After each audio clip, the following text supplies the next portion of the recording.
Hallelujah, we hail thee, our own dear native land.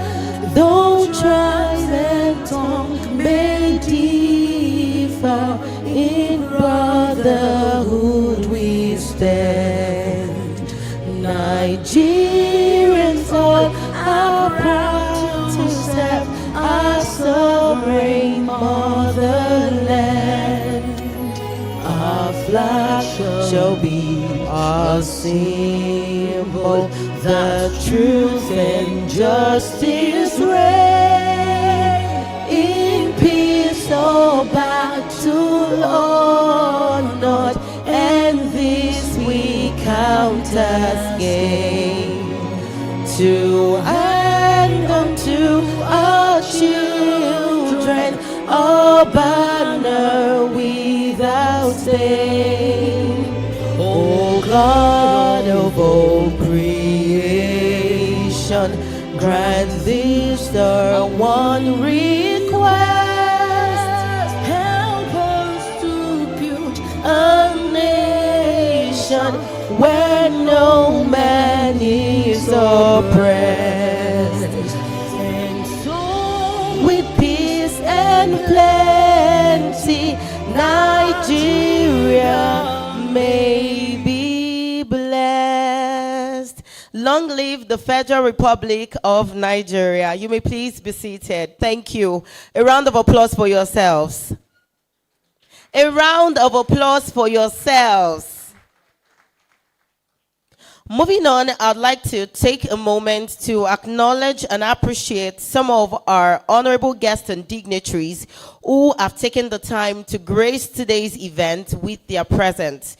So as I mention their names, please do well to honor them with your applause, as this will do a lot of good. Can we do that? Can we do that? Thank you for responding. So first, I'd like to appreciate Dr. Aristotle Onumo, humbly representing DG NITDA Kashifu Inuwa Abdullahi. A round of applause, please. I'd like to recognize the presence of Dr. Charles Onyeoku, ably representing Dr. Mohammed Aliu, the president of Nigeria Computer Society. A round of applause, please. I'd also like to recognize the presence of Mr. Victor Imoniero of the Lagos Business, ably representing Professor Ibrahim Adeyanju, the MD CEO Galaxy Backbone. A round of applause, please. Thank you. I'd also like to represent the presence of Mrs. Oyefuga Ireti, sorry about that, apologies. Mrs. Oyefuga Ireti, ably representing the DG CEO NACITEM, the National Center for Technology Management.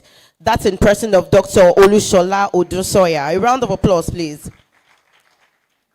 I'd also like to recognize the presence of Engineer Akintayo Akintola, FNSE, Managing Director, Charlie Debbie Consult. A round of applause, please.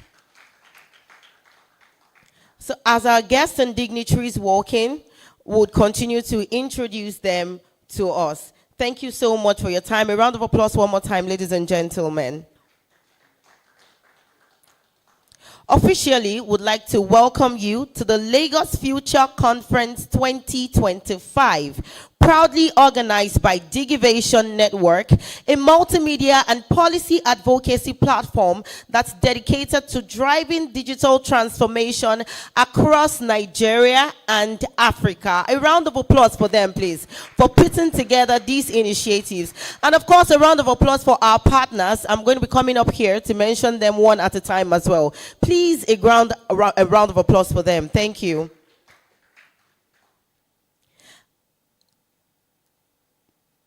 This isn't just another gathering, like coming to sit for a conference as usual.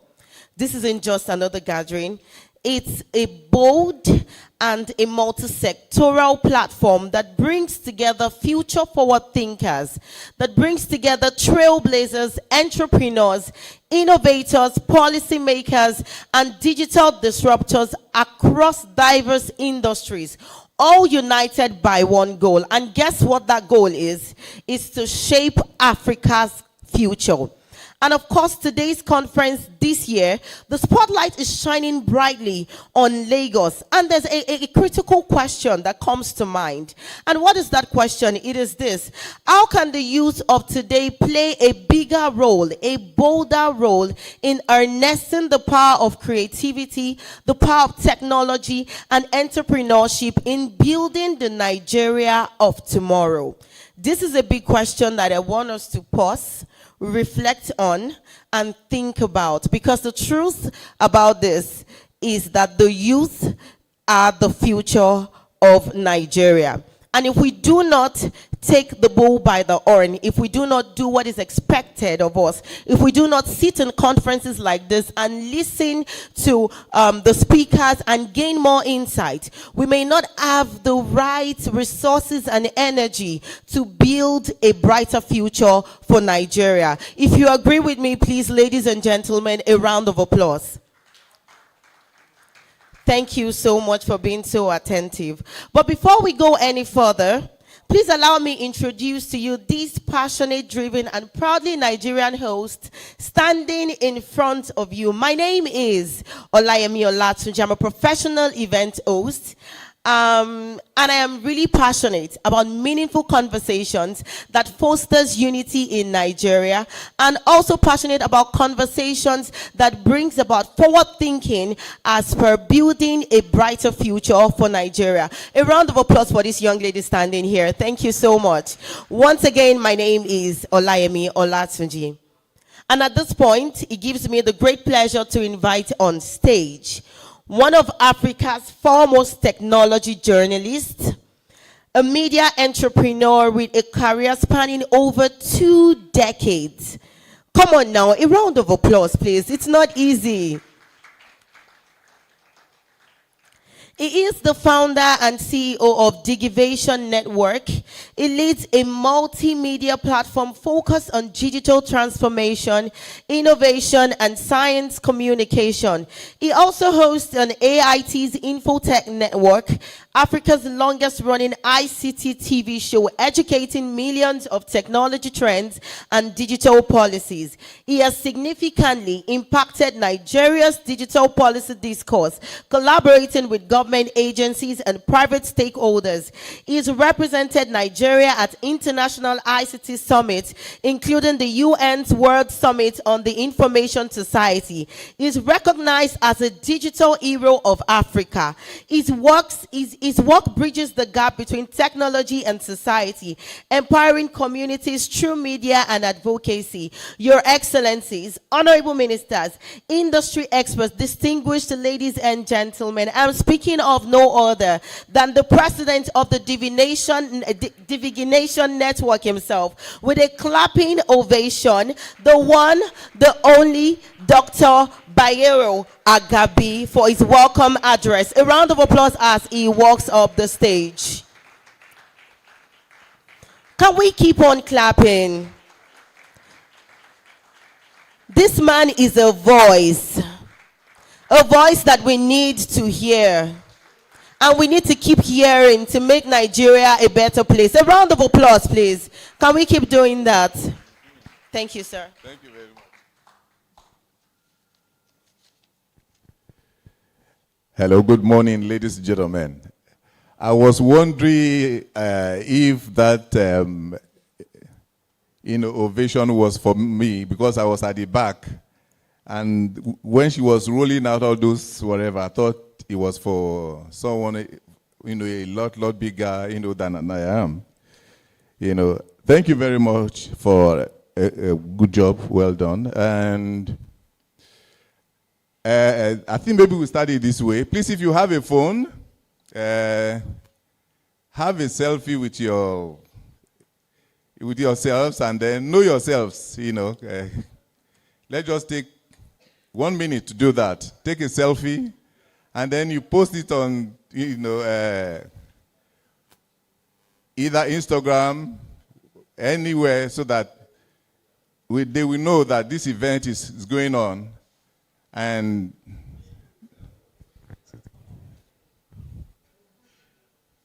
make a new friend, okay? Just your neighbor, and let's see how it goes. Just a selfie with your friend, with your neighbor. Just a selfie with your friend and neighbor. That would be cool. That would be cool. That would be cool. It's okay. Thank you very much. Thank you very much. Thank you very much for the honor. I don't know if I should read what I have here because let me say, all glory be to God. I thank God for this day. I am very, very happy. And at a point, in fact, this event has been moved like twice. This is the third date.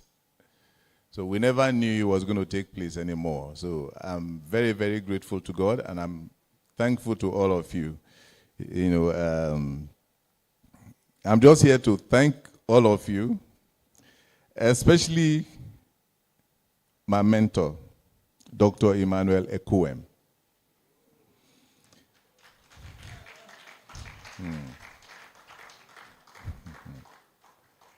This is one man who said, he told me, after interviewing him for some years, he called me one day and he said, Bayero, I don't want you to interview me again. And if you come with any camera, I will not grant you any interview. I said, what have I done, sir?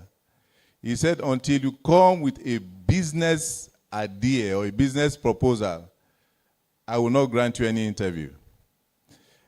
I was in a small office when you started with me. See my business. You are still where you were. I will not grant you any interview again. So go do business before we can talk. And that is what you are seeing here today.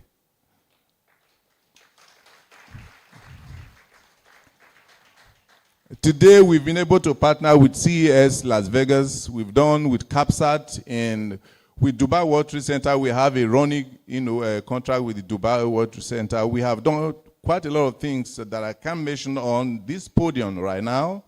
Across the world, we've done quite a lot of things. I thank God and I thank him. Please help me thank him. I'm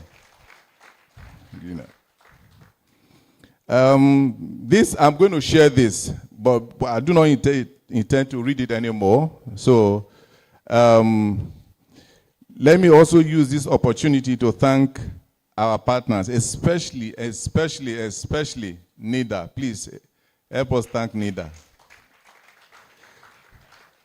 And the DG of NITDA, Kashifu Inoa Abdullahi. Thank you very much, NITDA. ACO Worldwide, thank you. Kenol Nigeria Limited, I really thank you. Koren, Medallion, NDPC, Galaxy Backbone, NIMC, PFS, NSC, NPA, IXPN, Infratel, and a whole lot of others. I thank you very much for coming. I thank you very, very much for coming. We also have a book that we are going to unveil. That book is a chronicle. We call it the Nigeria Digital Heroes. It is a chronicle of ideas, issues, development, and people that have shaped the industry from 1999 till date. So that book is going to be unveiled here today. So I'm sure he's going to excite quite a lot of us. So I thank you very much for coming. God bless you all. Thank you.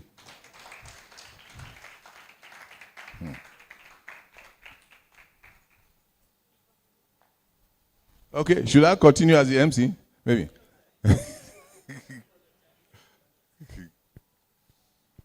I'm sorry, I apologize. A round of applause for him, please. That was a beautiful one. Thank you so much, sir. Ladies and gentlemen, your excellencies, distinguished guests, as you can see that we are in for a treat today, and this is just the beginning. There is more to come.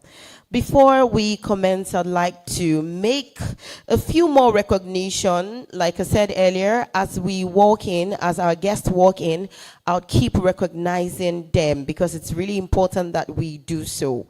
I'd like to recognize the presence of Mr. Jide Alaka, who is representing Dr. Yele Okeremi from Precise Financial System Limited. A round of applause, please. Thank you. I'd like to recognize the presence of Madam Ibukun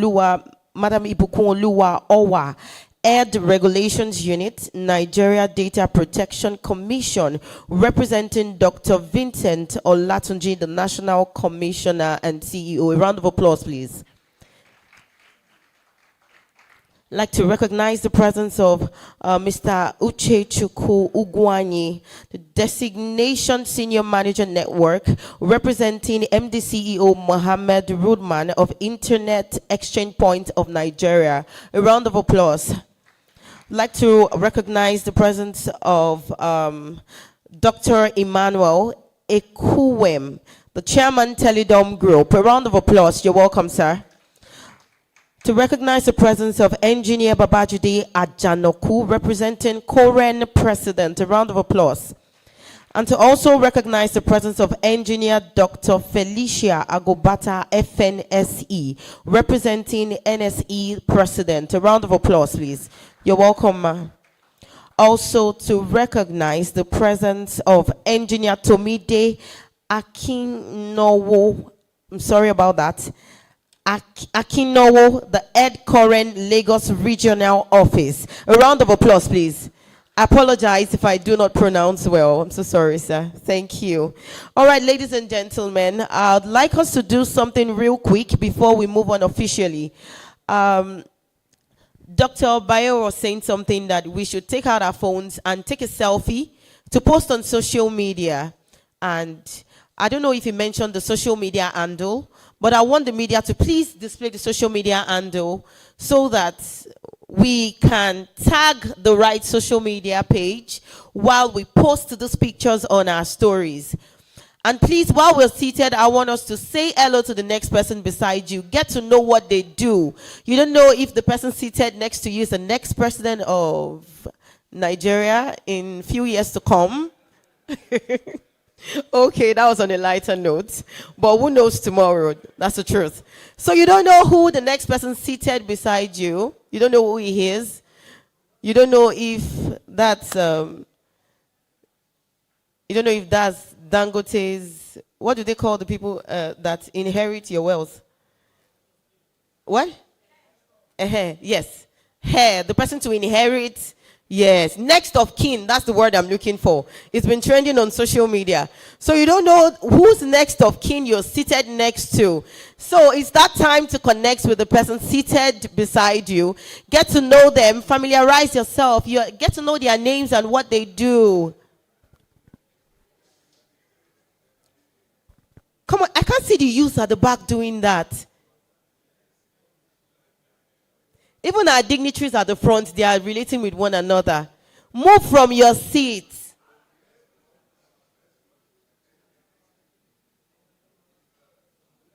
This is not a marriage seminar. I would have said you can meet your wife or your husband here if you're single. Move from your seat and you see we are laughing. Can you imagine? Move from your seat and meet with somebody. Let's make it lively. In fact, I'd like to take a selfie generally with everybody. Yeah. I'd like us to take a general selfie. Okay, I believe that's okay. Would like to take a selfie with this beautiful lady standing here. I'm not charging for it. It's for free. So I'm a celebrity. Okay, so can we take a group selfie together? Is it okay to just stand for 2 seconds, please? I'm so sorry. I do not have the right to stand us up, but can we just do that? For the sake of Lagos Future Conference 2025, Do we have a camera that can take us all together at once? Okay, so can we take the picture together? Thank you. I think I'm standing well. Thank you, sir. Wow, I'm a superstar.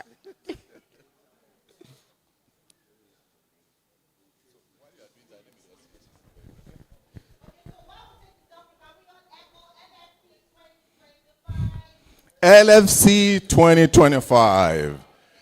Okay. I'd like to just quickly say that we just got a message. The Nasarawa State Governor, up till last night, we were speaking, and I just got a message right now that the president's wife will be in Nasarawa State this morning. And because of that, he will not be able to get here. And we are still expecting Lagos State Governor, so maybe we'll send a rep, we don't know yet. But as of yesterday, they confirmed that they will participate. So thank you very much. So I just think I should let you know that. Okay. Oh, you have more than one? Yes, okay. Okay, thank you so much. I got enough selfies. As a matter of fact, I met a lot of good people, and I'm excited that I did. Your Excellencies, distinguished ladies and gentlemen, it's about that time when we welcome one of our distinguished guests up on stage to take us on a short speech. I am speaking of no other person than Dr. Onyoku Charles of Nigeria Computer Society. Can we please give him a round of applause as he walks up to the stage to give us a brief speech this morning? A round of applause, ladies and gentlemen. Can we do that better? Thank you. Good morning, sir. Good morning. You're welcome.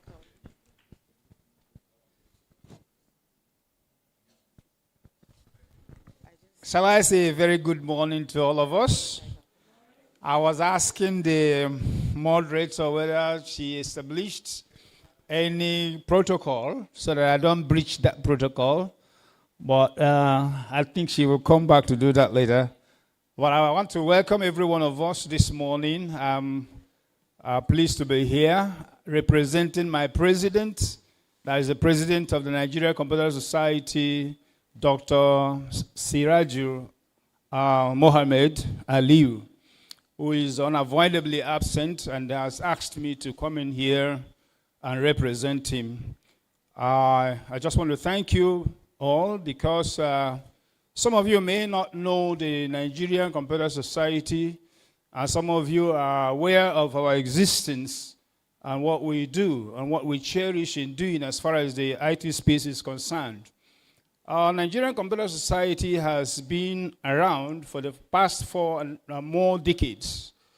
And for the records, we are, part of our exploits was the establishment of NITDA, the establishment of NCC, NIRA, and the Computer Professionals Registration Council of Nigeria.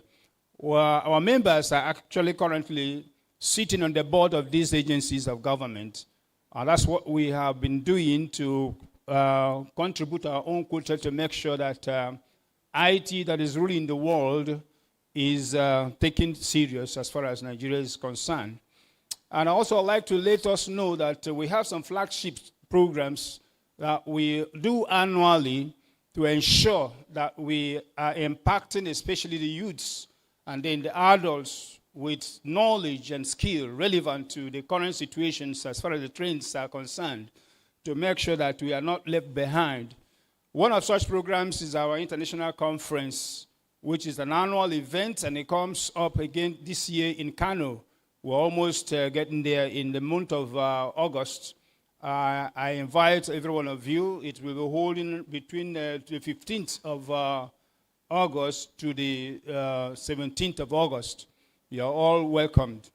Another flagship program we have is our AI and Robotics Summit. That one held past April in Imo State, sponsored by the Imo State government.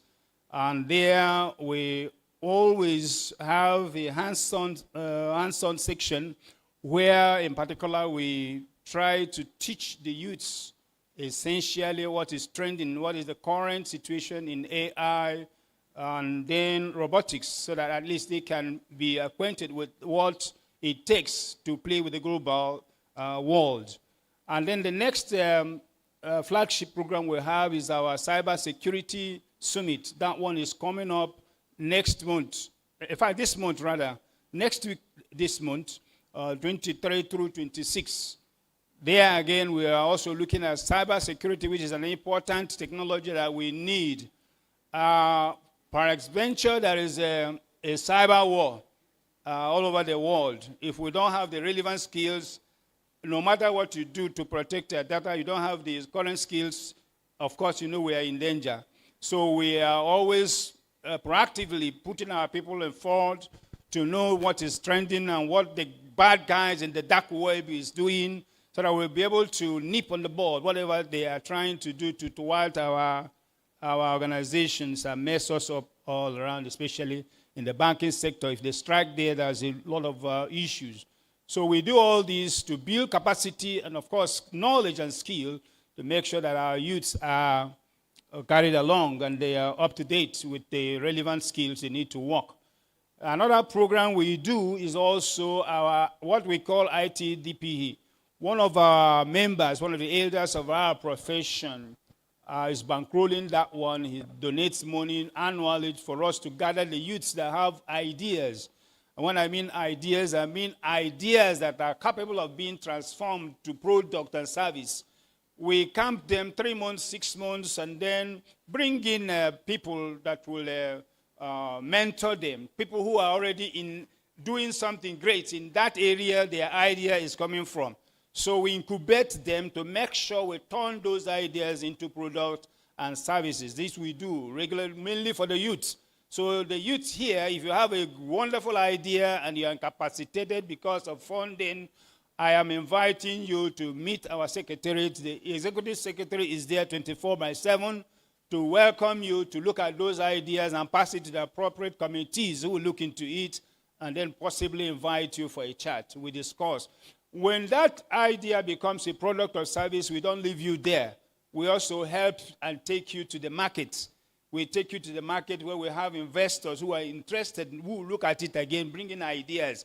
If you like, you can partner with them and they become your partners. They bring in money to expand that. We're looking at creating entrepreneurs through this process who will also not jackpot. By the time they finish, they should be able to remain here and then contribute to the growth of our nation. Finally, our NCS also annually we do what we call Merit Award. NITDA is a program that comes up on every November. And what are we doing there? We look at people who have contributed immensely to the growth of IT in Nigeria, whether you're a governor, you're a minister, you are a commissioner in the state, you are a student in the school, whatever you're doing, our satellite is all over the place. We'll fish you out, and then we recognize you by giving you an award to commend your effort and to encourage you to do more. My brother, Dr. Bayero Agabi, is a member of the Nigerian Computer Society. Our satellite picked him when he was doing the great things he has been doing. Today, he's a fellow of the Nigerian Computer Society. Can you people give a round of applause for that?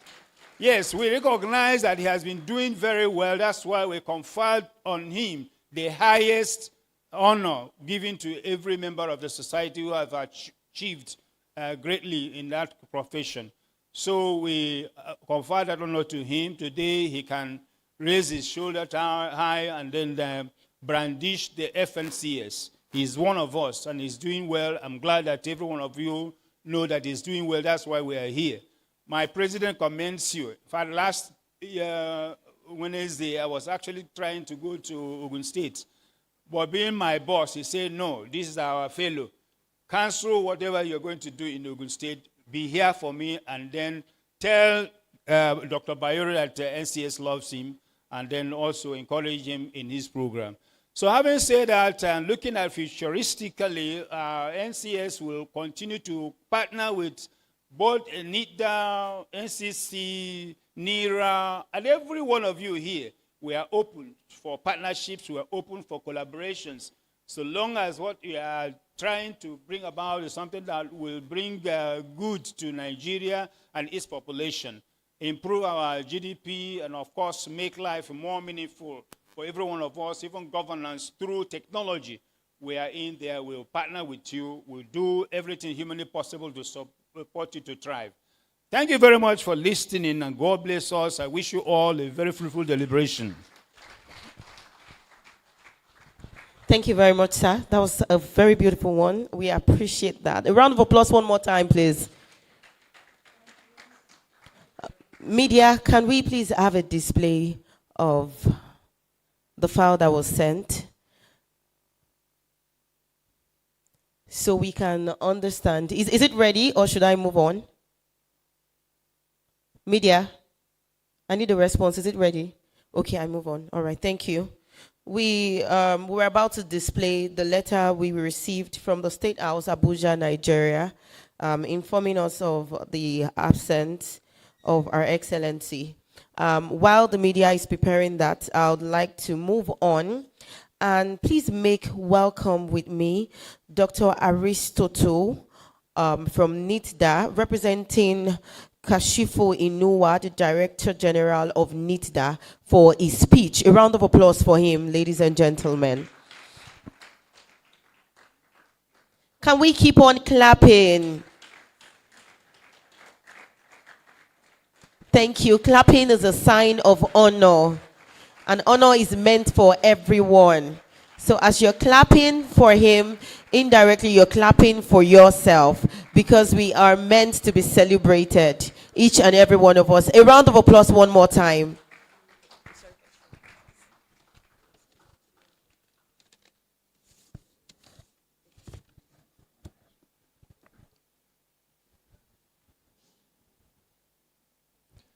Yeah.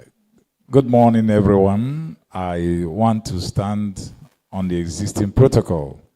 I was actually taken just by surprise. That what I was asking the MC. I'll be here representing the DG of NITDA, Kashifu Inuwa Abdullahi, who is unavoidably absent, and also want to use the opportunity to appreciate every one of us that have taken time to be here. This is our event. This is our program.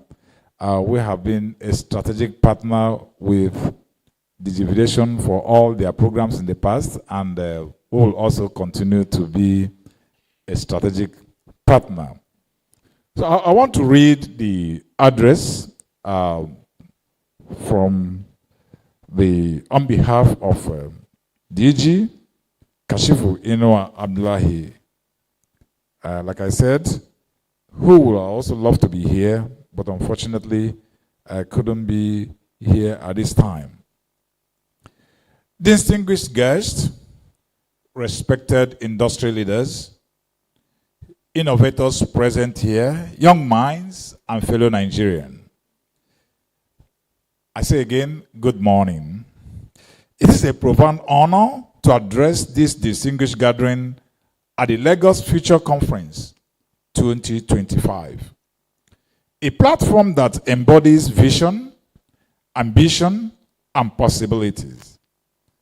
I commend the organizers for curating this year's program, which has the theme, Future Forward, Harnessing the Power of Youth, Innovation, and Technology for National Economic Growth. The theme couldn't have been apt and couldn't have been more timely and urgent as it is now. As we gather here at the intersection of rapidly transforming world and awakening digital continent, one thing is certain: our future is not just ahead of us, it is already here with us. But there is a very important question that we all must answer, and that is, If the future is here with us, are we ready? I'm going to look at this conversation from the lenses of the promising or the promises of our youth.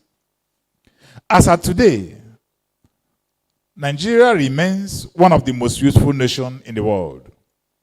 According to NBS, over 60 to 70% of our population has their age under 35, representing an incredible demographic dividend, a factor endowment that we cannot ignore, that if properly harnessed, can drive an unprecedented economic growth. Globally, as we all know, the youth drive innovation. And if we look at the World Economic Reports of recently, 60% of the jobs that is existing today, by the year 2030, will have gone into extinction. And all these jobs are powered by digital technology. In Nigeria, our youth has already demonstrated resilience. They've demonstrated creativity, from fintech innovation to global tech giants, powering startups and digital enterprises. We at NITDA, we see these young Nigerians not just as the beneficiaries of technology, but the architects of our digital future. Across the tech hubs in Yaba, getting to the software labs in Abuja, to the innovation clusters in Kaduna State, and the blockchain communities in Port Harcourt, we see young Nigerians build startups, design world-class solutions, challenge the outdated systems, and query the existing processes.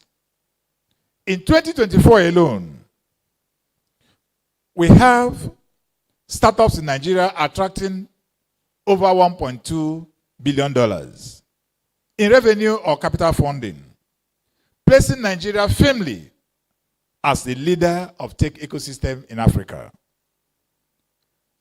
But one more important than that,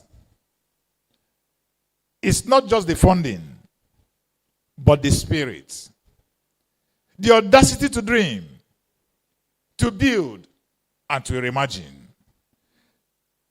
These young Nigerians are not just users of technology. They are creators. They are pioneers. Increasingly, they are global competitors. You can see the role of technology. You can see the role of innovation. As it stands today, innovation is not just a luxury. It is an absolute necessity.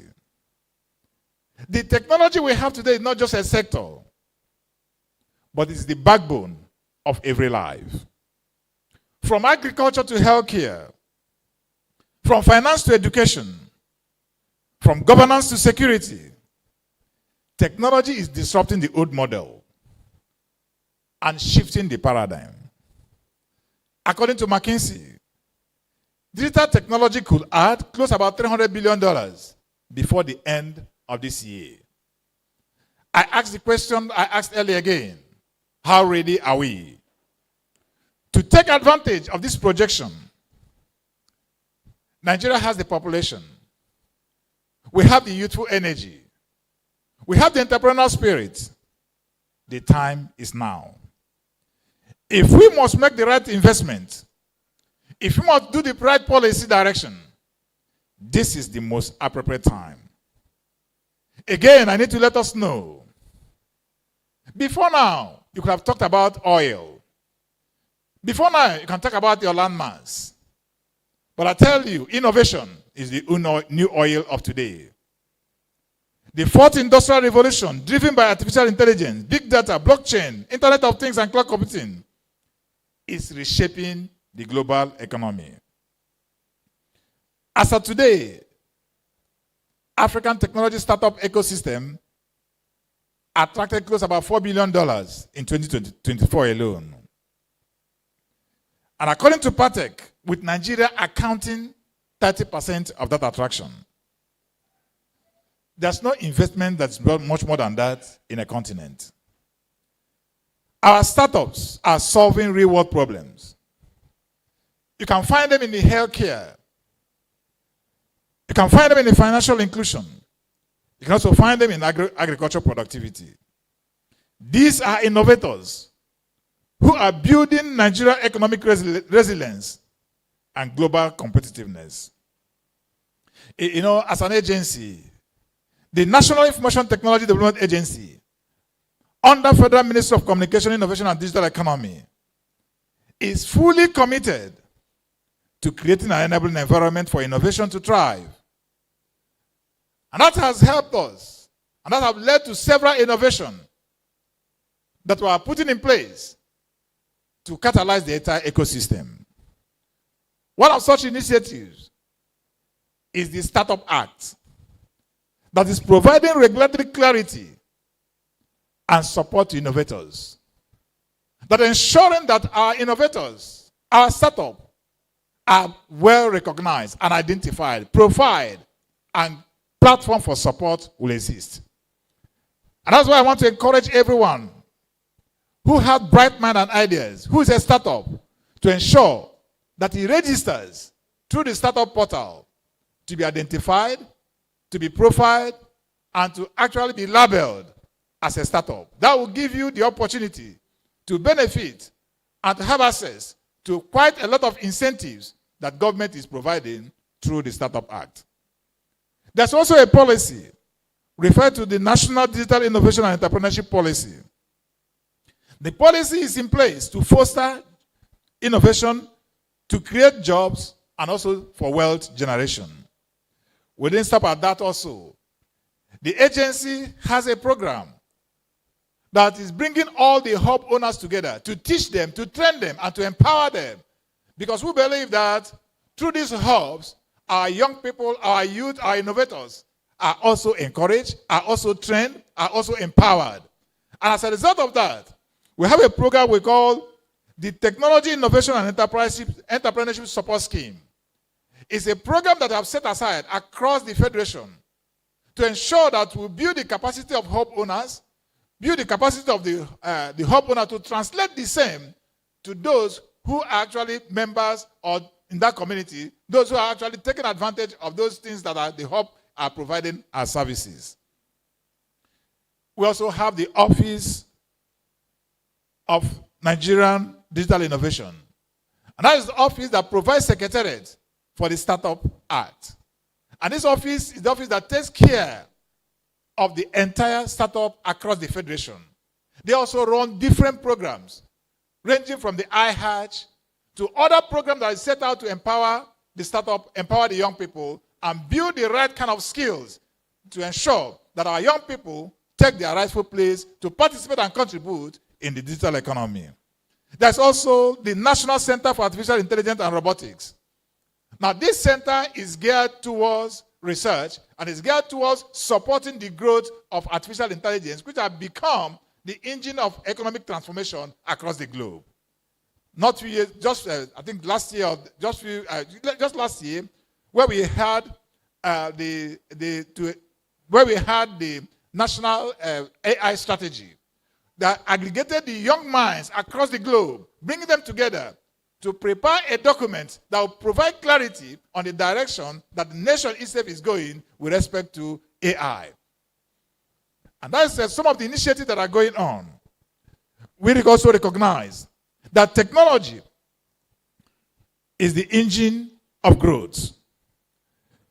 In today's world, no nation can grow its economy without embracing technology. The digital economy is projected by IDC to reach $23 trillion by the year 2025.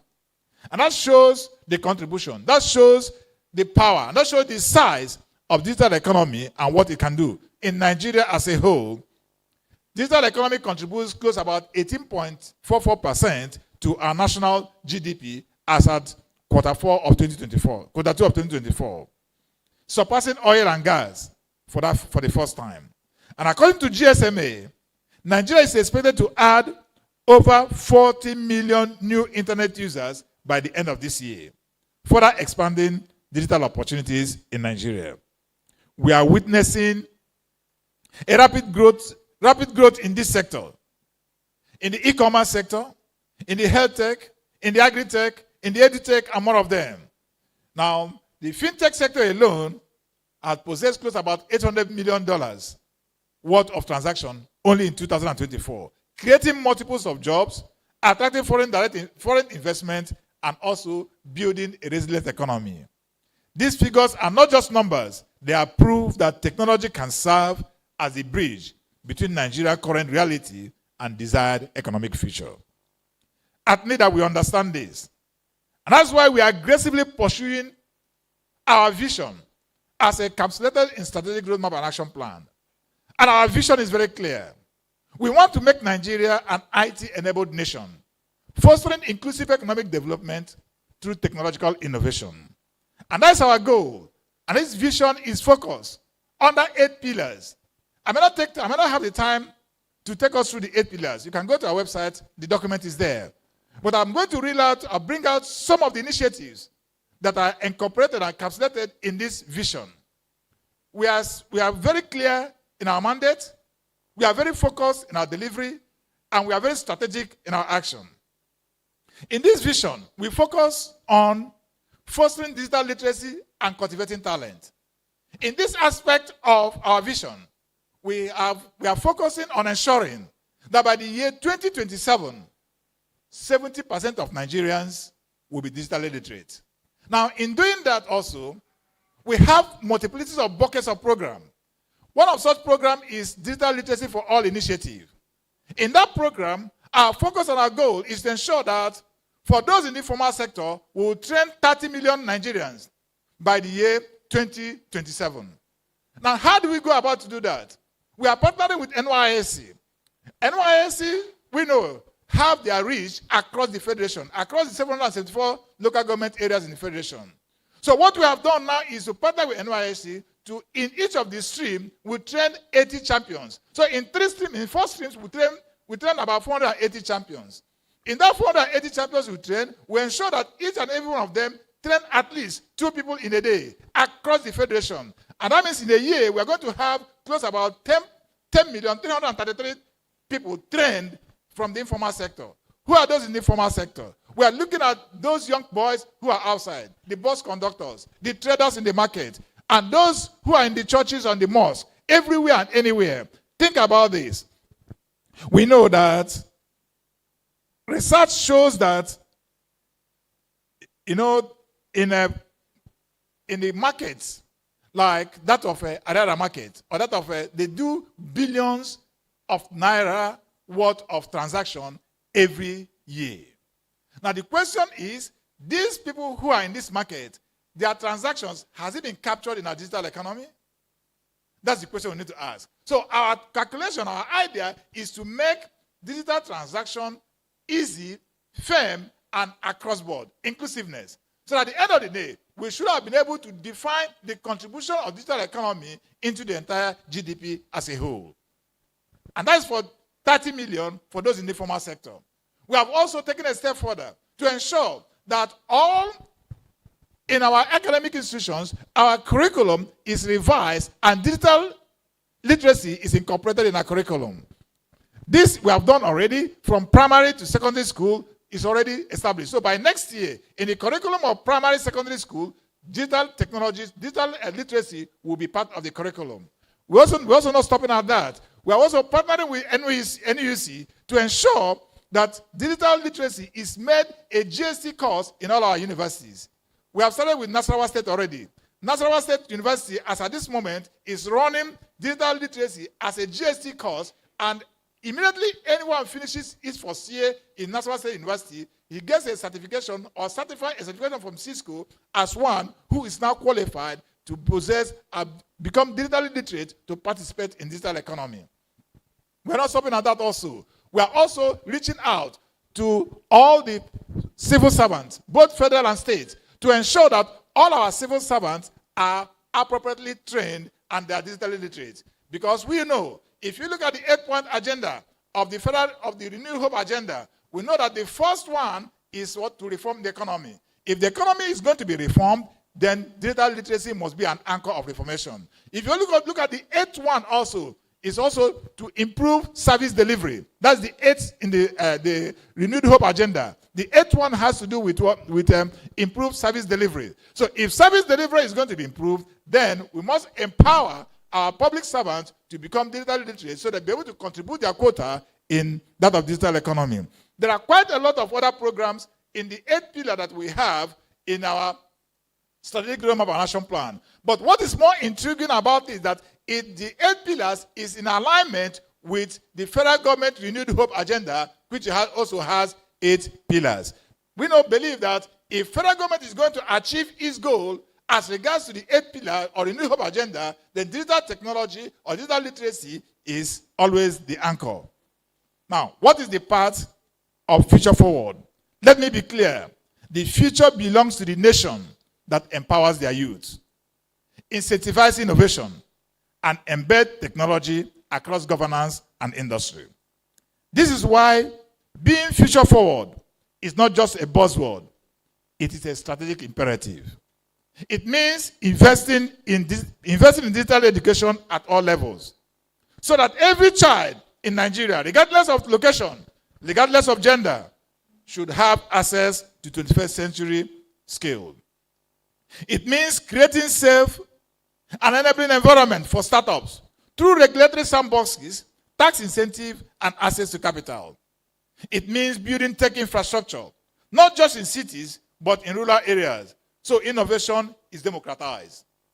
It means ensuring that women and girls are fully included in digital economy, because no nation can grow by leaving its high population behind. In 2025 and beyond, data is the new oil. Innovation is the anchor. Code is the currency. And innovation is the new infrastructure. We must stop exporting talent only. We should also export solutions.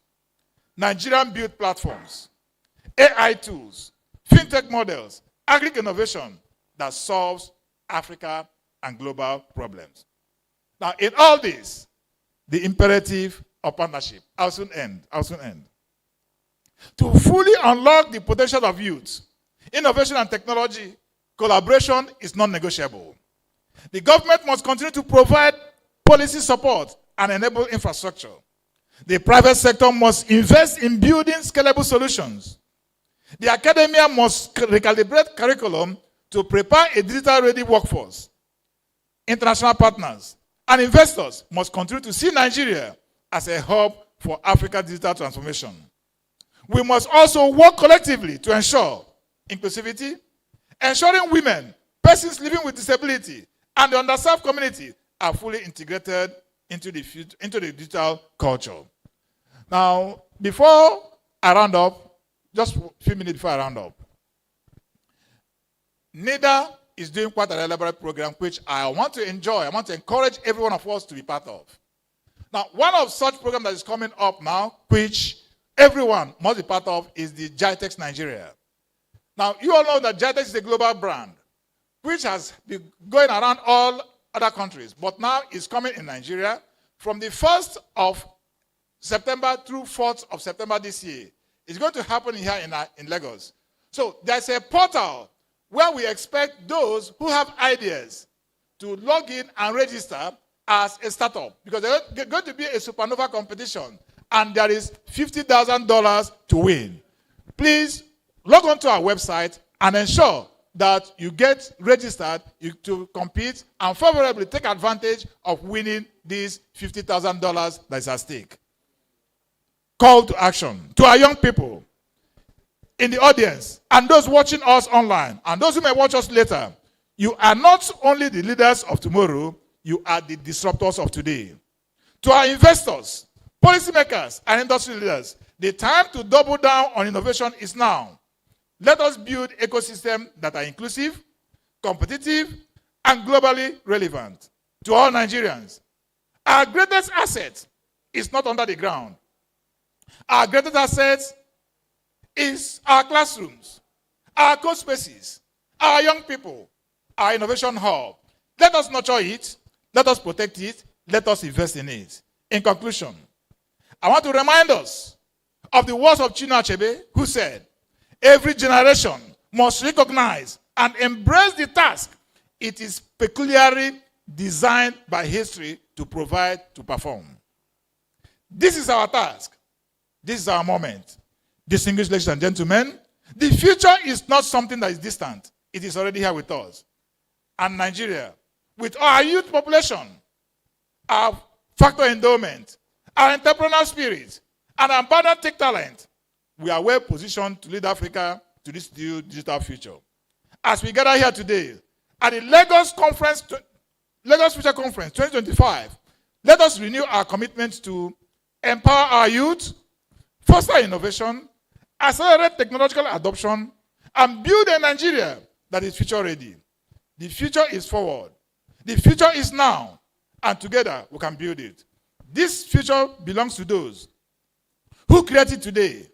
I therefore wish to invite everyone, young and old, industry leaders, come. Let's join hands together to build a new digital future for a digital Nigeria. Thank you very much, and God bless.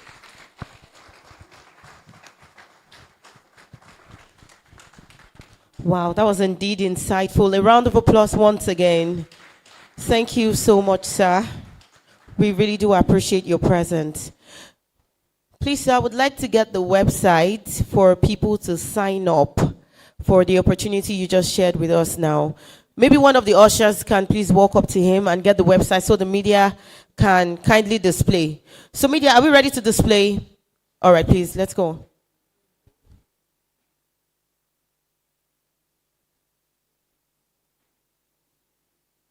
Okay, I don't know if we can see this, but let me quickly read this out. This was sent from the State House, Abuja, Nigeria, dated June 13th, Thursday, 2025. His Excellency Engineer Abdullahi Audu Sule, Executive Governor of Nasarawa State, Government House, Dutse, Jigawa State. Visit of Our Excellencies, Senator Oluremi Tinubu, First Lady of the Federal Republic of Nigeria, to Kefi Nasarawa on Saturday, 14th June 2025. In this letter, it states, I am directed to inform Your Excellency that Our Excellency Senator Oluremi Tinubu, CON, First Lady, Federal Republic of Nigeria, is scheduled to visit Kefi, Nasarawa State, for the official commissioning of the National Commission for Refugees, Migrants, and Internal Displaced Persons. Okay. All right, sir. Thank you, sir. Okay, so I think I'll just take a pause there. This is just a backup for us to understand what Dr. Bayero was trying to explain to us earlier. Thank you so much for that. So moving on, I'd like to make other recognitions of some of our distinguished guests who just walked in while the session was on. As I call their names, I want them to please give a wave of hands so we can recognize them and we can also give a round of applause. I'd like to recognize the presence of Prince Ajibade Ayeni, NIMCO State Coordinator, Lagos Central, representing the DG, Mrs. Abisoye Koka. A round of applause, please. Thank you very much, sir. You're welcome. I'd like to recognize the presence of Mr. Jide Alaka, representing Dr. Yele Okeremi of Precise Finance Limited. A round of applause, ladies and gentlemen. Sir, can you please wave if you're seated? All right, thank you so much, sir. You're welcome. I'd like to recognize the presence of Dr. Tola Yusuf, founding partner, Infratel Africa. Can you please wave? Thank you, sir. You're welcome. A round of applause. Thank you.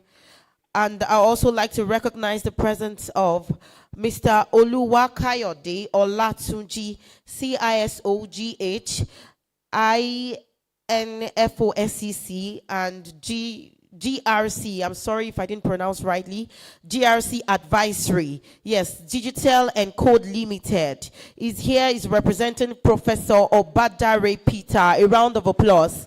Thank you so much, sir. You're very much welcome. And right about now, I would like to invite to the stage to take us on the next speech briefly, the person of Dr. Emmanuel Ekuwem, the chairman, Teledom Group. Are you here, sir? All right, sir. Please, a grand welcome. Can you please come forward? A round of applause, ladies and gentlemen, as he walks up to the stage. Like I said, when we clap for people, we honor them. And when we honor them, we honor ourselves in return. You're welcome, sir. 5 minutes, okay.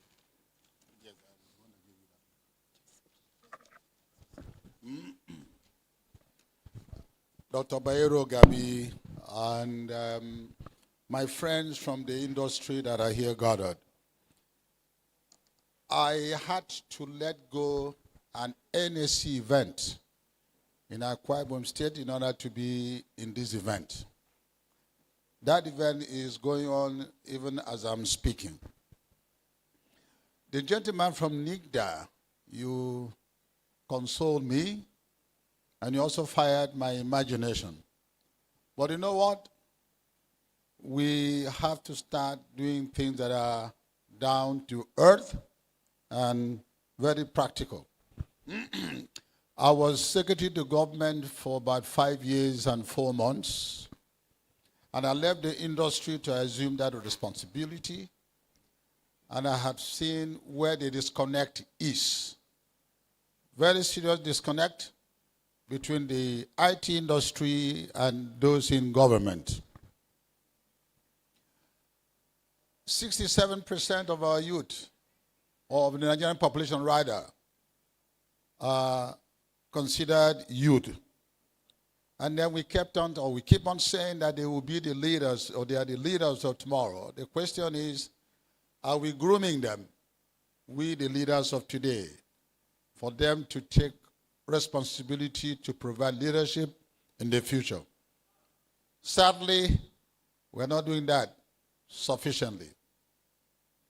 Number two, I want to make 2 quotes, and I'll combine both. They say often that a hungry man is what? Good. A hungry man is an angry man.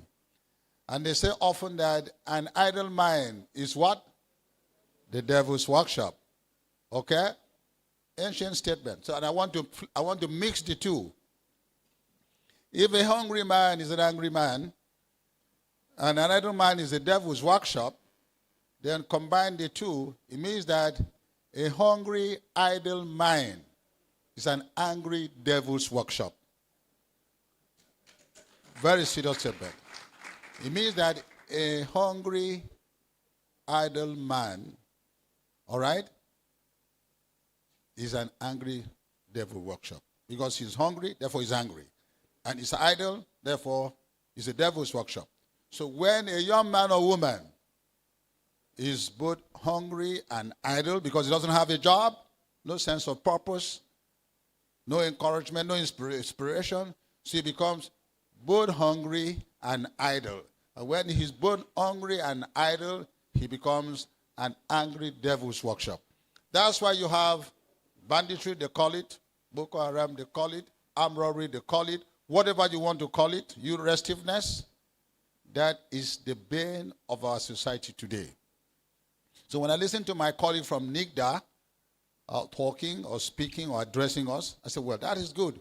But when he talked about the Startup Act, something came to my mind. Bayero, Dr. Gabi, I hope you may probably know, I have not read that act. But the fact is that I do not know what part of our GDP or what percentage of our accumulated revenue annually is allocated to finance the content of the Startup Act. That's a very serious matter, serious one, because you cannot fire the startups where there are no resources for them to become entrepreneurs. And we used to say in this industry that the digital literacy is equal to functional literacy and computer literacy. And that is as it stands. So you can have a PhD, but you are not computer literate. You are a digital illiterate. It's as simple as that. So, yes, you are a digital illiterate, even with your PhD. So when you are functionally literate with your PhD and master's on so many degrees, and also computer literate, you can manipulate and do good things on your keypad or keyboard, then you are computer literate, generally speaking. So when you combine the two, you are a digital literate person. But if you are functionally literate, but you are not computer literate, you are a digital illiterate, and you do not belong to this generation. And I always say that those who refuse to adapt, the fate of dinosaurs awaits them. And the young people of today, I respect them and admire them a lot. And during political campaign, you see a good percentage of the young people. In fact, I'll call them ocean of young people. And I used to feel disturbed. 1:30 p.m. on a work day of a week, you're having an ocean of young people in the political campaign who should be in factories and industries. I feel pain. I'm not excited by that. If you love your country and you're a patriot and you belong to this ICT space, that should not excite you. So brilliant as they are, I think my friend from NITDA said that they would not jagba. And Professor Mrs. Ngozi Okonjo-Iweala said she's have a flip word for those who want to come back, which she said is kappa. So if you do not jagba, you should kappa. You know what? Nobody wants to abandon what is good. Nobody runs away from what is good. So those young people leave, talents leave our nation because they are going to what we call greener pastures. It makes sense. That is the fact. So provide an enabling environment in our IT space. The gentleman from NITDA, I can tell you that paper, I would like to have a copy of it, maybe post it on the website of this event. This is what I want to say to the industry. Abuja, Lagos are grossly insufficient. Look at the number of young people here. When I walked in, I was about to be discouraged. I said, no, let me remember what my postdoc supervisor told me in Europe. He said, Emmanuel, in a gathering that is of this type, it's not about quantity, it's about quality. They may have some young people here who need the message of today. So it's not determined by the number of young people who come, who show up here. But if it were a political campaign, or a political meeting, or distribution of palliatives, I can tell you, you will not be able to have access to Oriental Hotel. But can I tell you something? What matters, what we need, is this kind of event nationwide. So my friend from NITDA, the pioneer DG of NITDA, was my supervisor, was my second master's degree supervisor. Professor Gilbert Olalere Ajayi was my supervisor, and he was the pioneer DG of NITDA and FNSE. He was an engineer. So what I want to say is this. By Dr. Gabi, you have been a doyen of this industry. You are the only person on earth that will bring me from my home state today to be standing here. You know what? A time has come for the industry to start, I wouldn't say melt, but to start collaborating and partnering. A time has come. NITDA, my friend from NITDA, have a lot of work to do. A lot. I listened to you, Chronicle, and the gentleman from NCS did a very good presentation too. I'm proud of NCS. I'm a fellow of both NSC and a fellow of NCS. So, and I know that those two organizations, we have to begin to work closely and partner. We have to. You see, the startups within the software ecosystem, subsystem, they're doing well. They're not doing badly. But you know what, the gentleman from NITDA, there are Nigerians here who are developing apps, and they are being bought in the US for peanuts. And if you see what those who bought those apps, what millions they are making.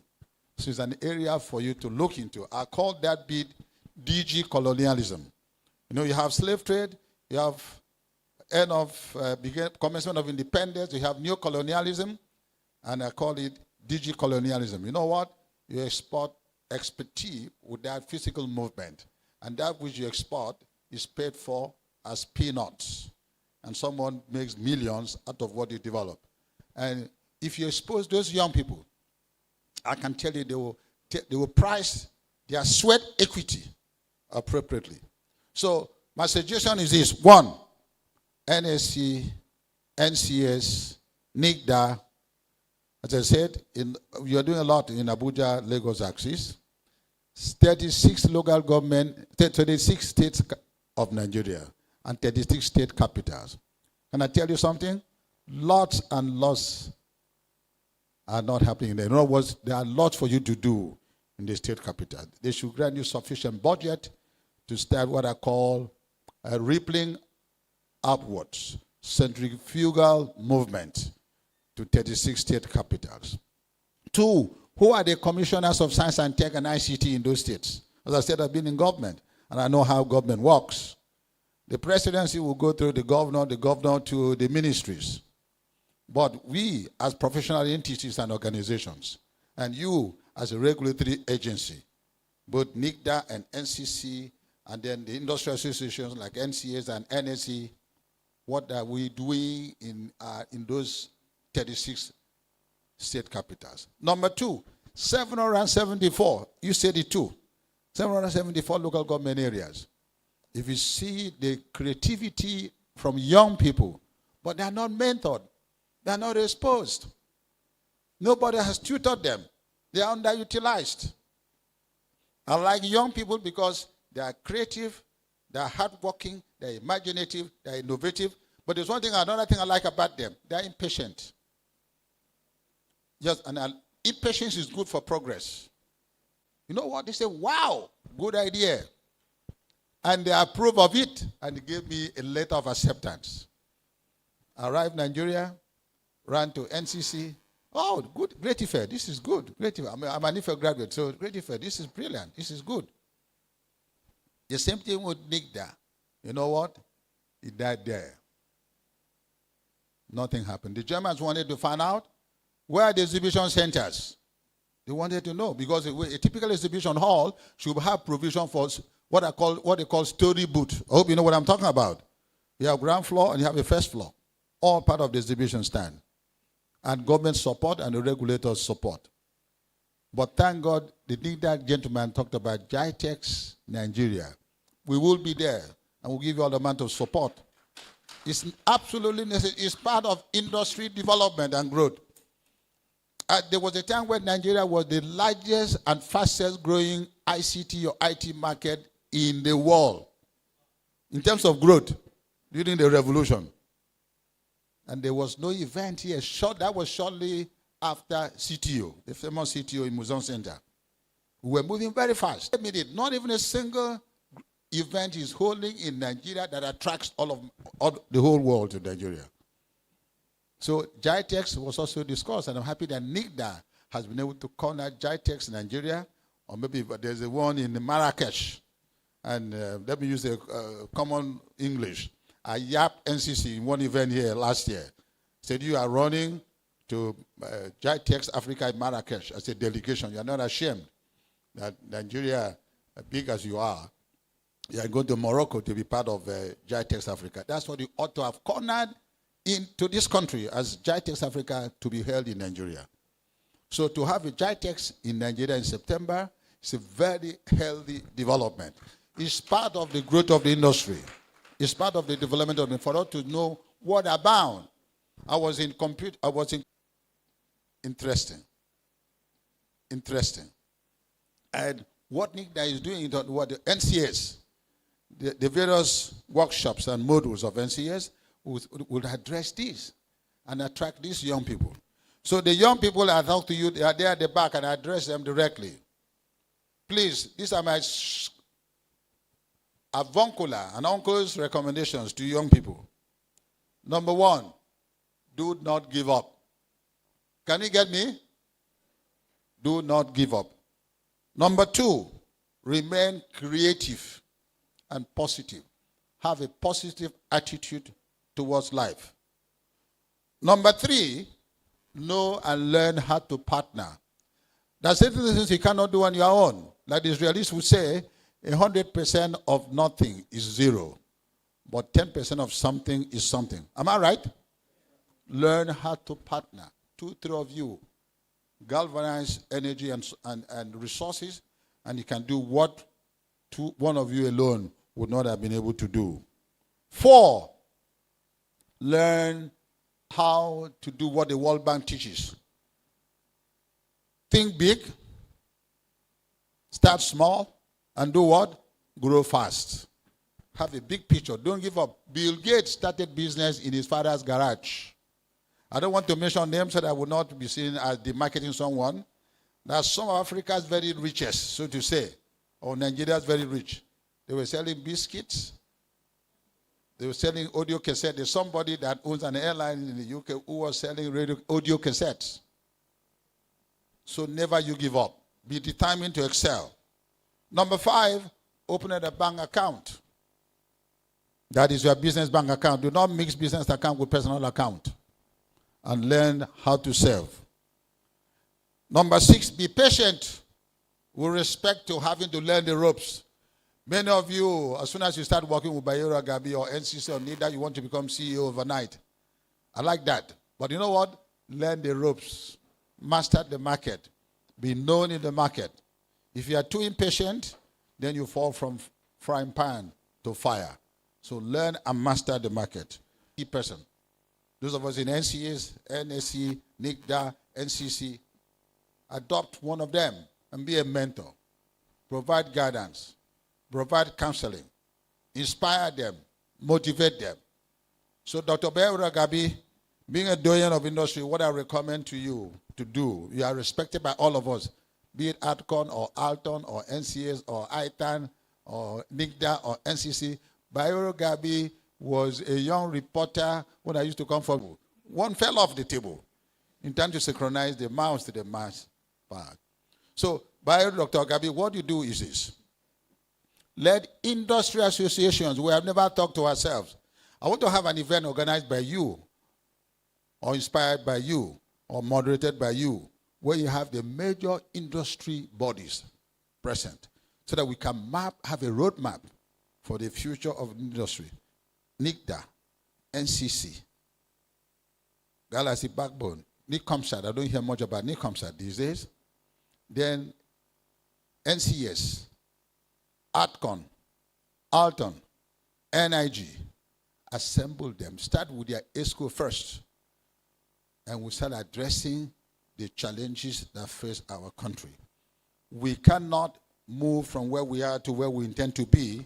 Like Albert Einstein said, by doing what we have been doing all this while, and we expect a different result. Albert Einstein said, if you persist in doing what you are doing with a view to having a different result. And make a few recognition of some of our guests who just walked in. I'd like to recognize the presence of Engineer Olutosin Ogumola of the Nigerian Society of Engineers, members of council. Can you please wave where you are? Thank you, sir. A round of applause, ladies and gentlemen.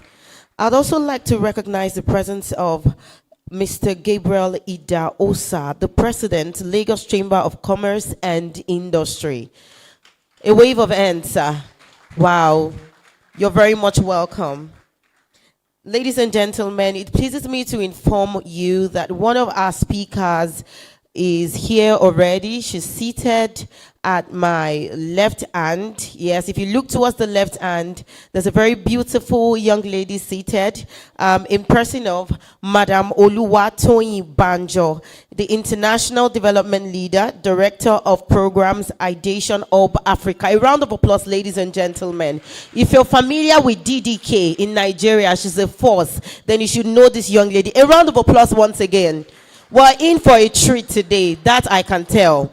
And you can see that already from the League of... Look at what's happening right now. We see that the world has gone AI-ish, if that word is correct.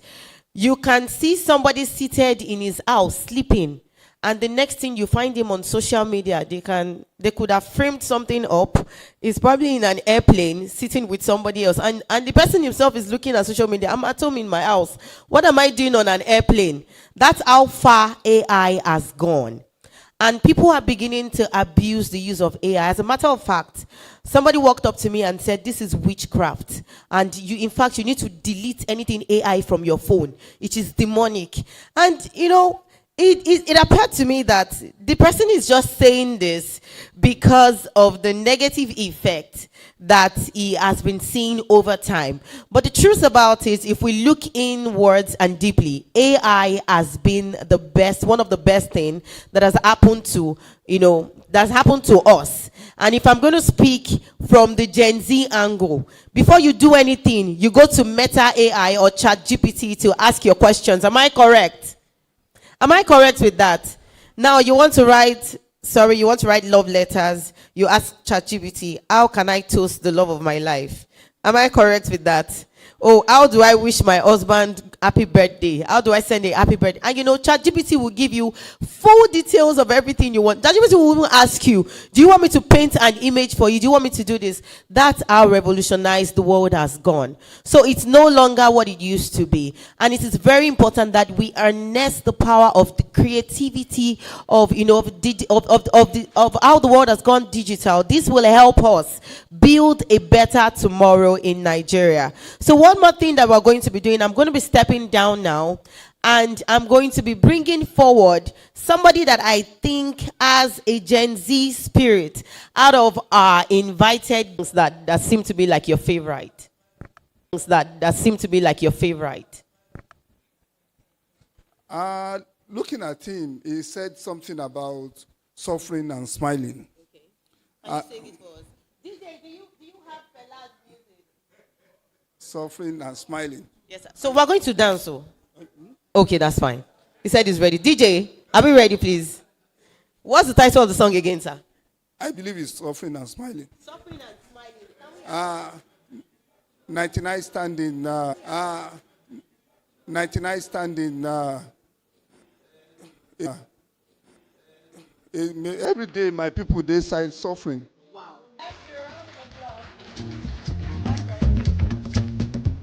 So, come on now. Okay. But I can't dance to save a cockroach, but I will try. Maybe if you teach me, so let's try. I think fella does, okay.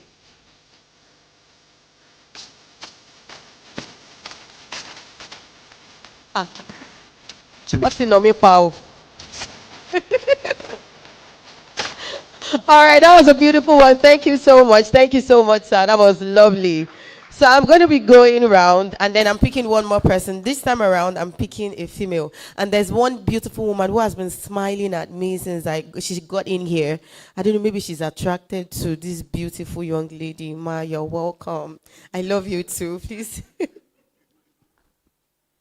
Thank you so much, Ma. By the way, you look really beautiful. A round of applause for her, please. Thank you, Ma.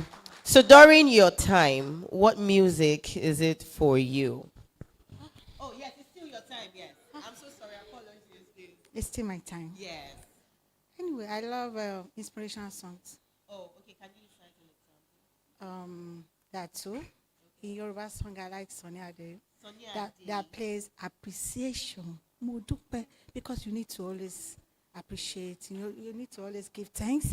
And the second one, Nathan Abasi, Christian songs, inspirational songs that will really motivate you and uplift your spirit. So when you are down, there are some songs that you listen to that will still give you hope. So those are the songs that I really love to listen to. Okay, do you know, I'm sure you might be wondering why I decided to pick music of all things. Now, the reason is this. I've noticed that in Nigeria, no matter what we're going through, there's this connection between Nigerians and music. You can't take it from us. Afrobeat, whatever kind of music. You just, when you go to TikTok, what is trending now would be one song or the other. So music is that solution for us, and that's why I decided to pick music. So if we're going to go by our first song, she said she loves inspirational songs. So can we go with Sonia Ade, King Sonia Ade, Appreciation. So I need a youth. Please, thank you, DJ. I need a youth at the back who can beat her to this dance on this floor. Yes, and there's a gift for you. I should call who? Oh, somebody is coming. A lady is coming. Wow, please, a round of applause for her. She's so bold. This is truly what we need. Okay, yes, let's go.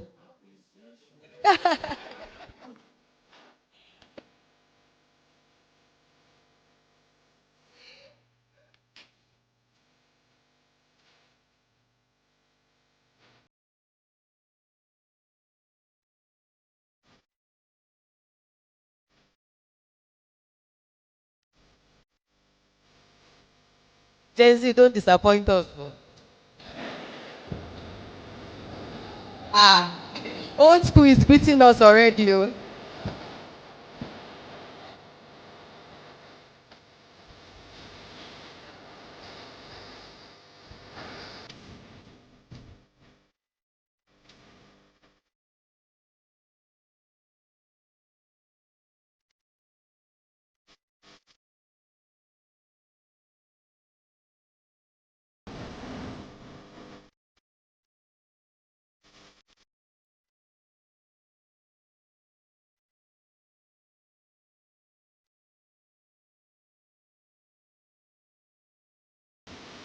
All right, DJ, thank you so much. Thank you so much, Ma. Thank you so much. Thank you. We really enjoyed this. So who won out of the both of them? Old school or new school? Old school all the way. Wow. Thank you so much, everyone. A round of applause, please. All right, so right about now, we are calling on our next speaker, who's going to be talking to us briefly. And I want us to please give him a round of applause as he walks off stage. And I'm talking of no other person than Prince Ajibade Ayeni of NIMCO State, the NIMCO State Coordinator, Lagos Central, representing DG, Mrs. Abisoye Kokar. A round of applause, please. Let's keep clapping. Thank you. Good morning, everyone. Once again, my name is Prince Ajibade Ayeni, the State Coordinator, Lagos Central, NIPSI, the National Identity Management Commission. I am here representing Engineer Dr. Mrs. Abisoye Kuka Odishote, the DG and CEO of NIPSI. She has her speech prepared. I will only be reading the speech on her behalf. Thank you. The power of digital identity in an NC youth potential for national economic growth. Distinguished guests, visionary leaders, dynamic and effervescent youths, and empowered future leaders. It is with great pride and honor that I speak to you today at this novel conference, Lagos Future Conference 2025, organized by an esteemed media organization, Digivation Network. The Lagos Future Conference 2025 embodies the spirit of transformation, empowering and breaking systematic barriers to nation building, technological advancement, and prioritizing growth and development through youth empowerment. As a Nigerian advocating for digital accelerated growth and development, inclusion and opportunity, I stand here not just as the DG and CEO of NIPSI, but as a champion of the future we all seek to create. Today, I speak on harnessing the power of youth, innovation, and technology for the national economic growth, a theme that resonates deeply with our mission at the National Identity Management Commission. Identity is the key to opening doors, breaking barriers, and creating pathways to future growth and development, particularly in a cosmopolitan state like Lagos State. At the core of this mission is the National Identification Number name, a tool that transforms the way Nigerians, especially the youth in Lagos State, access opportunities and resources for both personal and collective growth. As you may be aware, digital identity plays a crucial role in harnessing the power of youth and innovation and technology for national economic growth and development. The NIMCO has contributed significantly towards empowering our teeming youth to unlock the potential of creating an economically prosperous future. Lagos State is blessed with the resources required to bring about future growth, and the NIMCO is strategically positioned to foster innovations and create a new system of digital transformation. The National Identification Number NI has provided access to services for teeming youth. The NI, a digital identity token, has provided young people with secure access to essential services such as education, healthcare, financial services, enabling them to reach their full potential. The National Identity Management Commission, NIMCO, partnership with the Nigerian Education Loan Fund, NETFund, has created a pathway for many students to access education loans to support their drive in building a veritable future. NIMCO entrepreneurship system through the front-end partnership enrollment has created opportunities for young entrepreneurs to enroll Nigerians and be paid for every successful need generated. This system has promoted job creation. NIMCO has created the enabling digital skills through its training program for its front-end partners. The digital identity training organized by NIMCO has helped many young people develop digital skills, enabling them to contribute significantly to the economy. Digital identity has facilitated collaboration between innovators, researchers, and industry experts, driving innovation and knowledge sharing. The Commission has engaged the services of some organizations managed by young innovators to develop a series of innovative products and services to drive digital inclusion. Through a collaboration with the Nigerian Data Protection Commission, NDPC, digital identity has helped protect intellectual property rights, encouraging innovation and creativity. Digital identity can streamline government services, reducing bureaucracy and increasing efficiency, which can lead to economic growth. The NIMCO improved general multipurpose card with its financial inclusion capability can enable more people to access financial services and participate in the economy. As we move forward, let us remain steadfast in our mission to empower Nigerian youth, particularly in Lagos, with digital identity. The work we do at NIMCO, National Identity Management Commission, is not just about numbers. It is about transforming lives and building a nation where no one is left behind. I believe with the right frame of mind and shared determination, our youth can build a future filled with economic growth and prosperity. Together, we are not just enabling identities, we are unlocking opportunities. Let's forge ahead with renewed determination. Thank you, and God bless you all.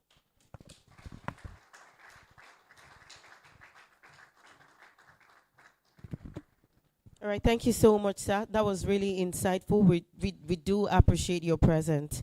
Right about now, I would be inviting to the podium Mrs. Oyefuga Ireti. She's representing the DGCEO NASATEM, National Center for Technology Management. A round of applause, please, ladies and gentlemen, as she walks up the stage. Can we do that better? As she walks elegantly to take the microphone, she has a goodwill message. Can we keep doing that?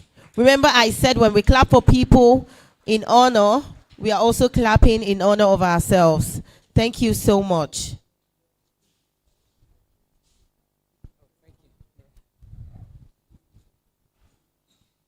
Good morning, sirs and ma'ams, distinguished guests, esteemed speakers, and fellow participants at this awesome and august celebration. It's an honor to represent the Director General of the National Center for Technology Management and the person of Dr. Olushola Odusoye at the Lagos Future Conference 2025. My name is Ireti Oyefuga, the Zonal Coordinator of the Southwest Zonal Office here in Lagos.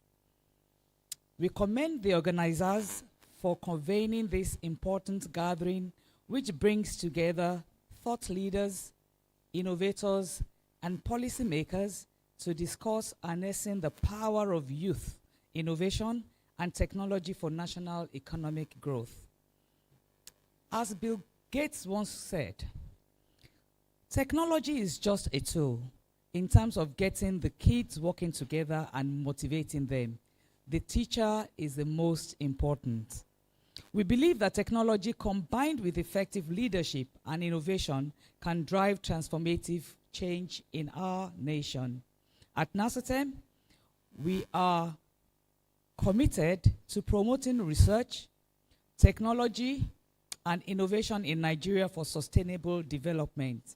Our work focuses on research and policy development to support entrepreneurship and economic growth in Nigeria. We also strongly believe that our collective efforts will drive economic growth, create jobs, and improve the lives of Nigerians. We look forward to collaborating with stakeholders to implement the conference's outcomes and recommendations. Together, we can build a brighter future for Nigeria and for Nigerians. Congratulations to the brains behind the Lagos Future Conference. Congratulations to everyone here present. Thank you for listening.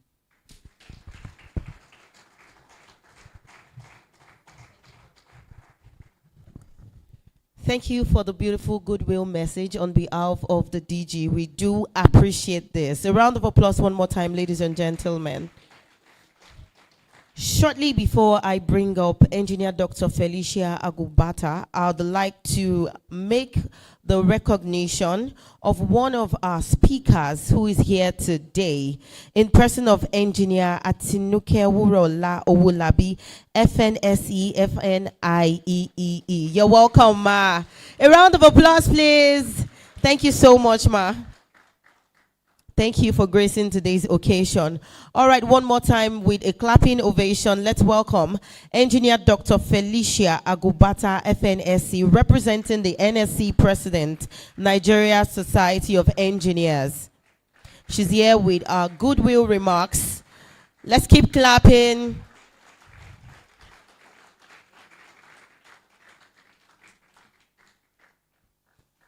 Ma, you look so gorgeous. Can I steal your shoes? Good morning, everyone.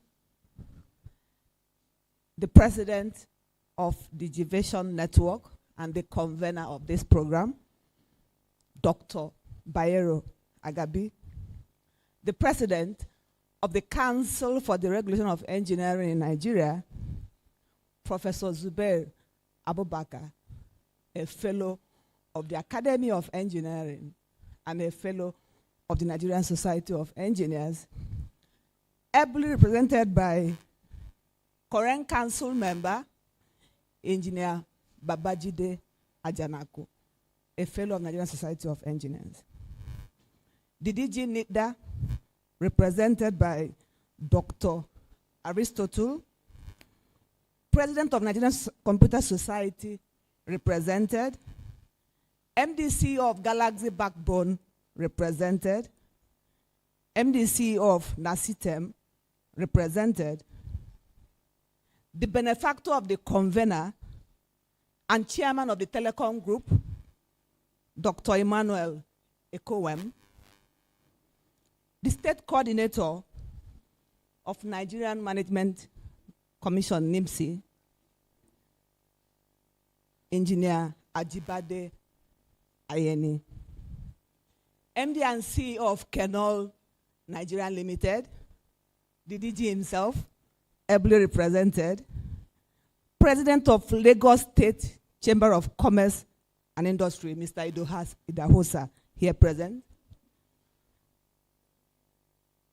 my council member, Engineer Olutosi Ogumola, here present, 3 times National ESCO member of Nigerian Society of Engineers and past chairman of Nigerian Society of Engineers Ikeja branch, Engineer Charles Akintayo,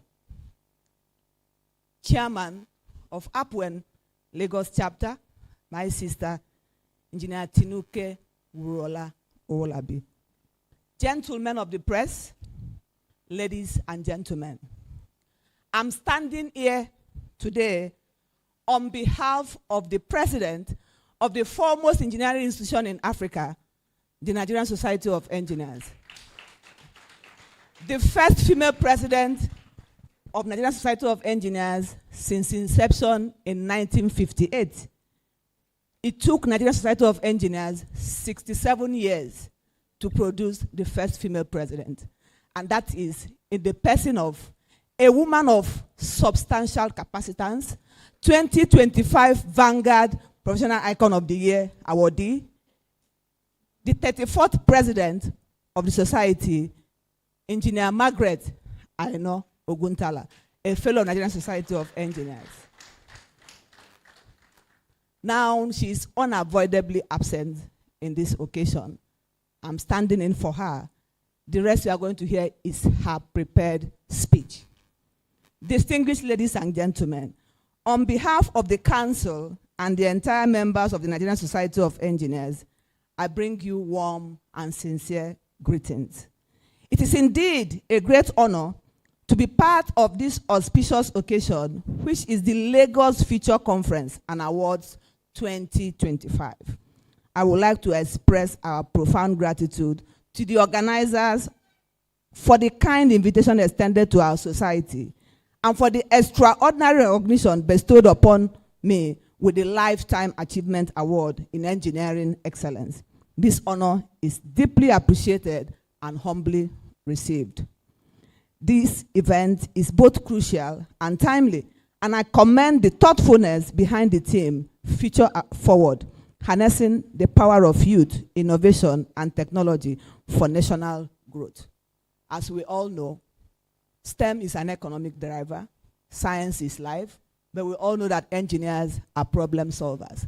For us to solve the problem of the past, the present, and the future, we need engineers and we need the youth.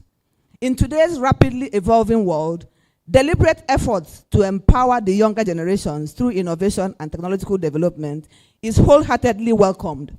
The move to place youth at the center of national development is both visionary and necessary. At the Nigerian Society of Engineers, we strongly believe that mentorship and sustained capacity development for young professionals are key tools for national transformation. By strengthening the competencies of our youth, improving their employability, and nurturing their entrepreneurial spirit, we create a ripple effect that benefits not just the individuals, but the economy at large.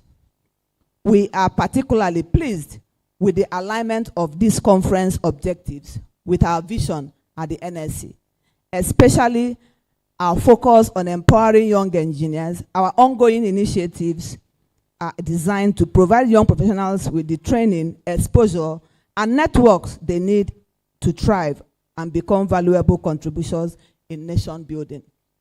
Just 3 weeks ago, we graduated 100 young engineers on the cohort 2. And they are all about digital technological training. That's how we can only empower the young engineers. And coming up, we are going to have what we call the Engineering Olympiad, which will be sponsored fully by the Nigerian Content Monitoring Development Board. It's also an opportunity for young ones to showcase their talents and showcase their innovations. Because I borrow a leaf from what the last speaker said, innovation is what is the future of this country. Technology is also the future. We must key in. We must allow the young ones to key into all these programs by government in line with the renewed hope agenda of the presidency. We are particularly pleased with the alignment of this conference objectives with our future at the NSC, especially our focus on empowering young engineers. Mentorship, collaboration, and access to opportunity are critical. As the world continues to change, it is essential that our youth are well positioned to adapt, innovate, and lead. This is why platforms like this, where ideas are exchanged and futures are shaped, are so important. I want to sincerely thank Dr. Bayero Agabi and your benefactor who actually led you to this dream that it's not just a dream, but now it's a reality that brought all of us here together. I commend the organizers for assembling such a formidable think tank of minds, and I encourage all participants to contribute meaningfully to the discussions. Let us all be part of shaping a future that is inclusive, innovative, and sustainable. In NSC, we've been inclusive, we've been innovative, and we are really going to sustain not just the tempo, because we are going to the commanding heights in the society. Having a first female president who did not just change the narrative, but has taken us to the global stage. 3 days ago, we signed a consensus MOU with the Chinese on technology transfer. That was something that has not been heard of. So I want to give it to the president of the society for this giant strides. We should talk about giant strides. It's now commanding strides that she is actually projecting and delivering for the Nigerian engineers and also globally. Because presently we have 5 branches in diaspora and 87 branches across the Nigeria. So Nigeria Society of Engineers is the foremost, not just in Africa, professional engineering institution, but in the world. Once again, I thank you for this honor, and I wish everyone fruitful deliberations and a successful conference. Thank you, and God bless you all.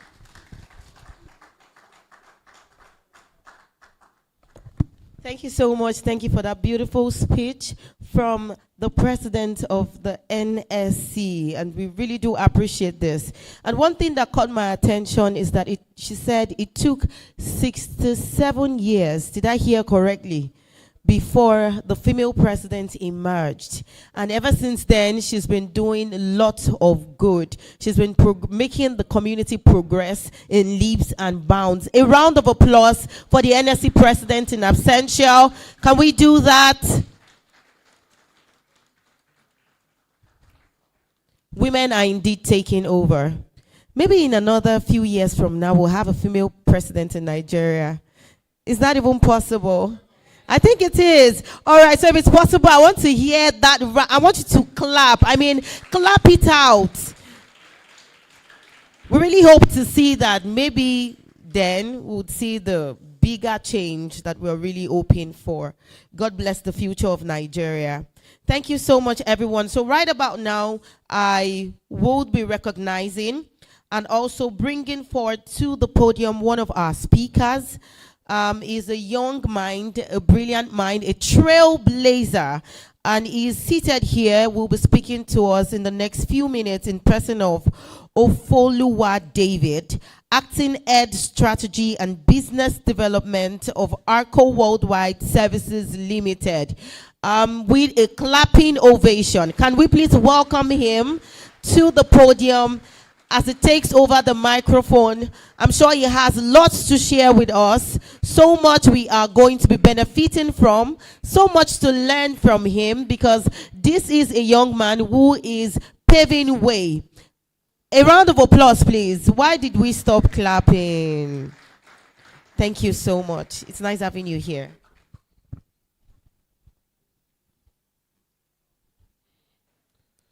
Good morning, everyone. Distinguished guests, esteemed government officials, members of the press, and amazing youth change makers.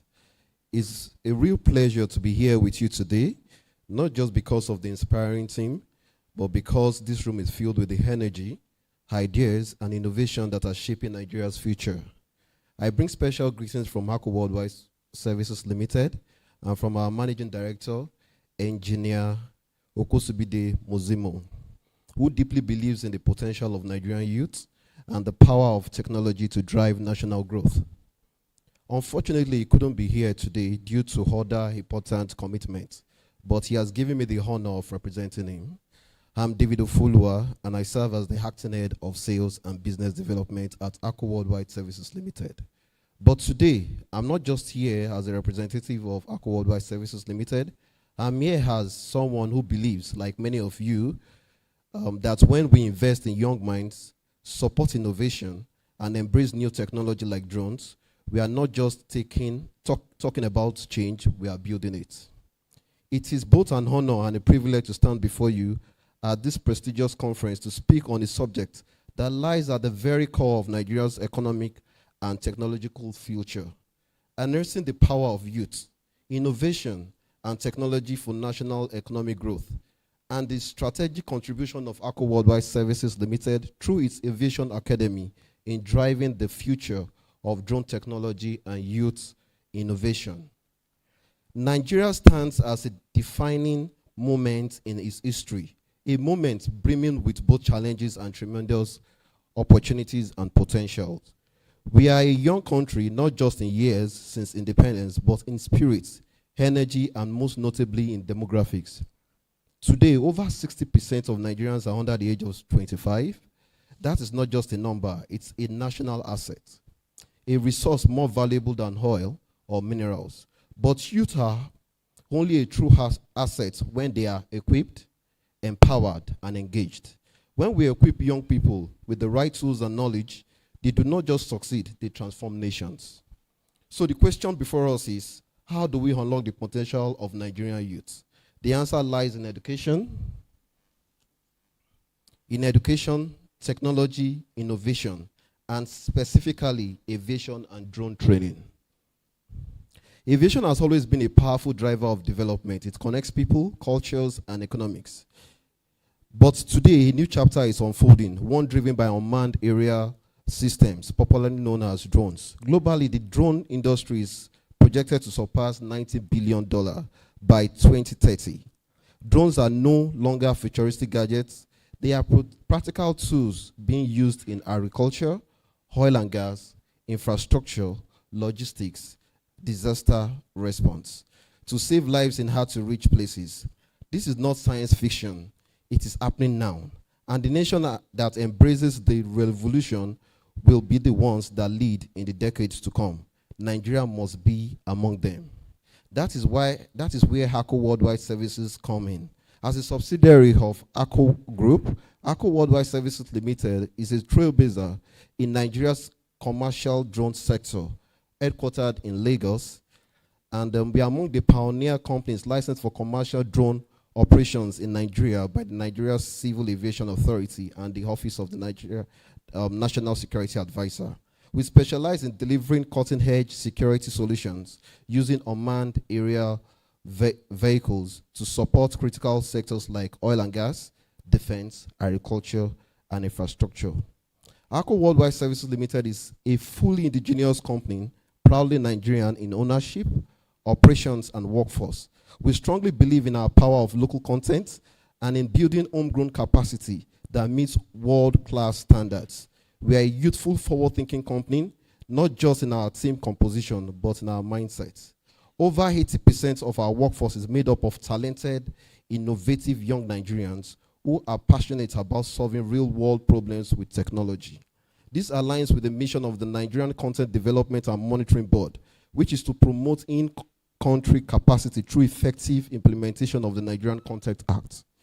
We invest heavily in research and development because we know that sustainable growth must be driven by homegrown innovation, from testing next-generation aerial platforms to developing new operational frameworks.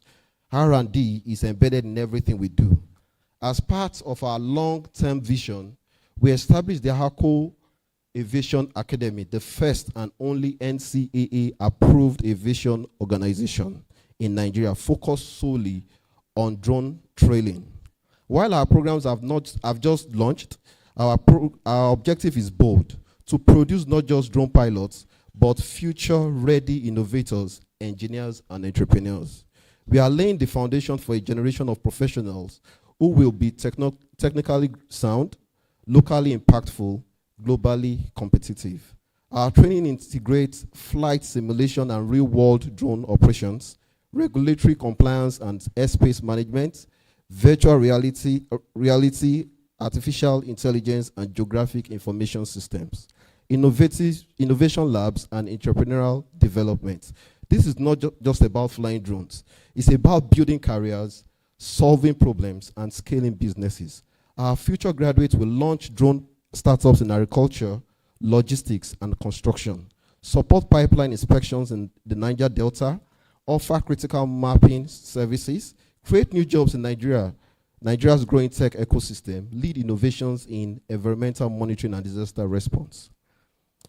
And we are especially proud of our commitment to inclusion.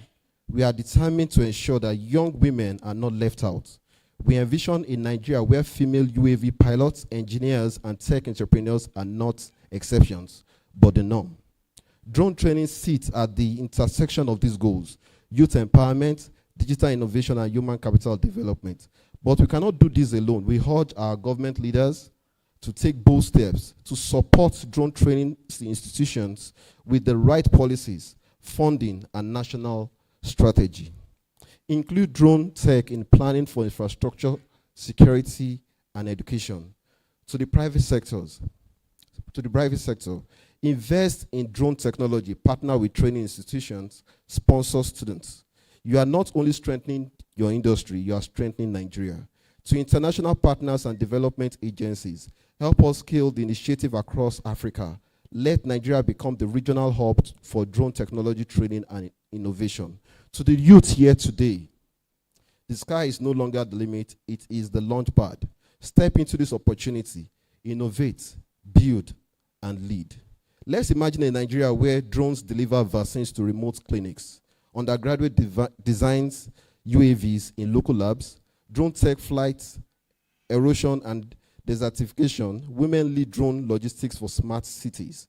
Our drone pilots are in demand across Africa. That future begins now, and it begins with you.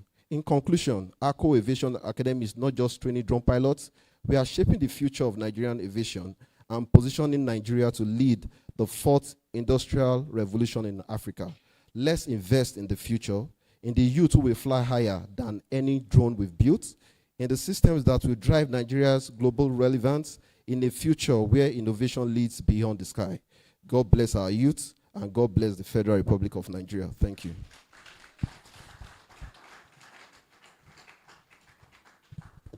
Thank you so much, sir, and God bless you too for that insightful speech.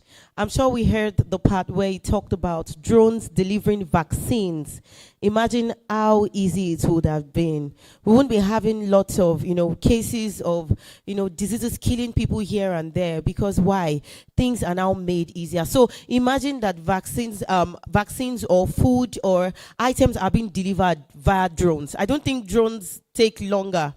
It gets to the spot almost immediately. So we need to start harnessing the power of creativity, the power of innovation, and the power of technology as youth. Thank you so much, sir, for that beautiful speech. And we all hope for a beautiful Nigeria. So one more time, I would like to make a single recognition currently of one of our guests who is seated here right now, Dr. Nkechi Newton Denila, Chief Admin Officer of Medallion Data Center Limited, representing Engineer Ike Namani. Can you please wave wherever you are as we give a round of applause for our, thank you so much for gracing this occasion, and a warm round of applause as we welcome the dance troupe. They're here to entertain us, and I also want to believe that while they entertain us, there is something we're going to be learning from their dance moves. I believe it's going to be educative as well. Dance troupe, are you ready for us? Are you ready? All right, please. You can have the stage. Do you need us to move this? Okay.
Ogun State. Since we are all sharing the same culture, please sit back, relax, and enjoy the rest of your day.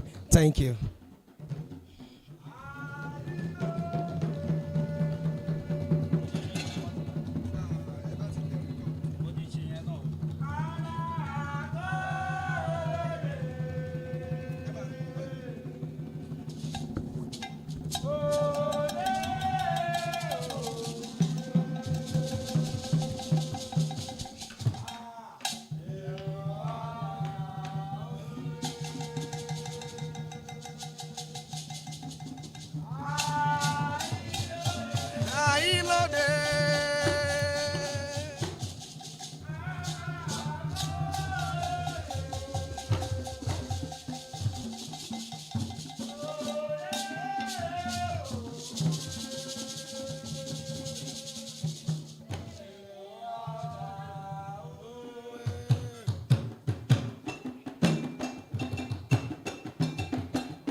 Kọ́sọ́wá ó pèrègèdè káwa má ṣiṣẹ́ ká má fẹsẹ̀ kọ́ pẹ́pẹ́yẹ ikú sómi o. Èyí fomi ṣeré o, èyí fomi ṣeré. Òdèrè òdèrè làmìrè òdèrè làmìrè ẹlẹ́dàá wa onílé àwa. Kọ́sọ́wá ó pèrègèdè káwa má ṣiṣẹ́ ká má fẹsẹ̀ kọ́ pẹ́pẹ́yẹ ikú sómi o. Àwa mi làbọ́ lóde sóde. Àwa mi làbọ́ lóde sóde o. Àwa mi làbọ́ lóde sóde òde wúre. Gbo Lagos, àwa mi làbọ́ lóde sóde. Àwa mi làbọ́ lóde sóde òde. Ibà wọn ìlú o. Ibà wọn ìlú o. Ibà ibà ìrúmọlẹ̀ o. Ibà ibà ìrúmọlẹ̀ o. Ẹ̀wẹ̀ sọ ẹkú òní o.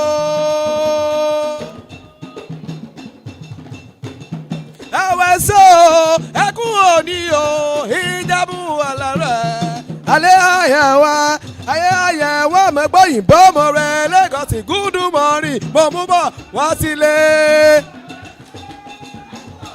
Ẹ̀wẹ̀ sọ.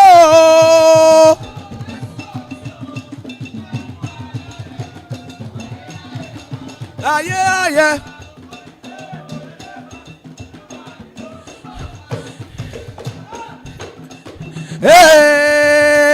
Gúdú mọ́rì o.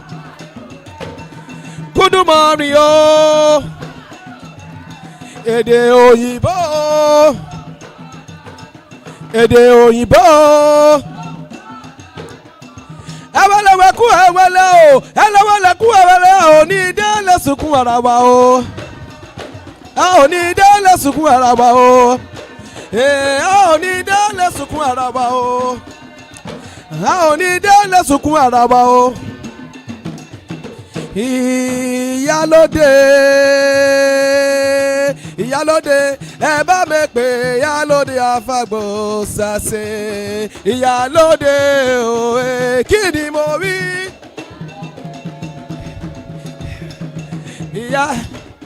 Ìpè ìyálóde àfàgbò sàṣe ìyálóde o. Obèlè débi ṣàwò obèlè débi ṣàwò òde.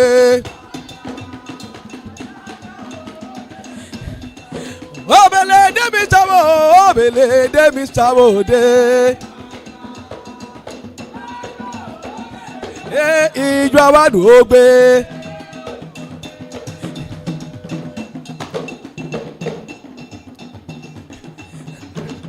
That is a glimpse from the Ogun State, Ijebu precisely. And now, we welcome you to Lagos.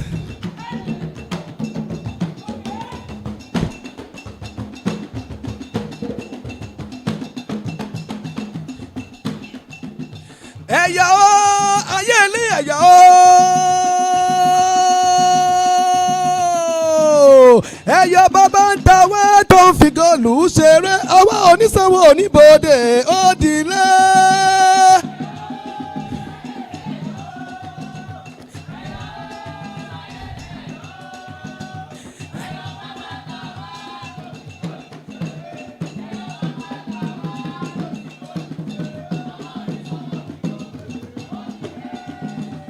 ẹ̀yà ó ayé ní ẹ̀yà ó.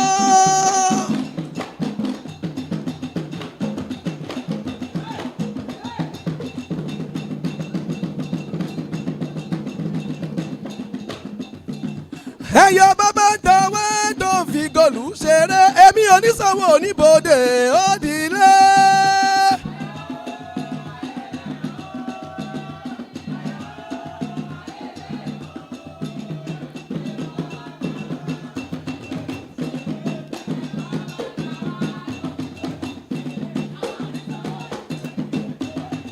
kí lè dúpẹ́.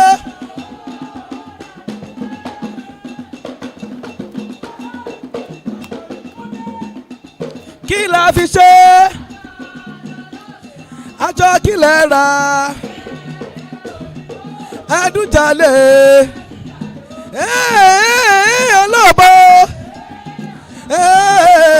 ọlọ́bọ ọlọ́bọ mi jọ yẹrẹ wò ẹdún fẹ́ ṣe bí oge ìsàlẹ̀ kọ́ ìsàlẹ̀ kọ́ ìsàlẹ̀ kọ́ ìsàlẹ̀ kọ́ ìsàlẹ̀ kọ́ amọ̀nàmọ́ àwọn àtọ̀húnrìn wá wọ́n mọ́ra wọn.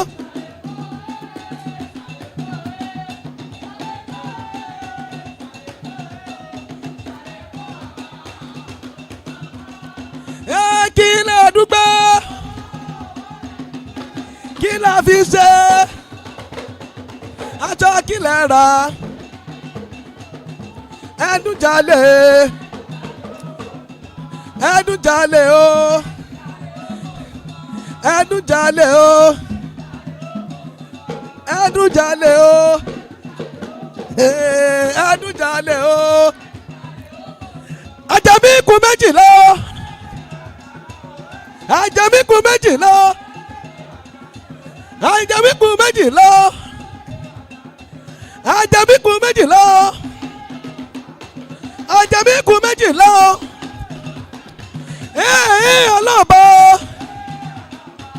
ago ago ago èrè ayò èrè kí làmì fèrè ayò ṣe kí làmì fèrè ayò ṣe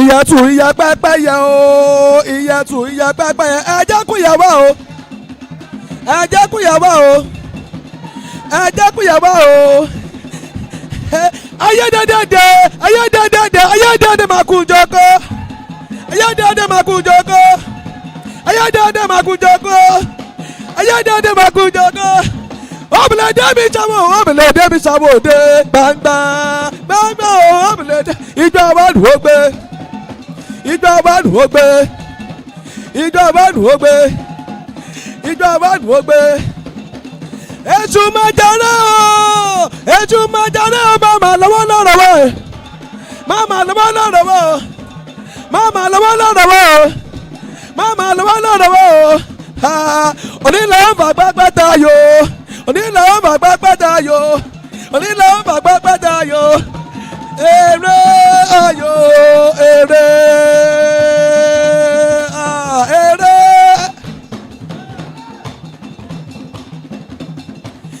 Èrè.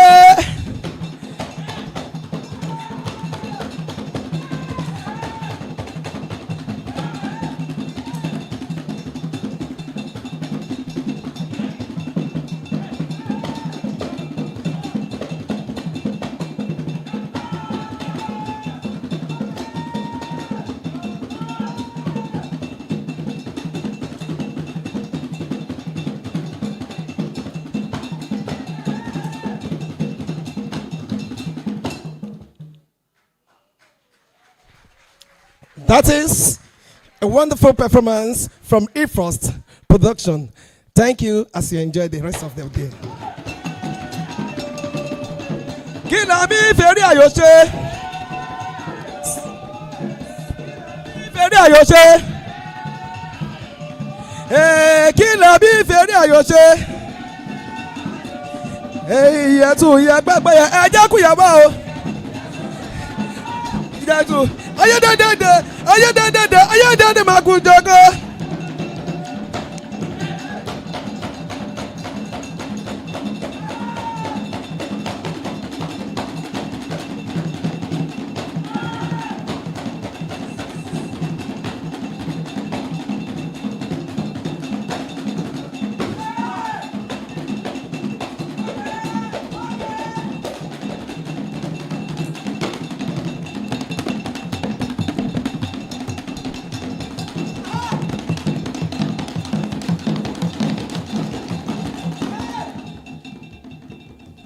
Thank you.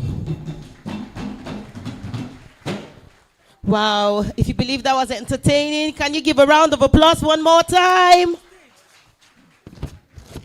That was indeed entertaining. Should I ask the drummers to come back? I should tell them to come back.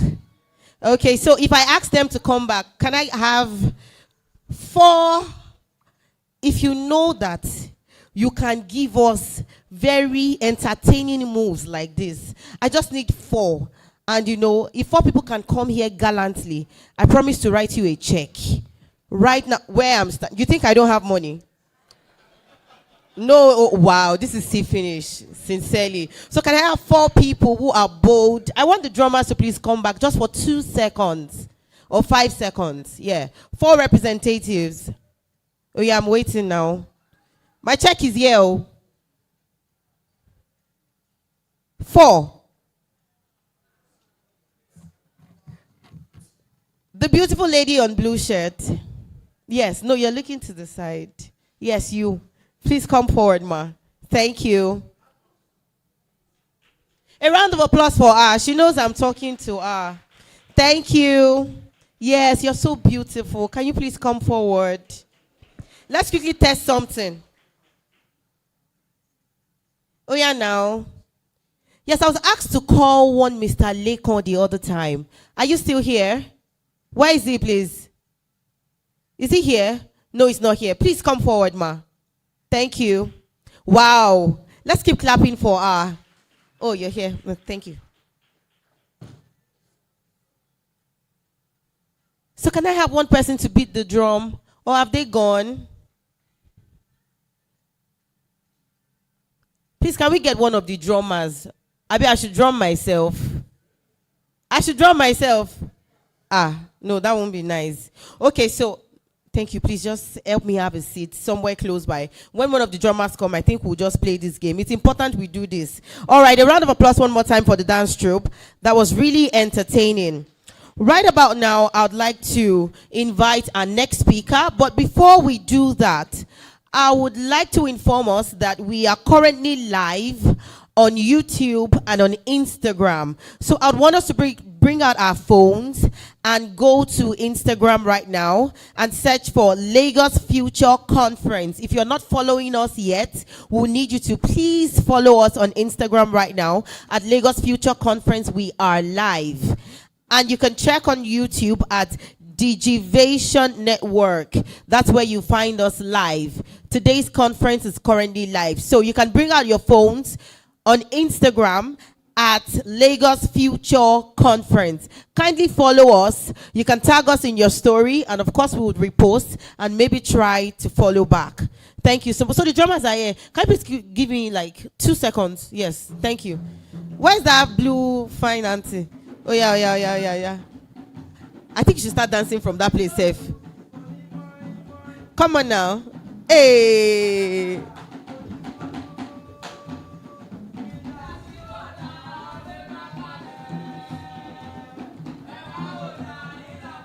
We're not clapping for her. A round of, she's doing amazingly well.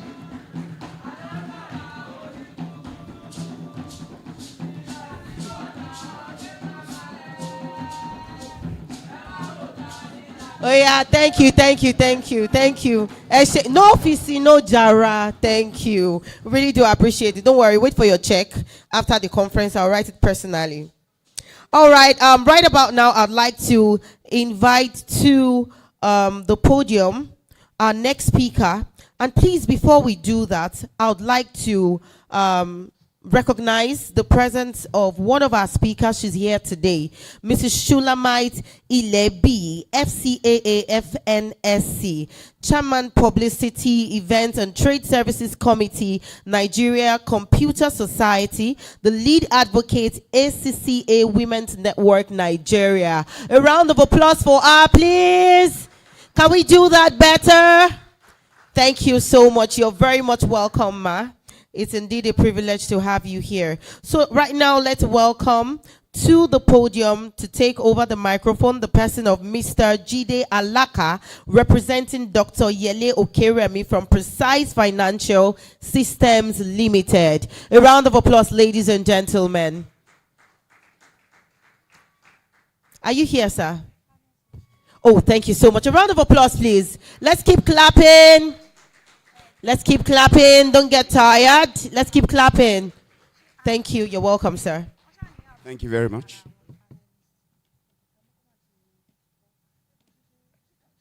Okay, good morning, everyone. To the convener, to government officials here, to distinguished guests, ladies and gentlemen, and the press corps. My name is Jide Alaka, and I'm representing my MD, and that's his picture. Dr. Yele Okeremi. He sends his greetings. He would have loved to be here, but I will be reading his prepared notes. Nigeria's digital future, building resilient financial infrastructure for sustainable growth. To the youth here, I welcome you specially. The future is not just coming, it's already here. If you have resilience, if you have perseverance, you'll be able to take hold of it. So, the blueprint is clear, but execution is everything. History doesn't lie. Nations that prioritize self-reliance, innovation, and long-term strategy don't just grow, they dominate. The proof, look at palm oil. In the 1960s, Nigeria was the undisputed global leader in palm oil production. Our seeds, our knowledge, and our fertile land set the standards. Then came Malaysia, hungry, strategic, and relentless. With Nigerian seeds, World Bank funding, and disciplined planning, they didn't just replicate our model, they perfected it. Fast forward 50 years, Malaysia controls 34% of the global palm oil market, and Nigeria imports the same palm oil. The difference, foresight and execution. Malaysia didn't just adopt an industry, they adopted it. They invested in research and development, mechanized farms, and built supply chains that outlasted boom and bust cycles. Meanwhile, we clung to outdated methods, weak policies, and short-term goals. Now, we should apply this lesson to the digital age. Technology isn't just about tools, it is autonomy. As a software entrepreneur, I've seen firsthand how simple ideas can transform societies. But here is the hard truth. Nigeria's problem isn't ideas, it is implementation. We applaud vision, but falter on logistics, policy, and scalability.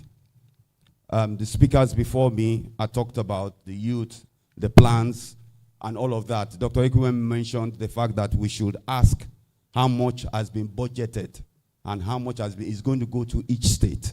These are things we should put in perspective. It is a subsisting culture that has been pandered to by the Nigerian elite in their quest to ensure that the golden goose always lives on their front yard. If we are serious about Nigeria's digital future and building resilient financial infrastructure for sustainable growth, then we have to imbibe a new culture of the pursuit of knowledge, discipline, focus, and vision to create lasting value. I hope I have not exhausted you by stating the obvious. Let's now talk about building and not destroying. As much as we know that copying is not a sin, we cannot afford to copy the original to the bone. We have to environmentalize whatever we need. There's no need of re-engineering the wheel. It is round and gets the work done optimally. But in copying the wheel, we must reflect on our particular challenges and the materials present around us to build the Nigerian wheel. In effect, if any country from where we copied the original decides on an economic blockade, we will not have to revert to horses for transportation. There are 3 issues that have to be dealt with. Increase in digital access. Yes, we've heard about the digital, the way Nigeria is going digital, but seriously, in this room, we know that Nigeria is not Lagos. It is important to remind ourselves of this simple yet often overlooked truth. When we cite statistics like 45.4% of Nigerians have internet access, we must understand the reality beneath the numbers. In truth, nearly half of that digital access is concentrated in just 3 cities: Lagos, Abuja, and Port Harcourt. These urban centers enjoy comparatively better infrastructure, greater affordability, and higher levels of digital literacy. But what about the rest of the country? Nigeria's vast rural and peri-urban regions are still largely digitally disconnected. Communities across states in the northeast, northwest, and even parts of the south struggle with unreliable electricity, expensive data, poor mobile network coverage, and limited digital education. These aren't minor inconveniences. They are barriers that exclude millions from the digital economy. If we are serious about multiplying digital entrepreneurship, innovation, and inclusion, we must ensure that access to enabling infrastructure, which is reliable internet, affordable devices, training programs, and power, is no longer a privilege tied to geography. Innovation cannot flourish in isolation. When only a few cities have the tools and networks to innovate, we rob ourselves of the talent and the numbers and ingenuity that lie dormant in the rest of the country. Bridging this divide is not just a matter of fairness, it is a strategic imperative. A truly digital Nigeria, one that is creative, resilient, and competitive, must be built on a foundation of equitable access. This means deliberate investment in rural connectivity, community-based tech hubs, digital literacy programs in local languages, and inclusive policies that close the urban-rural gap. Only then can we unlock the full potential of our people and its youth and harness the power of technology to solve the challenges unique to every corner of Nigeria, not just the ones that are visible from Lagos. Second point is to enhance tech innovation. To drive meaningful progress, we must fundamentally rethink both the mode and curriculum of our education system. It is time we move away from outdated models that prioritize rote learning and towards frameworks that encourage critical thinking, problem solving, and contextual innovation. Let's also clarify a common misconception. Innovation isn't always about inventing anything new. More often, it's about connecting existing ideas in novel, contextually relevant ways. In Nigeria, true innovation must be anchored on our realities, particularly addressing pressing environmental and infrastructural challenges, from energy access and waste management to sustainable agriculture and climate resilience. Sadly, what we predominantly see as labeled as innovation today revolves just around fintech solutions that simply facilitate the movement of money. While financial access is important, the saturation of this space has created a crowd of indistinguishable vendors offering nearly identical services in a shrinking market. This raises a critical question. What real intellectual capital has all this activity contributed to the sector or to the nation? The honest answer may be deeply unsettling. This is not an attempt to diminish the work of innovation theorists or entrepreneurs in the fintech industry. Rather, it is a call for broader imagination. Nigeria's challenges are far more complex than building ever more efficient ways to circulate the naira. We need innovations that feed people, clean our air and water, power our communities, and lift entire regions out of vulnerability.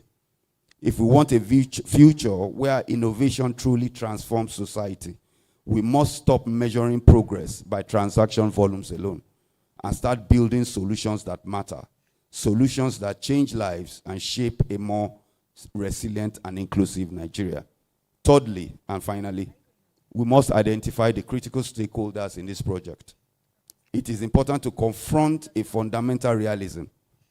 We must clearly identify and engage the right stakeholders in this national project. Let's not deceive ourselves. Previous generations, particularly baby boomers, are falling short in one critical area: mentorship.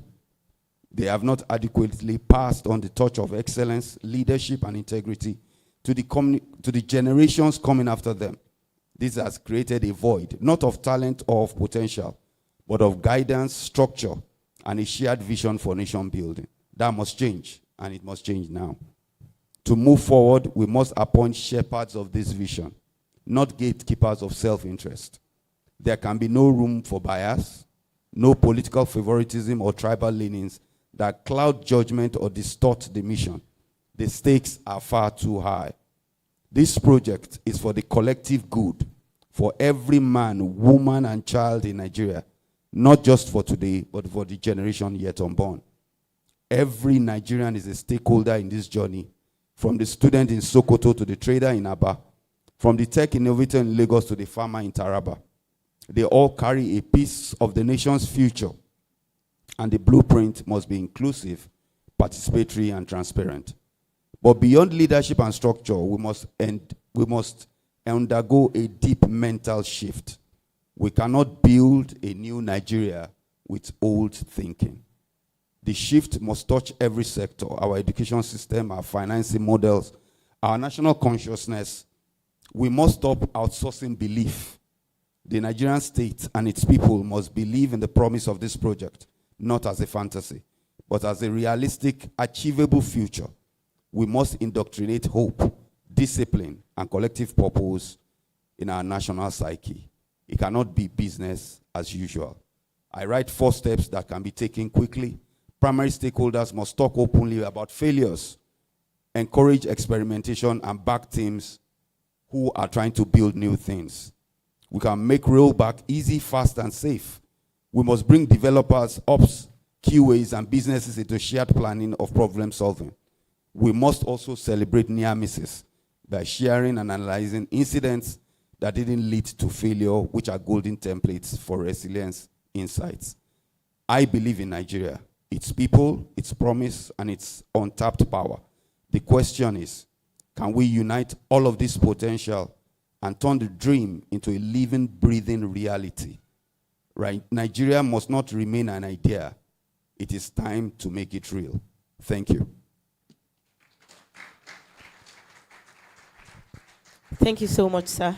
Nigeria must not remain an idea. It is time to make it real. A round of applause for him. Thank you so much for that beautiful speech. Right about now, we'll be making welcome our next speaker in person of Dr. Tola Yusuf, who is the founding partner for Infratel Africa. A round of applause, please, as he makes his way to the podium. He has a speech for us briefly, and there is wisdom in every speech that proceeds from this podium. A round of applause, ladies and gentlemen. Can we do that properly? Thank you. You're welcome, sir.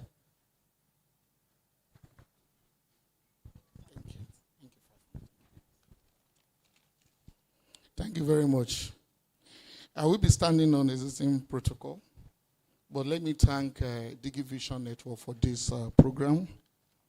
I think the time is really now. A lot has been said about different government policies that support the digital initiative in Nigeria, ranging from the gentleman that spoke about NITDA, the national policies on broadband, and many other innovations around that. But I am here to represent those people that are particularly not in this room. And I'm talking about Timipri across the Creek of Bayelsa, Okon in the hill of Obudu, to Ahmed, right in the Boko Haram ravaged area, right there in the north, and to Ajala in Komu, in where Ogun South, where the agriculture happened. It's common that we discuss, we come to rooms like this and have innovations, ideas that are novels about how we can digitalize Lagos, Port Harcourt, Abuja, and some of these modern cities. But we forgot that where the real talent lies and where some of us roots emanate from, comes from the rural. So I am representing the rural, the 23% of Nigeria access gap that are excluded, that needed, are totally unconnected. I was privileged to work on an initiative from government recently, whereby we did an access gap analysis with the Universal Service Provision Fund, and find out that about 23 million people are still unconnected in Nigeria. What is the population of Rwanda? I will give an idea of a quick population sample. Population of Zambia, that is 19.5. Romania, 19. Mali, 19 million. Chile, Netherlands is 17.9. Cambodia is 17 million. Zimbabwe is a population of 16 million. So whenever you look at a population of 23 million that are totally excluded from connectivity, that are not privileged to use phone and know nothing that happened in the digital world, those are the people I'm representing. My name is Sola Yusuf. I'm the founding partner of Infratel Africa, and we are a rural transformation company putting technology, innovative idea to revolutionize the rural area.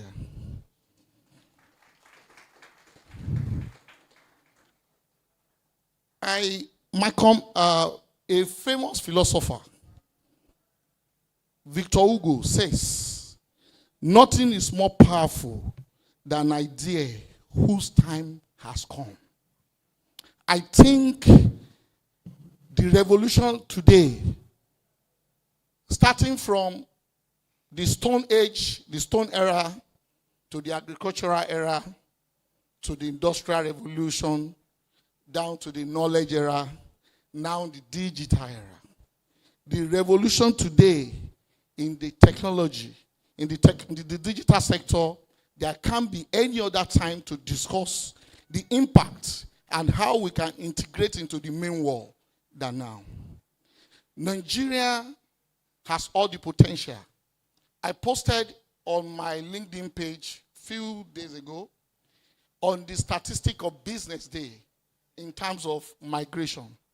Migration is dated from early days in the Bible. However, I am not thinking there is anybody in this room who is an entrepreneur that has not been impacted negatively by virtue of Japa. Japa has impacted everybody. Human being will find a way to navigate to where life gives you the best. And I think Nigeria has been losing brains and knowledge and people that can contribute to the economy. Today, contribution to 2023, contribution of the digital sector is almost 18.6% of GDP. We have lost a lot of people, or a lot of people have migrated. Some will come, some will not come. We say we train a lot and then we keep churning them out. However, what have we lost in the course of this? A lot we have lost in the course of this. The time to discuss digital revolution and give the power to the youth cannot be any other time than now.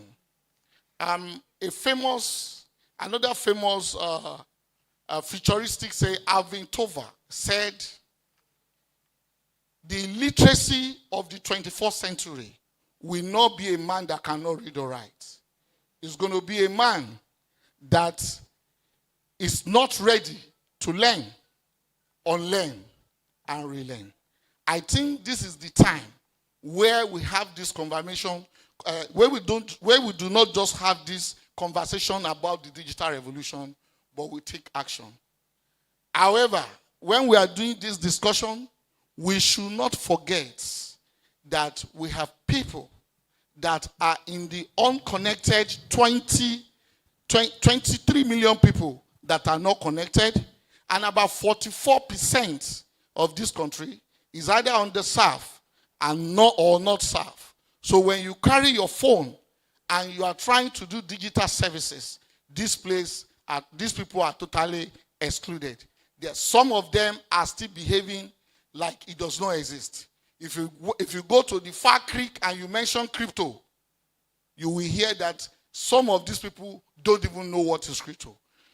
The greatest asset that anybody can have is human mind. So as I say again, I'm representing the unconnected and those people that are underserved. Together we can do it. Whatever we discuss in this room, we should look for the foundation. There are a lot of people are not privileged. And if they give them the privilege, myself or you have, they probably will perform more than us. Thank you very much. Thank you so much, sir. That was a beautiful one. It takes a man with a human mind. It takes a man who has compassion to decide to impact the rural areas, because it's no joke, actually. Talking about people who do not even understand what crypto is or do not even understand how the internet works. That's a lot of work. A round of applause, please, for him once again. You're doing an amazing job, sir, and this is properly recognized. Thank you so much. Right about now, I would like to bring forward our next speaker, one of our partners for today's conference, in person of QS Akonji, the General Manager, Keynote Nigeria Limited, is here, and he will be giving us a brief speech shortly as we proceed in today's conference. A round of applause once again, ladies and gentlemen. Thank you. Can we keep clapping? Thank you so much. It means a lot.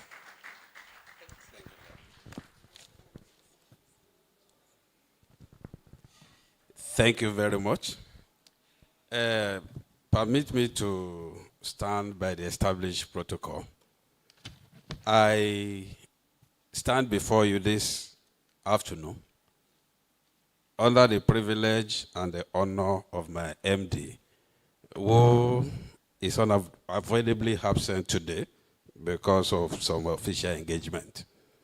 And he has sent his goodwill message, which I will want to read to us, clearly, even as sent.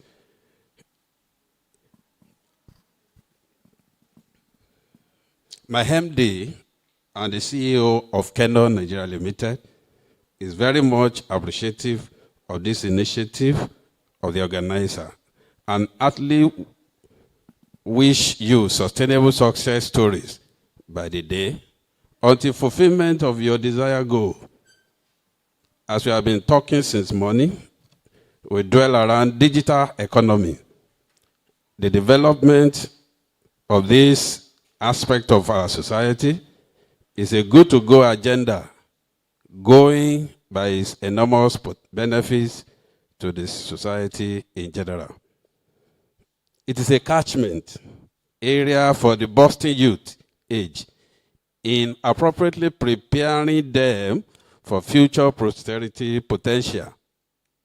And I want to tell you that Keynote, as an organization, has nurtured a culture of youth development through our graduate scheme that has been running close to 20 years now, whereby fresh graduates from various universities and higher institutions across the nation are recruited for a one-year training scheme and afterward release them into circulation for employable engagement and useful professional service in our society. We in Kano, we provide services in the infrastructure development, supply of green energy solution, supply of control system and equipment. We give support service even to discourse and electrical engineering concern in general, and also the mechanical engineering services. So we look at it that the challenge majority face is that you have this slogan that it says most of the graduates of Nigerian institutions are not usually employable. And having looked at this as a challenge, we developed this scheme which actually have enhanced the performance of a number of youth. I can proudly say that today in the world of engineering, the impact of this program has been felt because we can have them in hundreds of the people that have passed through this scheme, and today they have found their footing, even in the practice, contributing tremendously to the progress even in the engineering sector. And I want to assure you that we are not tired even of doing it. My MD is the Vice President of Koren, and in collaboration with the Nigeria Society of Engineers and other professional bodies, we are not relenting in ensuring that we contribute our quota to ensure future even for our youth. And I want to tell you, the organizer, that you are doing a good job, and we are there at any time. So when this initiative, came to recognize him, you understand, he felt fulfilled, and he also gave a promise that he will continue to do. And so, definitely, as we are making effort to ensure that this digital economy development is taken as a real business, definitely you have support even from professionals that are already in the field also to be able to navigate even to a safe shore. So thank you very much for this privilege, and I wish you all the best.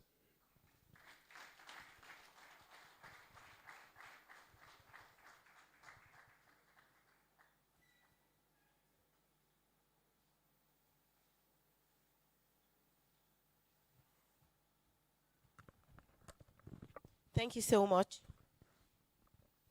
Thank you so much for that beautiful speech. And right about now, I will be making welcome Miss Ibukunluwa Owa, Ed Regulations Unit, Nigeria Data Protection Commission, representing Dr. Vincent Olatunji, National Commissioner, CEO, NDPC. Can you please come over to the podium, ma? A round of applause, please, ladies and gentlemen. Right after this speech, we're going to be having the panel session. So please stay tuned. Let's keep clapping. Thank you. Hello, everyone. Good afternoon. I hope we're all doing well. Thank you very much for inviting Dr. Vincent Olatunji and the Commission. We're very happy with this event, particularly because it focuses on the youth. So I will be focusing more on the different things that we're doing that the youth will be interested in. But before I start, I was wondering if I could just ask some questions for the youths in particular.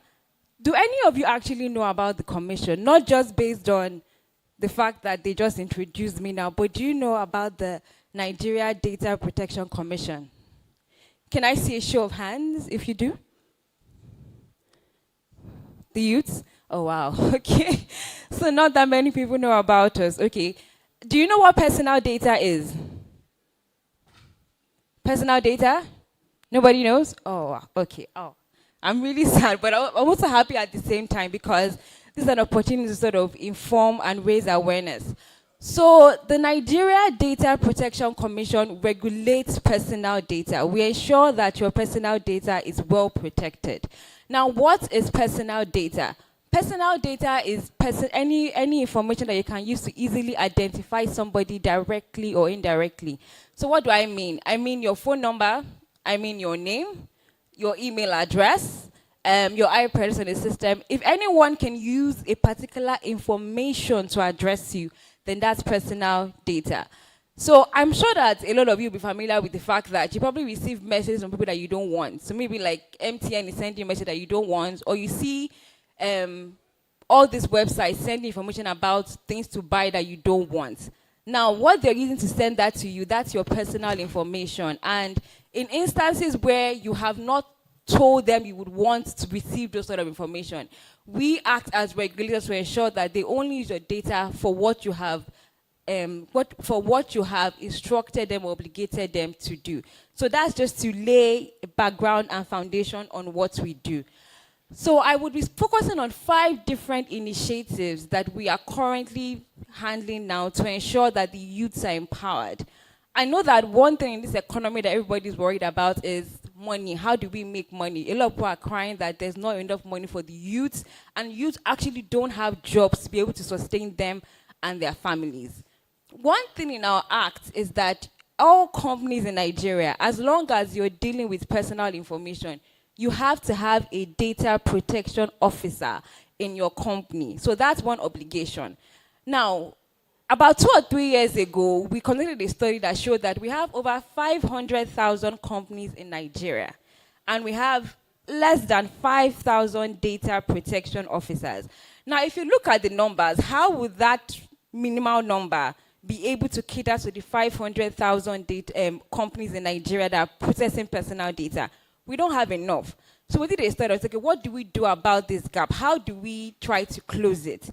We looked around and we noticed that if you look internationally, there are a lot of organizations that certify people to become data protection officers, but their fees are very expensive. So for example, IAPP will charge you close to $1,000, PECB will charge you close to $1,000 as well. So we said, okay, why don't we try and localize so that the average youth can get a certificate data protection officer, and at the same time, they can now find jobs with it and make money. And just to know that it can also be a second or a third job to you, so it can be an extra source of income just for the youth. So we decided that let's try and localize this. So we set up a committee of experts from different universities, international experts. We brought in IIM, that's the Information Institution Management, and then experts in the commission as well to come up with a program and content for us to be able to have a national data protection certification program, for us to be able to train people to become DPOs, data protection officers. I'm happy to announce that in January, that program was launched, and we trained close to 500 Nigerians for free. And very soon, we'll be issuing 438 certificates to these youths. Now, with this certificate, they can actually find jobs in any company because, like I said, under our law, you have to have a DPO. So we've indirectly empowered over 400 youths to be able to become data protection officers. The program is ongoing. The second phase should be sometime later this year, but it won't be free anymore because we were able to get that free due to a collaboration with the federal government and the Ministry of Communications, Innovation and Digital Economy. But now it won't be free anymore. However, it's way cheaper compared to the $1,000. So it's going to be at a fairly minimal sum so that the average Nigerian can be able to afford it and empower themselves for future jobs. So that's the National Data Protection Certification Program. That's number 1. The second thing we're doing is we are now establishing data privacy clubs in universities to be able to train the university students on what data protection is, how they can protect their data, and what their rights are under the Nigeria Data Protection Act. So I'm happy to announce that we have 3 universities now that have established data privacy clubs. We have University of Ibadan, University of Ilorin. We're currently working with Abubakar University and some other universities to ensure that every major university in Nigeria has a data privacy club. The third one is we currently signed a memorandum of understanding just yesterday with the Digital African Consult. And what is this expected to do? This is expected to train students in secondary schools to be able to understand what data protection is. How can I protect my data? It's important to note that as we go into digital economy, data is what is used to fuel everything we use online. So as we go into it, there is going to be more need to protect your data, to stop people from using your data for things you do not want. I'll give you an example.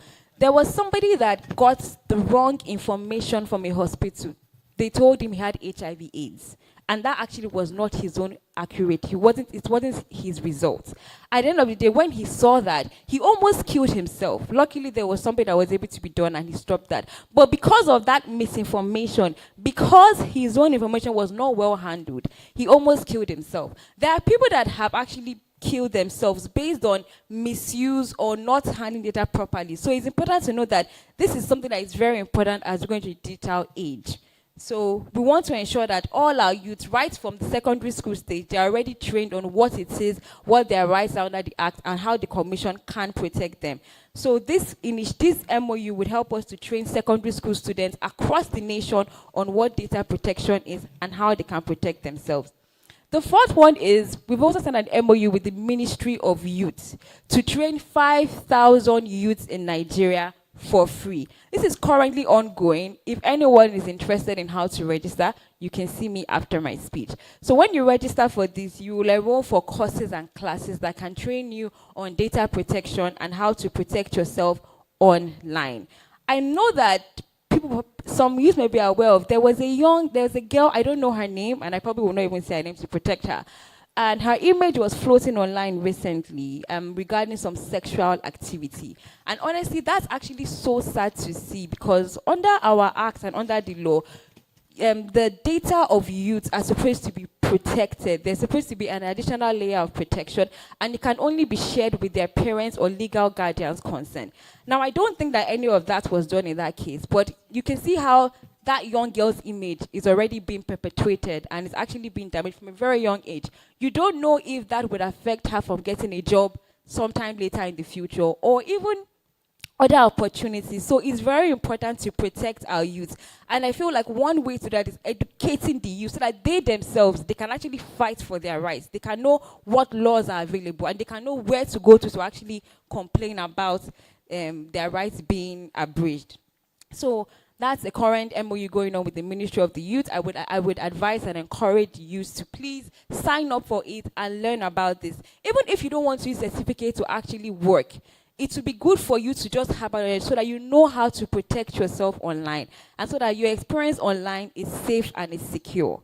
So the final one, which is the fifth one, is a virtual privacy academy, which we are currently running now.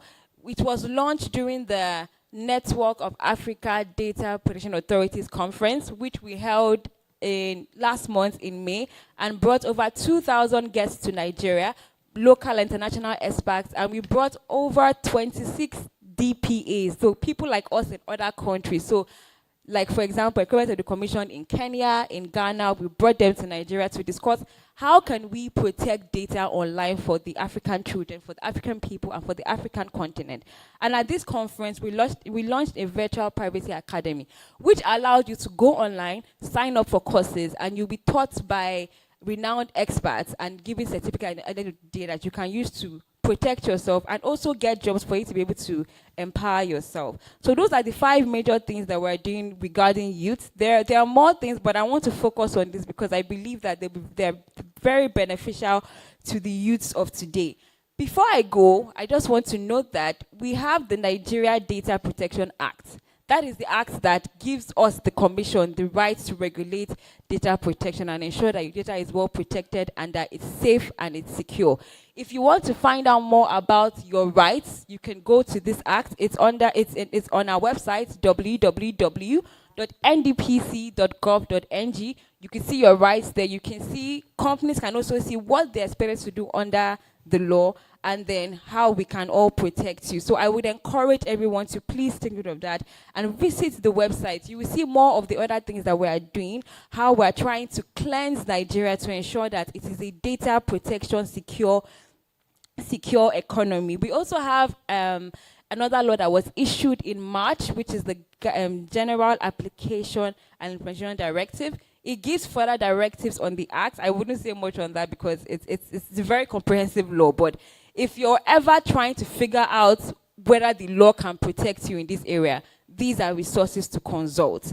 Finally, we take complaints on data protection. So if you have any complaints regarding somebody mishandling your data, like I said, maybe somebody sending you messages that you don't want, or a company putting up your picture online that you did not give consent to, or somebody mishandling your information, maybe a hospital, or making it public when you didn't give them that consent, you can approach the commission on info@ndpc.gov.ng.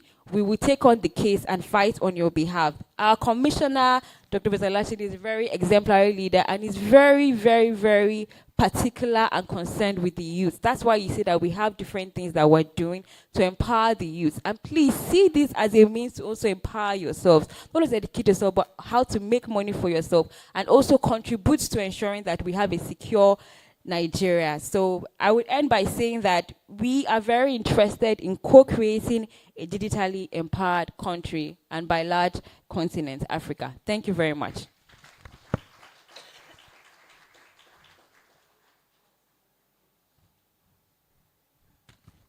Thank you so much. That was really insightful.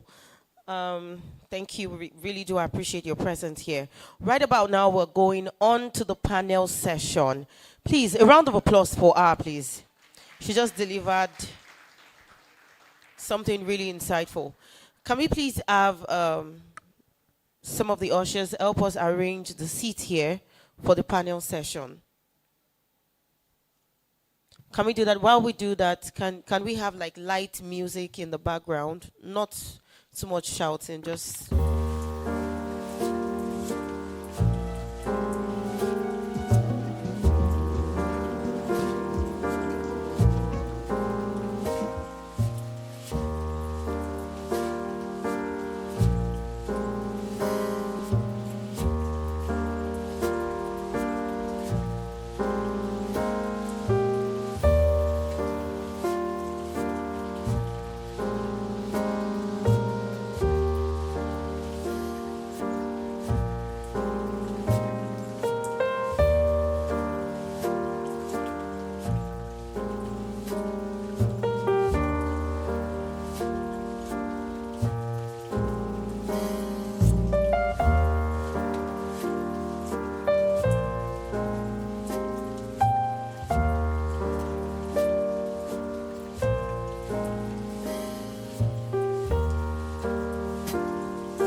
and fostering technology-led economic transformation and value creation.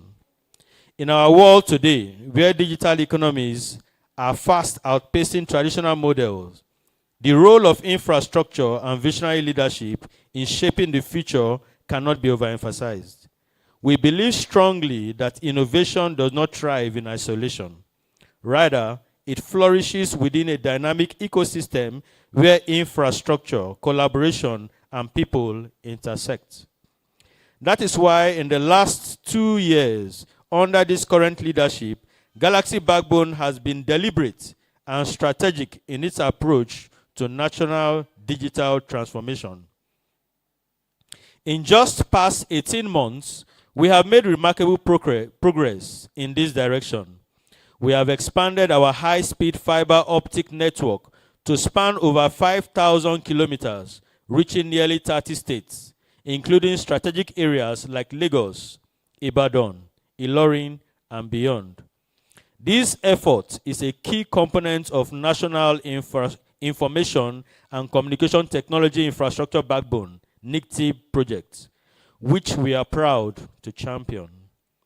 The robust expansion ensures the digital backbone of Nigeria is not only solid, but future ready. Infrastructure alone, however, is not enough. It must be complemented with responsive service delivery. That is why we launched our 24/7 service desk operations to guarantee round-the-clock support to our public and private sector clients. This is a clear demonstration of our commitment to operational excellence and customer satisfaction. Our commitment to inclusion deepening broadband penetration has also led us to collaborate with NICOMSAT to extend connectivity to undeserved communities. In all 774 local government areas, 6 of these areas are already online, marking the beginning of a long-term effort to empower the rural economy and close the digital divide.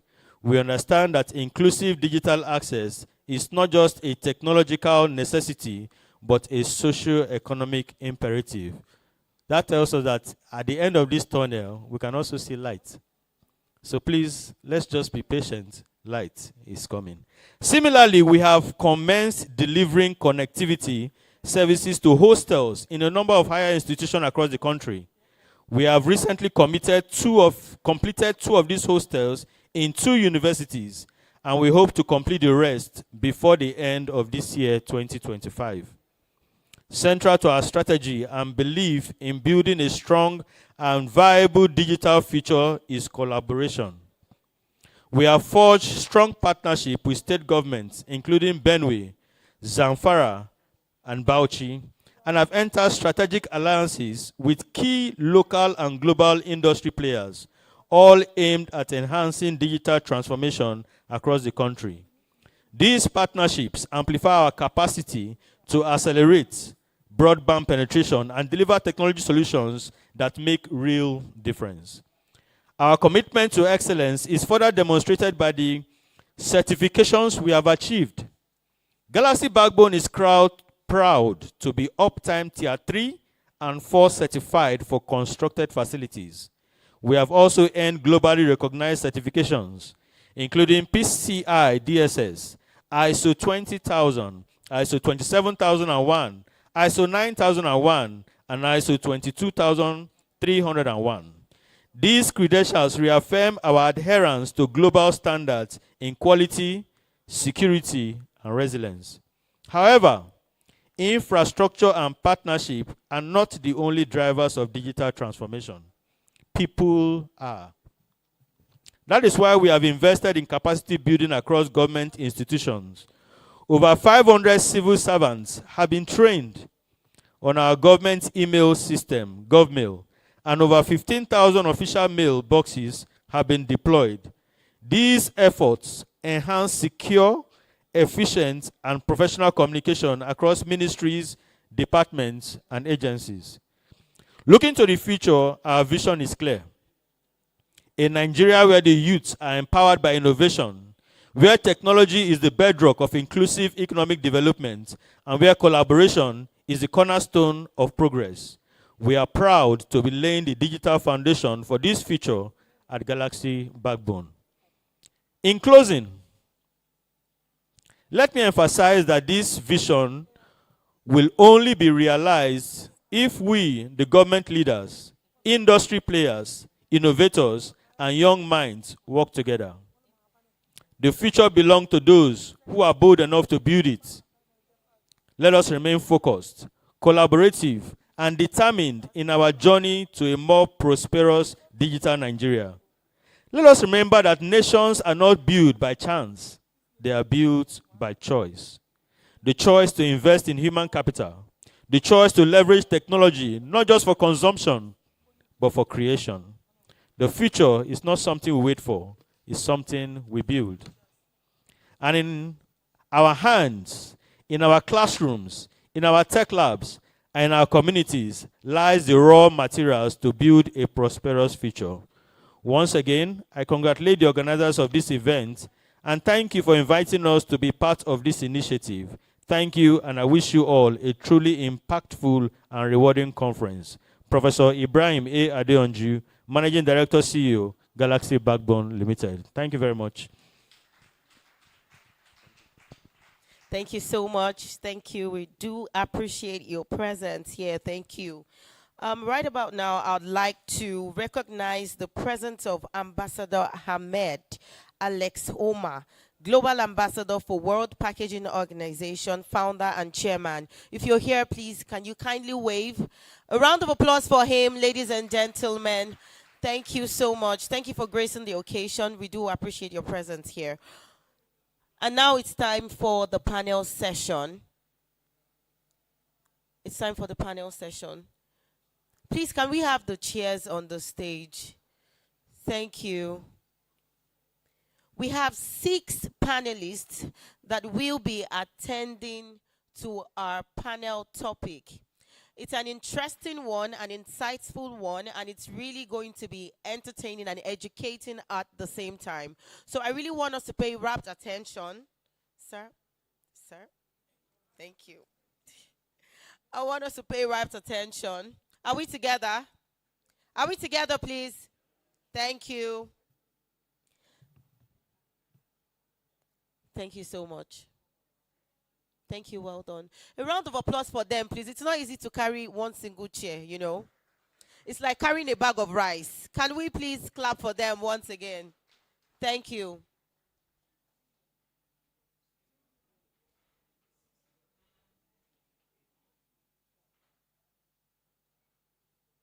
To grace our panel seat, I would like to make welcome Oluwatoyin Banjo, International Development Leader, Director of Programs, Aviation of Africa. A round of applause, ladies and gentlemen, as she mounts the stage. Thank you. Secondly, let's make welcome Madam Shulamite Ilebi, FCAAFNCS, as she walks gracefully down to the stage. Let's keep clapping. Thank you. Thank you so much, Ma. You're welcome. Please have a seat. And can we put our hands together as a welcome engineer, Akintola Akintayo? A round of applause, please. Thank you so much, sir.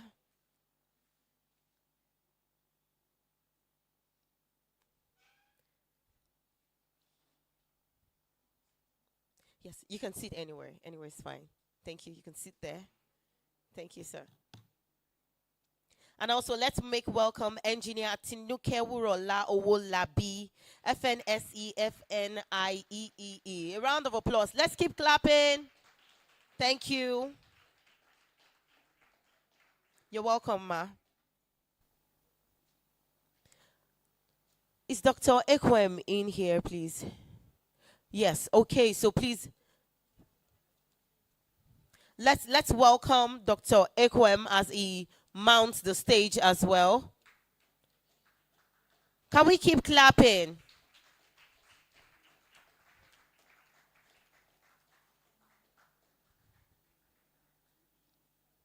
So there is one last name.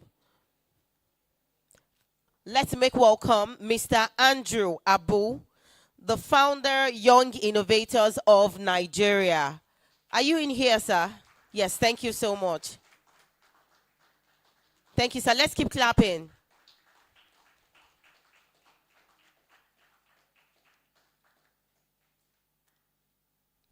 We're going to be having 2 panel sessions. This is the first, and it's going to be moderated by our able Miss Mojisola Alabi. Can we clap some more as she mounts the podium to handle the microphone? Let's keep clapping. Come on, don't get tired. Don't get tired. Thank you so much.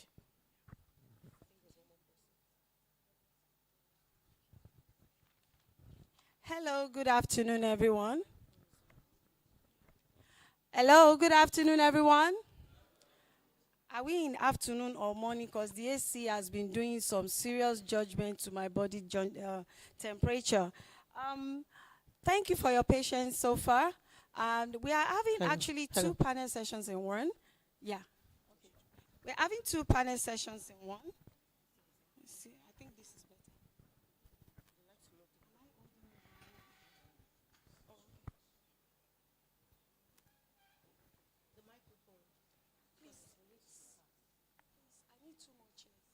Stage. Yeah. We are having more people on the stage. I would like to invite Dr. Tola Yusuf, please, to join the other guests on stage. Ushers, can we have more chairs on stage, please? And joining us virtually is Dr. Sheyi Akindeinde. He will join us virtually. And we are also having Mr. Jide Alaka from Precise Financial Systems.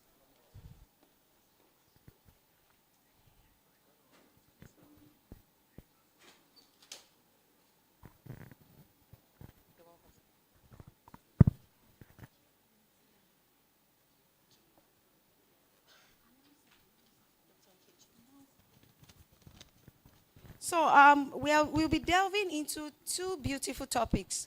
But the bottom line of it all is we are looking at Africa, the future, and how to sustain innovation among the youth. Okay, right about now, can we please make welcome Dr. Nkechi Newton, speaking for CEO Digital Realty Engineer IK Namani. A round of applause for her, please. Thank you so much. Can we keep clapping? I think we need one more chair. Can we have that fast? Thank you.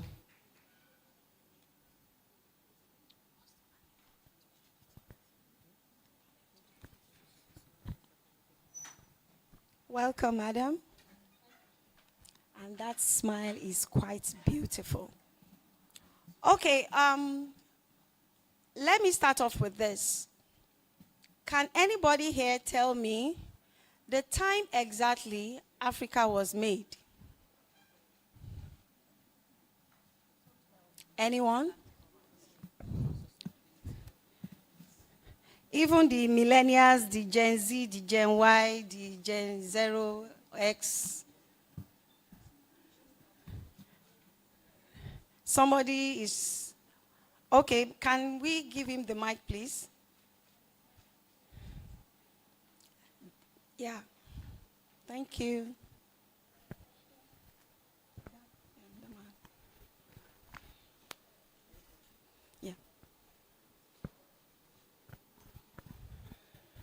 Africa was made when the world was created. So, and Africa is the, how can I say, is the beginning of human race.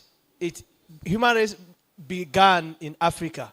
So that's the time that Africa was made, and it cannot be, we cannot count the years. Thank you. Okay, but I bet everyone here knows when America was made. If I ask anybody now, the history of America, I know some people will even be reciting. Documentation.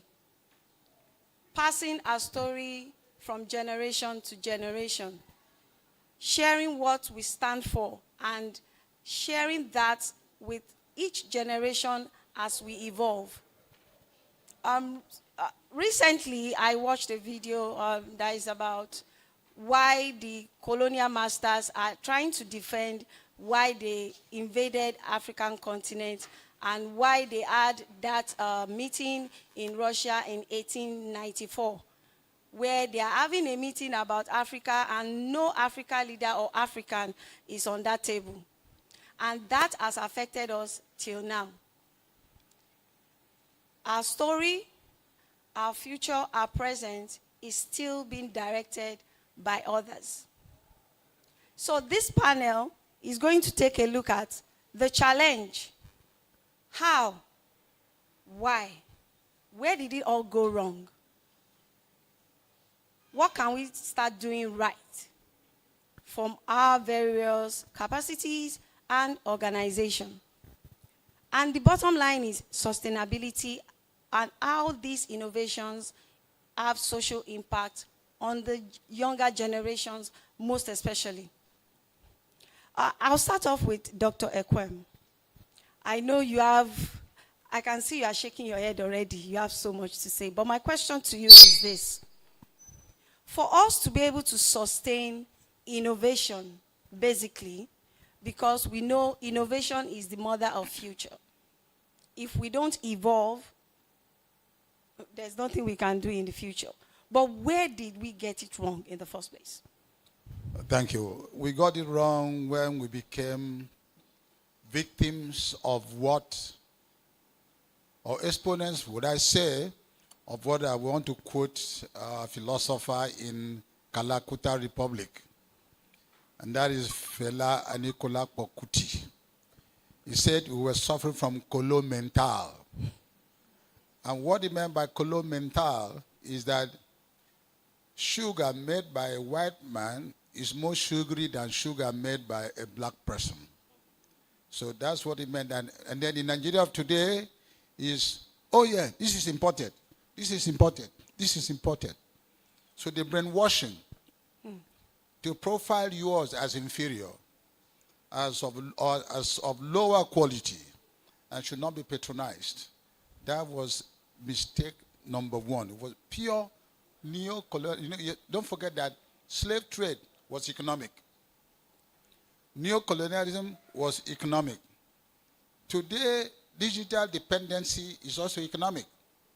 So we got it wrong by believing that whatever is made not in Africa or not in Nigeria is better and of a higher quality. That is absolutely false. Second point is I want to give an example, my dear sweetheart. There's what we call Ogogoro. You know what we call Ogogoro? Shekwe. When they came here, Kai Kai. Kai Ogogoro, Kai Kai. You know what? When the British came here, they called it illicit what? Illicit gin. Illicit gin. Wow. What's the difference between Ogogoro and whiskey, and Scotch whiskey, or Johnny Walker?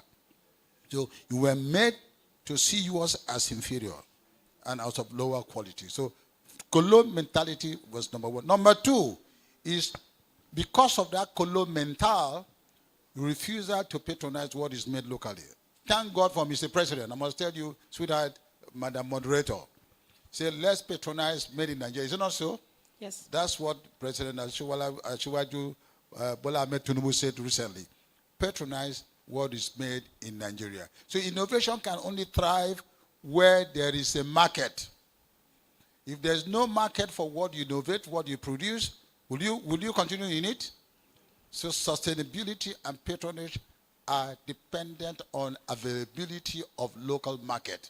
Wow. And as I used to say, remember, in the ICT industry, every day, in those days, we're all going to custom warehouse in Ikeja to import. Excessive importation is part of neo-colonialism, and you weaken the Naira. Okay. When you export, you strengthen the Naira. So, colonial mental should stop. Two, patronage of locally made goods white sugar is not more sugary than sugar made by a black person. Thank you. Thank you very much, sir. Thank you very much.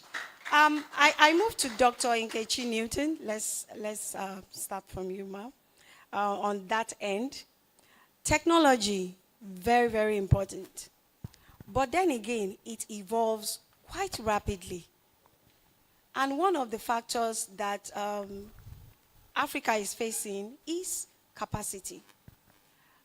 As an expert from your end, how do you think Africa can catch up on the capacity gap so that we can actually and truly cut out of the global cyberspace cake? Thank you. As has been, I want to stand on existing protocols. As has been mentioned earlier, I'm representing the Managing Director of Digital Realty Nigeria. Medallion Data Centers is our legal name, Mr. Ike Namani. Let me just start by probably saying a little bit about the company I work for. I'm proud to, I want to commend the convener of Digivation.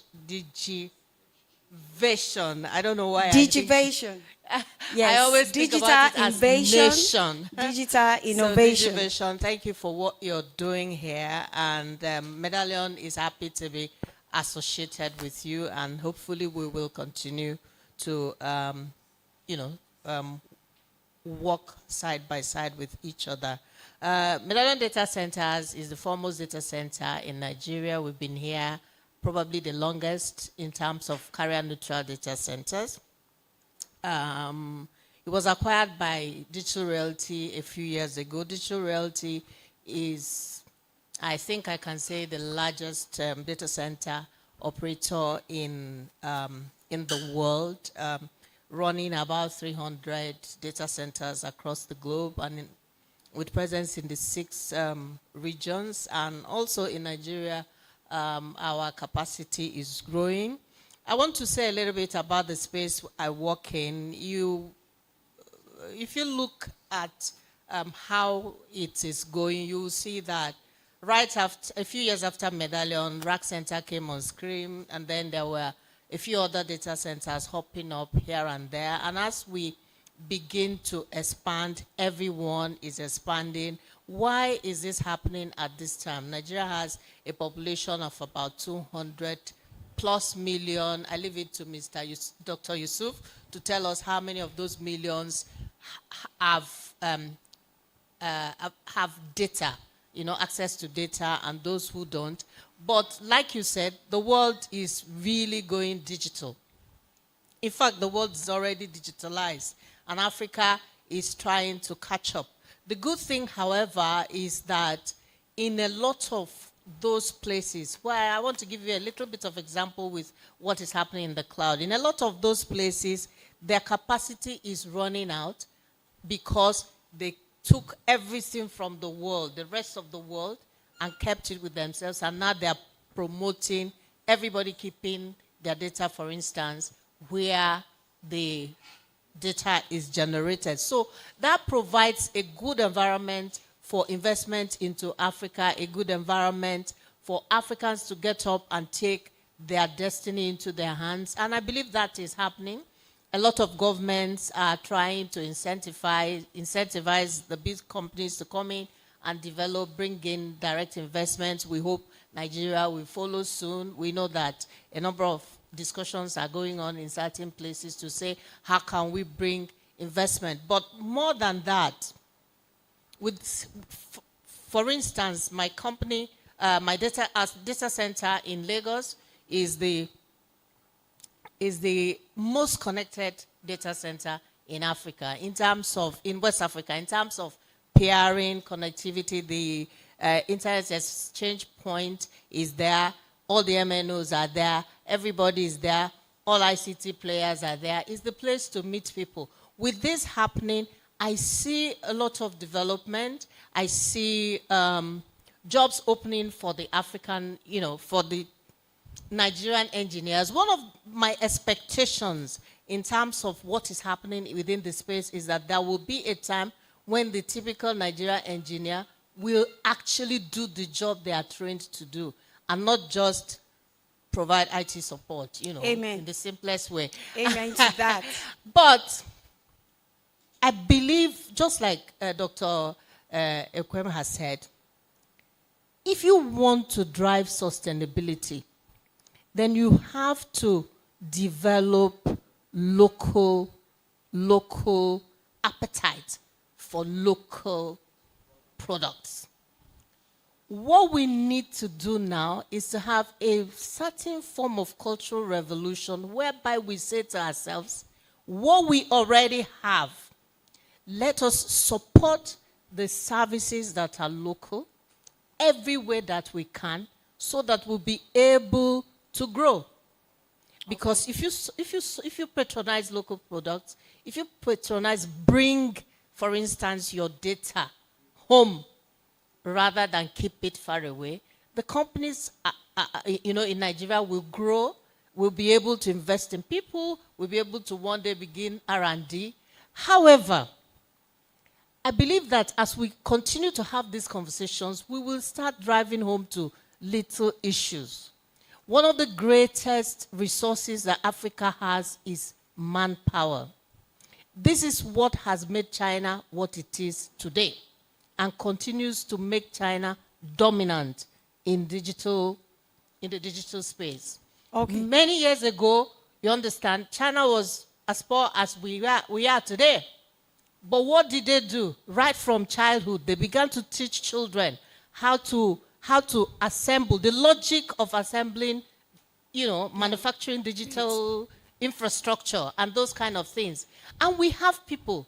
Another thing also we need to do is we have people who, during the day, they are on the road asking you to drop money, etc. Some of those people have the brightest minds. Yeah. Even if we don't remove them from the streets and we say to them, from this time to this time in the evening, there's free school. Just come, learn how to do this with your hand and not. Let me take it from there from you, madam. Community. Africans are known for how we treasure community living. But with the advent of social media, we see that gap growing wider, and wider. Madam Tosin Banjo. Okay, Oluwatoyin Banjo. Madam Oluwatoyin Banjo, from you, what is your take on how we can ensure that our cultural understanding and heritage is not wiped away because we are trying to evolve in the modern times? Briefly. Thank you very much, Madam Moderator.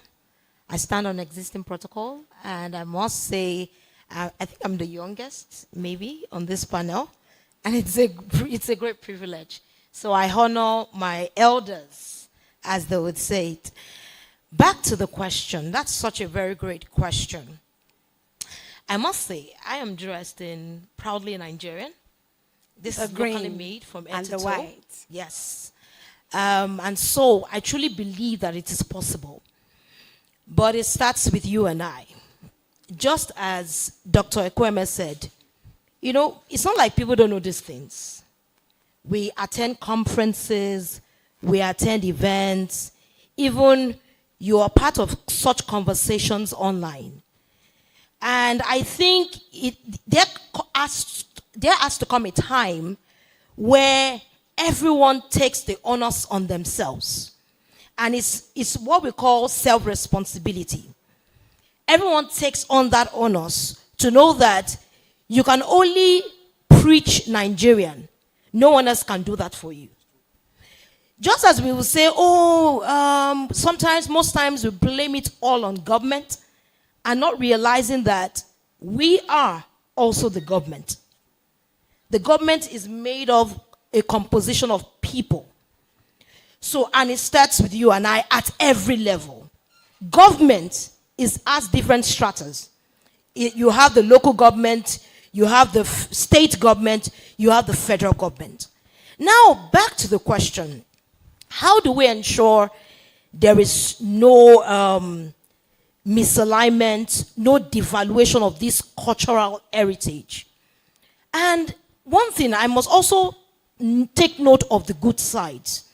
We are seeing young Nigerians, young Africans leading the charge and promoting, homegrown solutions, who proudly wear Nigerian attires.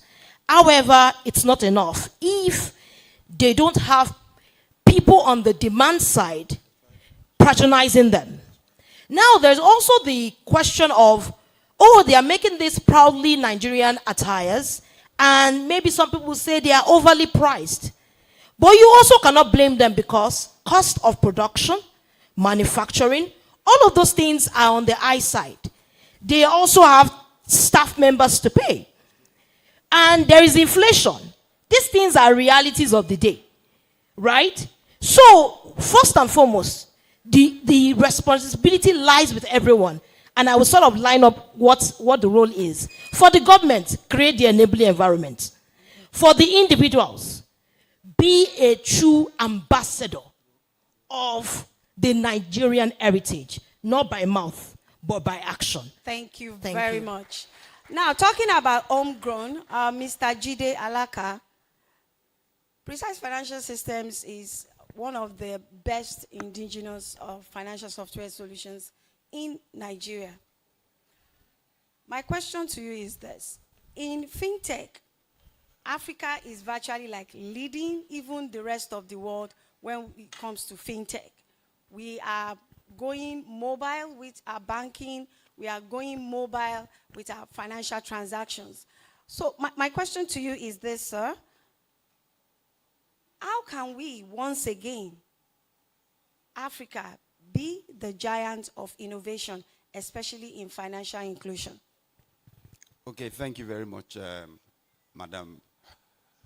I stand on all existing protocols, and I just want to take a leaf out of what has been said. I'll just give a good example, practical example. If you want to travel from here to Canada today, maybe the least, maybe you get like $2,000 to travel. If you want to go to Liberia from Nigeria today, you are going to spend that $2,000. 3 hours versus 16 hours. So the thing we have to talk about in Africa really, and people have been saying it, we have to make sure that our borders become entry points, not divisive elements. Okay. Africa has to collaborate. If we are going to become giants in anything, that's what you just said. It is harder to get to Liberia than to get to Canada. How is that possible? So that means that while Liberians are taking in, let's say, American technology, they are derisive of Nigerian technology. Meanwhile, the Nigerian technology is far better than the one that has come from America, is far cheaper, but because we won't collaborate, I don't know, maybe it's how Dr. Ekuwem said, it is deliberate colonialism. It is deliberate. So we have to break down those shackles and ensure that we collaborate with each other. We just have to collaborate in Africa to become a giant in the world. Thank you very much. And talking about borders, breaking the boundary, Madam Shulamite, inclusion in technology. We've had a case where people have been encouraging young ladies, females to be part of this evolution of technology, this evolution. You can be a tech sis too. Not only tech bros can exist. But the question I have for you is, they still think that is not their space. So how can they actually know is also a space for female and young girls for STIs too? Thank you very much for that question, and please allow me to ride on an already existing protocol. And I want to say congratulations for the Aviation network for this amazing gathering. So talking about diversity, I want to also, lend the voice to what she just said, Toyin, that diversity is inclusiveness. it does not only speak to a particular group of people. Like when you talk about younger ones, or we talk about women, or we talk about even men, because now men are jealous of women. When you keep saying women, women, women, what it means to an individual is collaboration, is the ability to be welcoming. It is all our responsibilities. And I also want to say that it is also important for us to be able to be responsible enough to ensure that we contribute our quotas. Say, for example, for the young ones that are in the house today, I want you to ask yourself, where am I today and where do I want to get to? Are you resting or shifting all the responsibilities to your parents? Are you yourself responsible? That is a food for thought. I see many people, many younger ones today, they are quick to blame the society, they are quick to blame the government, and then they fail to come back to themselves and ask, am I doing the right thing? Am I welcoming enough? In my adage, they said, Omo to ba shikwa, only ya magbe.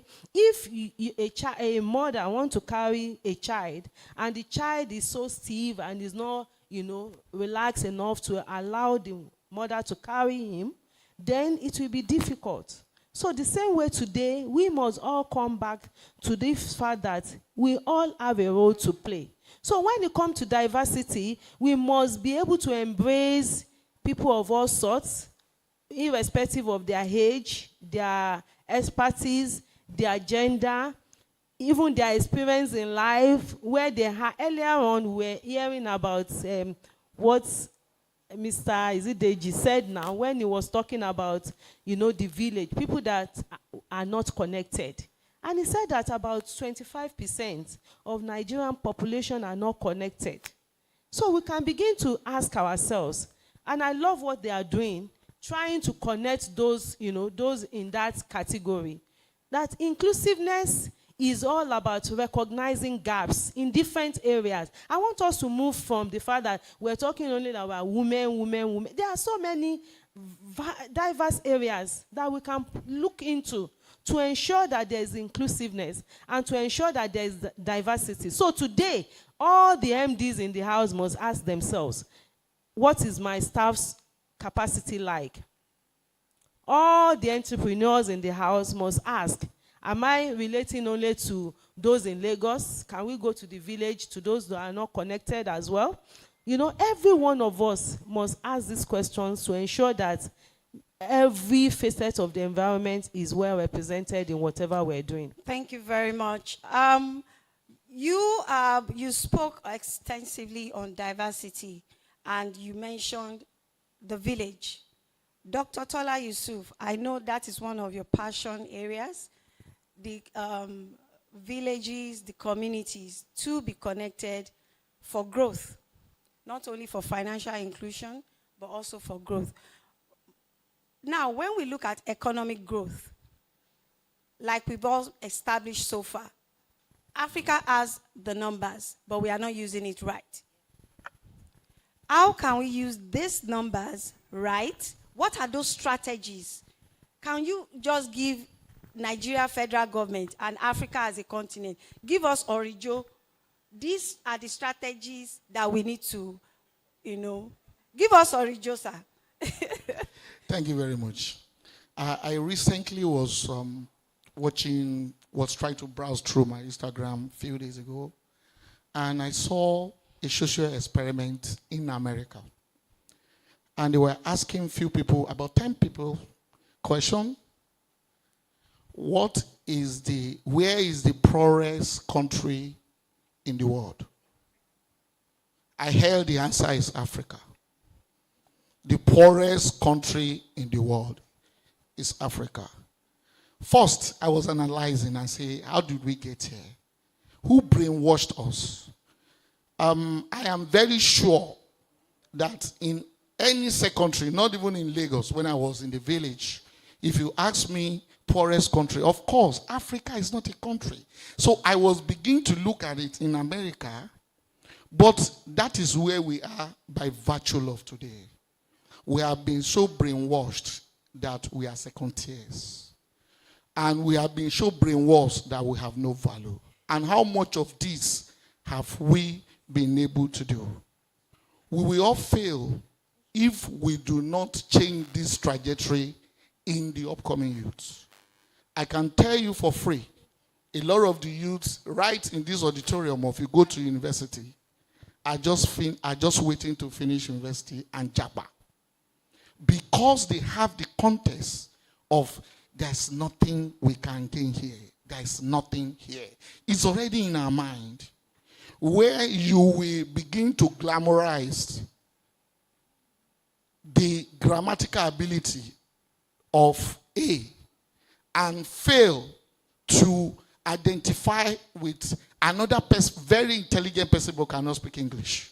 When we have gotten to a level that our level of intelligence has been reduced to the level of our eloquency, these are some of the foundational problems that we have. Let me bring it home. There is no how you can solve a problem without domesticating it.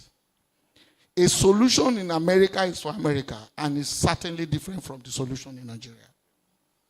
The solution in Nigeria must reflect the reality of Nigerians and solve the problem of Nigerians. I was privileged to start telecommunication right from the day when the mobile telecommunication started. And we know where we are coming from the NITDA, green, to 090, to when we were lucky during the Obasanjo regime to start this mobile telecom. And then you start those days with Nokia. You could remember Nokia 800, I think, I can't remember any money. But if you have phone, then you are on top of the world. To where we have brokered the deal to now, that everybody have access to this. However, I think very strongly we will not be hitting the ground if we do not if we not grow from inward to outside. If we not find a way to ensure that we buck the trend, the greatest assets a country can have emanated from the human mind. We need to always know that as a country, the first thing we need to do is to change our mindset, that we are we and we can be better as we are. Thank you very much. Okay, I have a question for everybody. If you know there's no cheating here, we are not voting, so nobody will carry the ballot box. If you know you are truly Gen Z, just raise your hands up, please. If you know you are truly, raise it. Are you fearing? Are you? Okay, we have very few Gen Zs in the house. Why now? All these faces are looking young. You are not confident in that? Oh, yay, yay. And if you know you are Gen X, raise up your hands. Gen X. Gen X. You don't know Gen X. This is Gen X. Gen X is the old school, the lapes, old school lapes. Aha. But how many of the old school lapes are actually very, very modernized? Is there anybody here that does not use ChatGPT? Be very honest though. That you don't open that app in a day. Raise up your hand. If you know you don't open ChatGPT in a day, confess and let technology be ashamed. Nobody depends on artificial intelligence. And as we have established so far on the panel, we are our own mind, we have our mind, and we need this artificial intelligence. They're actually trained by humans. I hope we all know. So why are we seeking answers from humans? Now, Mr. Sheyi Akindende is joining us virtually. Mr. Sheyi Akindende, can you hear us? so that we can hear you.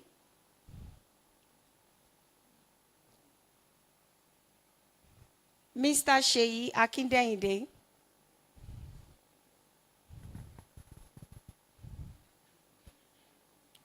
Okay, we work on the sound. While we are working on the sound, okay, can you hear us? Wave if you can hear us.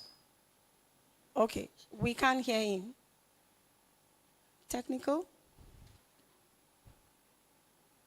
Okay, while we are trying to fix that, Engineer Kitola Akintayo. Technology, we have established, is important, and a lot of people, when they hear technology, the first thing that comes to their mind is IT, and engineering is not even part of the technology.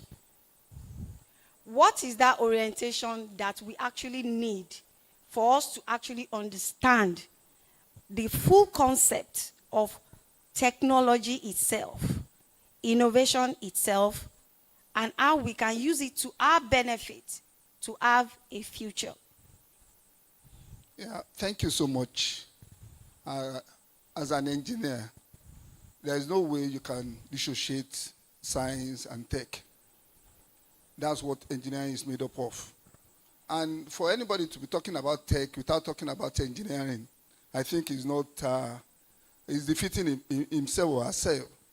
Because let's look at IT as they name it. Most of the people who are playing that field today either read computer engineering or even electrical engineering from our own side. And they are playing their game and they are making it. I know somebody came up and said he was a former chairman of,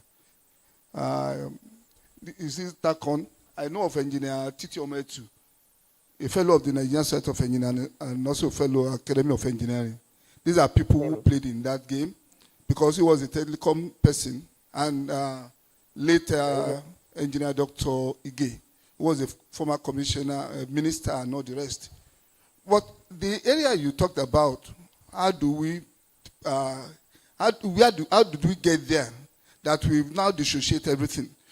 The basic for all of us to get into it is our basic science. Everything we are talking about is basic science. And there is no way, if the foundation is destroyed, that the building, whatever you build on it, will not collapse. All we are playing about, I always tell my daughter, tell her, maths is very simple. Maths has never changed. 1 + 1 in Nigeria, if you go to America, it's still 1 + 1. If it is English, I remember when I first got to UK, when we were learning geography, they taught about this GMT. Can somebody tell me what does the G means? Green what? Greenwich. Oh yeah, can somebody spell it? Greenwich. GREENWITCH.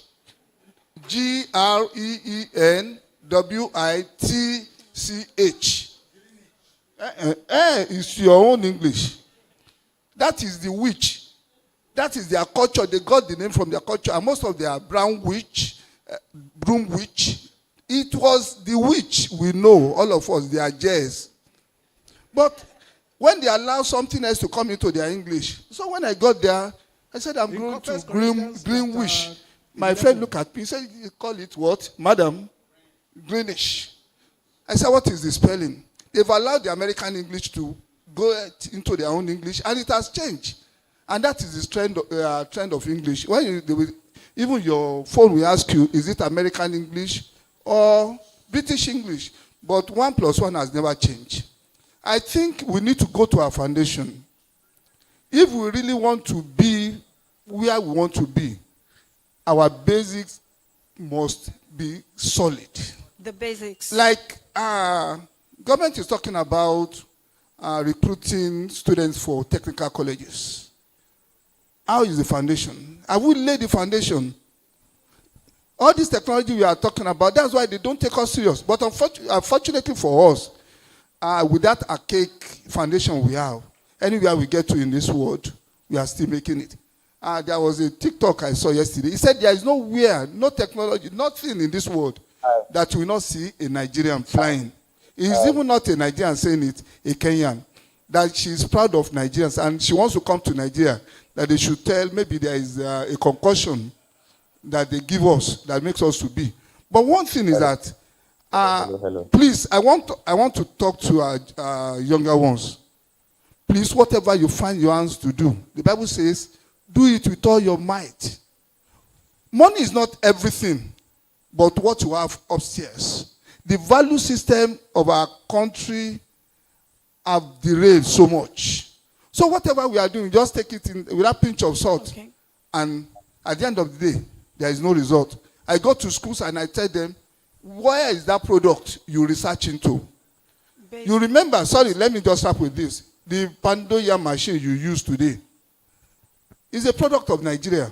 It's not Chinese. A professor in the University of Ife, Engineer Professor Makonjola, invented it. But because we don't care, we gave it out only somebody else should fabricate it. And today, I don't know whether it's even collecting any royalty on it. So it's not that we don't have it, but how do we galvanize it to get the product to us? And the whole world will shout, this is Nigeria product. Infinix and Techno, which product is it? It's a Nigerian product. Oh. The man who has it is there in Otigba. He's the owner of this popular phone selling outfit. What they call Slot. He's a young engineer. He went to do it from the grassroots. He had an HND. He went to Otigba and he said, I want to learn it. He learned it. And when all these Samsung were coming up, he said, okay, come and make one for me, for Nigeria. And he started with Techno. When you started looking for variety, he brought in Infinix. And today, I know most of us don't know, that is the player.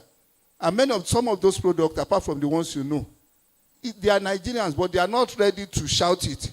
I tell people, shout it. Yeah. Let people know whom we are and be proud of it. Yes, Thank you. Starting small, being focused, and knowing where we are going. Dr. Sheyi Akindele, I think, is now on.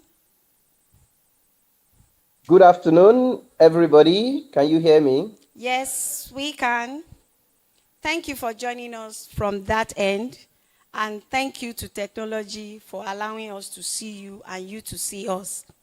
Now, artificial intelligence is the hot cake, is the hot topic everywhere right now. And everybody is saying it has brought the future here.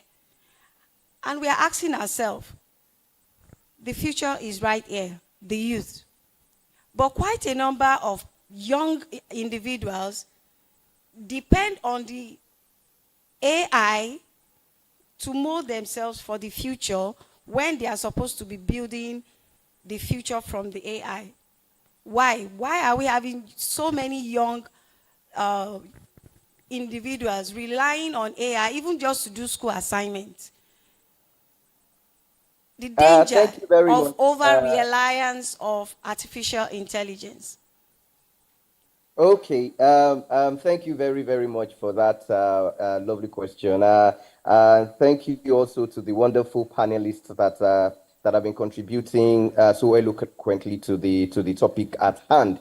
So you see that your question is, I'm going to attack it from this point of view. Now, I'm going to look at it from the point of view of the lecturers and then the students as well, since you say that a lot of students now are using it to, pass exams. And you see, it's going to take me back to what I think one of the panelists, most of the panelists have said it truly, is that our educational system is fraught with a lot of errors and a lot of challenges, which is why a tool like ChatGPT can easily be used, by a student. Because think about how we've all gone to school in Nigeria. At least I went to University of Lagos, and I see the school system. There are three things that it's predicated on.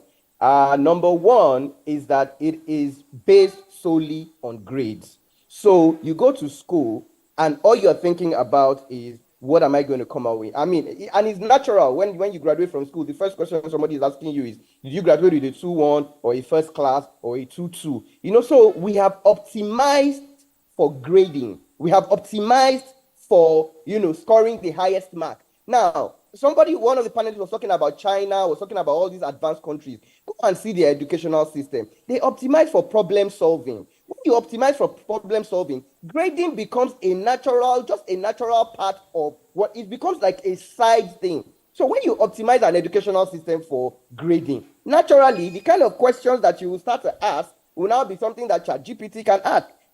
If you go to all our university systems, I talk to a lot of universities, even lecturers and students and professors, and I say, look, our educational system has to move from lower order thinking to higher order thinking. You cannot be asking students define what is least. ChatGPT is going to give all those kinds of things. But if you go to China, if you go to all these advanced, even in America, they are optimizing for problem solving. When you optimize for problem solving, like Elon Musk will say, he says that if you're an engineer, I think the last elder who spoke as an engineer said, engineering is the same. Why do you want to teach engineering and you want to start from theory? You want to start from almighty formula, cramming equations, cramming. And the student is thinking, why do I need to learn this formula? What is it going to do for me? But Elon Musk says we have to reverse our educational system in the world, whereby if I want to learn almighty formula, don't start from that. Go and, if I'm an engineer, go to an engineering factory. Bring the engine to class. When you bring an engine to class and you start to decouple that engine, a student will see that, okay, this is where I need to apply this formula. This is where I need to apply this tool. This is where I need to. So it becomes real to the person. Thereby, they don't actually cram the formula to go and pour to the lecturer. They actually understand the reason why they are learning that thing. Now, if you do that kind of thing, I can assure you, you will not use ChatGPT. Even if you use ChatGPT, you will be asking ChatGPT questions based on what you are saying, and it will be aiding your understanding. So, which is why I think that I said, from the two ends of the thing, the lecturer and our curriculum has to change. And then talking about AI, I'm sure in my background, you see, we talk to students a lot about AI and how they can leverage AI. And I see that a lot of Nigerian universities and a lot of Nigerian schools are also trying to stop it. And you cannot stop technology. You can't put a piece of regulation on technology. The world has moved beyond all these things. So our school system needs to change from that grading system. Then number two, somebody was talking about collaboration. You see, you cannot collaborate when you don't even learn, you don't understand what you're talking about. We go to school and everything about our school system is individuality. You go to school, you do assignments, you don't collaborate, you don't do project work, you don't sit with. So how does a student who has learned to do assignments by himself, sit in exams by himself, do everything, and then you come out and you tell him to collaborate? It is not going to work. Because he didn't learn it in school. He didn't learn to collaborate. He didn't learn to do. Everything is competition. You have to score higher than you grade our system.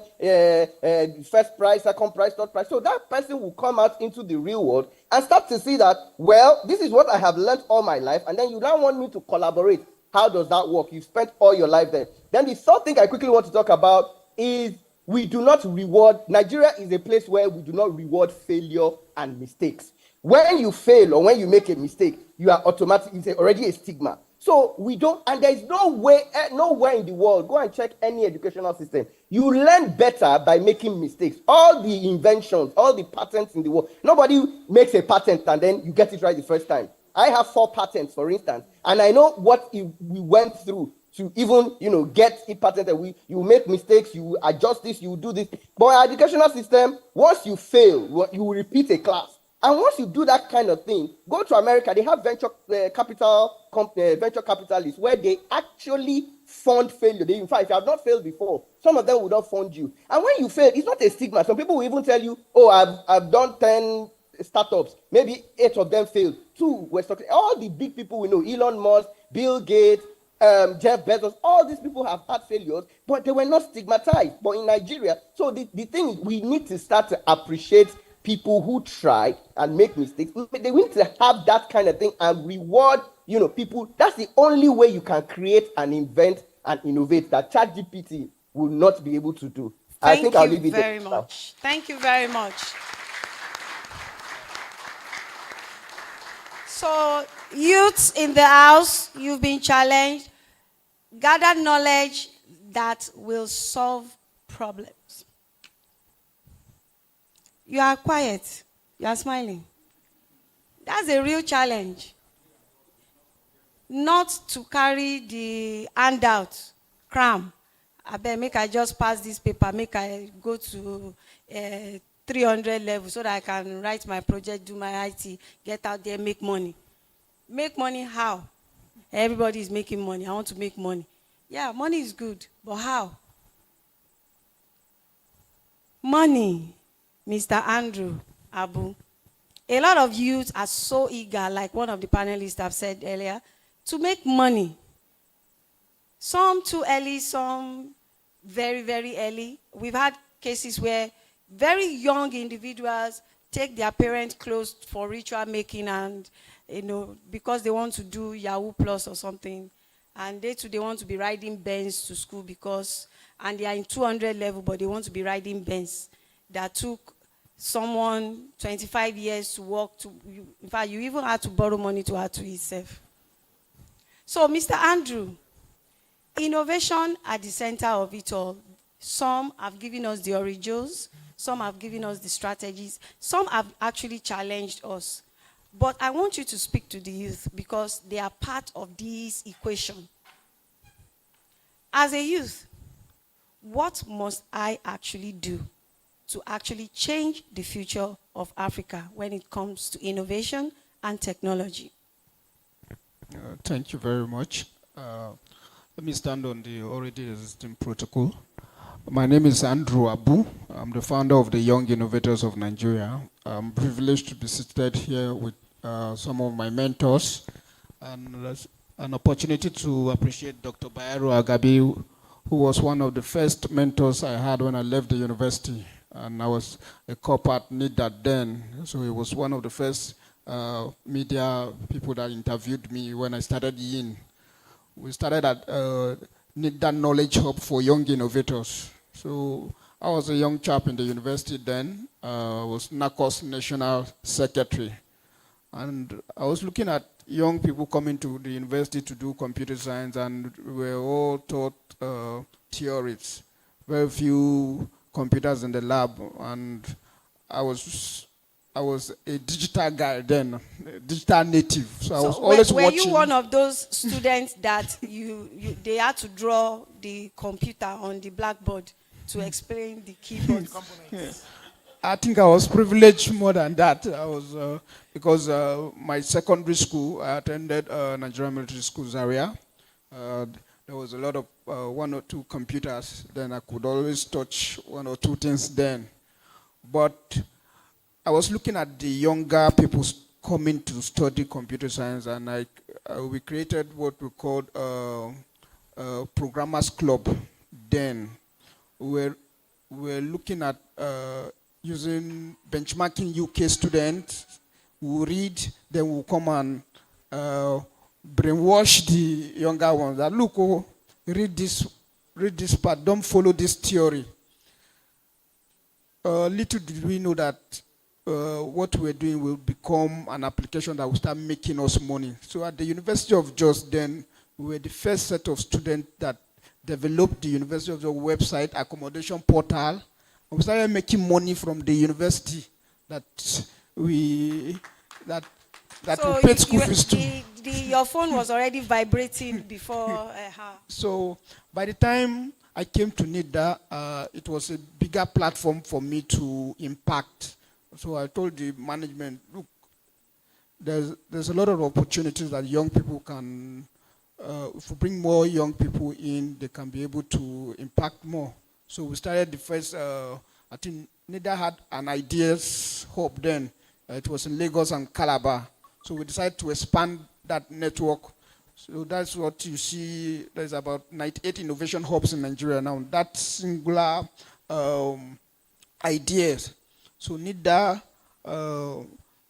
grabbing the opportunity, and I was made to coordinate that effort as a then. So today, you see how it has impacted, and the whole innovation ecosystem is very large today, just by main NACOS activity, which NCS, by the way, pushed us.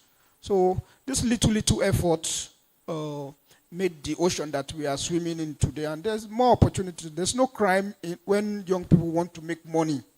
Okay, money is good. There's I like money too. There's no, but the nature and the application. And this is where awareness comes in. As parents, you need to teach your children values, because it all boils down back to values of the society and what the society rewards. So it's the community. Our reward system is faulty.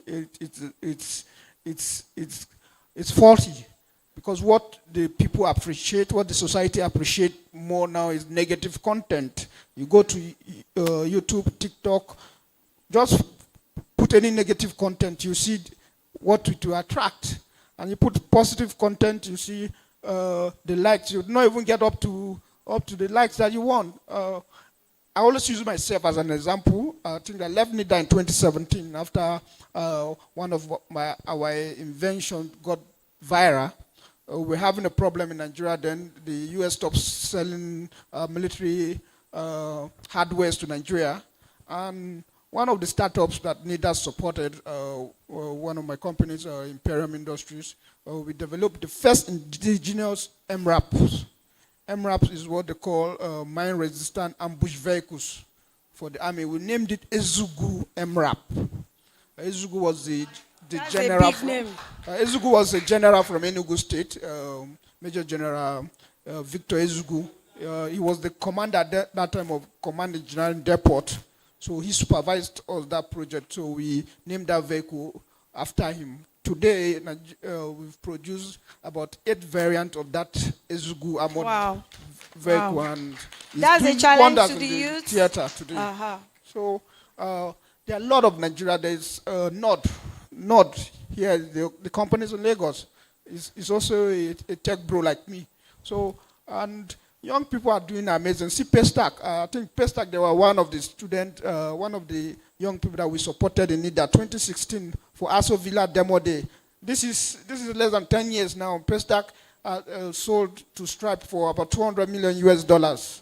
So these are people that we saw they grew, and we see the capacity today. Flutterwave, E.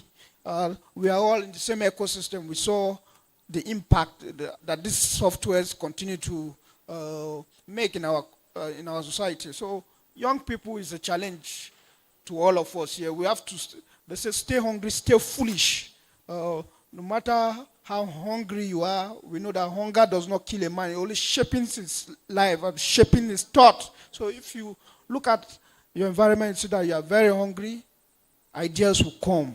And we are also here to mentor you, young innovators. Our platform is there to support you. We support a lot of upcoming engineers. And engineering is bedrock of innovation. So if you think, you apply it. So we only have 4 A's as our own formula. A, the 4A, the first A is awareness. People have to be aware that technology can change their lives. After awareness, you need to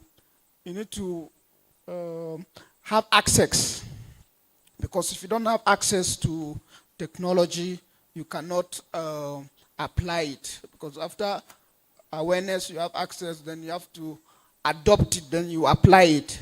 So these are the 4 stages of I call technology revolution in Nigeria. So if you apply these A's, 4 A's in different strata, I believe that the future is just starting for Nigeria, and every typical Nigerian is an innovator, because the environment we live in, it will challenge you to innovate.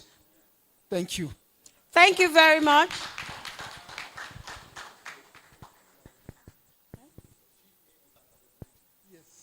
Okay, sorry, before we continue, there's an announcement of this car is actually blocking some other cars. And we all know today is Saturday. Please don't stop somebody's enjoyment. SMK 99JF. SMK 99JF. Na Benz or Toyota or Volvo. If your car has this number, SMK 99JF, please kindly repark. You are stopping somebody's weekend group. Before we go ahead, the youths, Mr. Andrew just gave you Orijo right now, the 4 A's. Access, 5. Access, awareness, adoption, application, and affordability. That's the cocoa of the matter. By the way, affordability. our ballistic vest and helmet is the cheapest you can find in the world. Wow. Yes. A round of applause, please. The youth, you guys, hey, you guys are not clapping. Or are you? Hey, there is money in IT, there is money in tech, there is money in communication. So I hope you guys are taking notes. I saw some are pressing the phone. Well, everything is digital right now. Engineer Atinuke Wuraola. I love that name. Wura Ola Gold. We are still in the money talk. One of the gaps and one of what was identified that is hindering innovation in Africa generally, not only in Nigeria, is policy, as made mention in one of those factors. I know it's a touchy topic. People don't like to talk about policies, but policies go a long way on innovation. How can we as Africans continue to evolve while policy can actually help us achieve? Thank you very much, and I want to thank you for the opportunity given to also contribute to this. Talking about policy in Africa to be able to innovate. Before we go to the policy, let's start with our youth first in the area of innovation. We talk about innovation. What are you actually innovating? What ideas are you actually bringing on board? Innovation is not invention. Innovation is about what you already have and value you want to add to it. And before you go into you have to be purposeful, you have to be intentional about it. So when we go back to the policy, even the policy makers, they want to see that action in our youth. So the policy that will really help in this innovation for it to drive, do we also read? There are so many constitutional rights. How many of us have actually gone to National Assembly's portal to check your rights? To check the policy that will favor you, to check some policies that will be against you and see how we could advocate to change those policies. How many of us have actually gone to that to know your own constitutional rights? We talk about policies, Do you even know the policy yourself? So what is the policy? What act? Once we're able to identify this and still we're not able to implement this policy, then we need to collaborate with the policymakers, and that's why I tell people a lot. You need to also get involved in politics. Because there are some things that ordinarily you can't achieve if you are not part of the system. So if you are part of the system, when you talk about politics, it's not about you carrying a flag that, okay, I want to actually be elected, I want to be in the... Once you are part of the system, you understand. And the good thing about these policymakers that when they see people with like minds, and they see that you're also professionals, and they see that you could add value, you have value in what you're also saying, it's easier for them to implement these policies. And when we have these policies that we know we have it and it's not working, it's our whole right to advocate, to create awareness about that policy that this has been said, this has been passed. What are we doing about this? So it is by the time we create this awareness, they too, they are not daft. They know. If we are still able to implement it, then we enforce. And that's why you see that there's a way we advocate that they listen to it and be able to see. There are so many policies out there, but do we actually tapping into the policies we have? So I don't know if I've answered your question. Much to a larger extent. Thank you very much. Hello, everyone. Can we give these great, beautiful women and gentlemen? They broke down the questions. They challenged us. They even gave us some originals. I know I've written down my own. I don't know about you. But most of it all is collaboration. We are challenged to collaborate, and also the youth need to act. And not only act to ensure that there is a future and the innovation is actually solving problem. So that is it for this panel session, and we are about to go to the next item. So a round of applause once again for them. I enjoy it. I don't know whether you enjoy it, but I am enjoying it. I'm clapping for them. Thank you very much. Can we have a group photograph, please? The May photos. A little bit forward, please. The discussion can go on. Okay.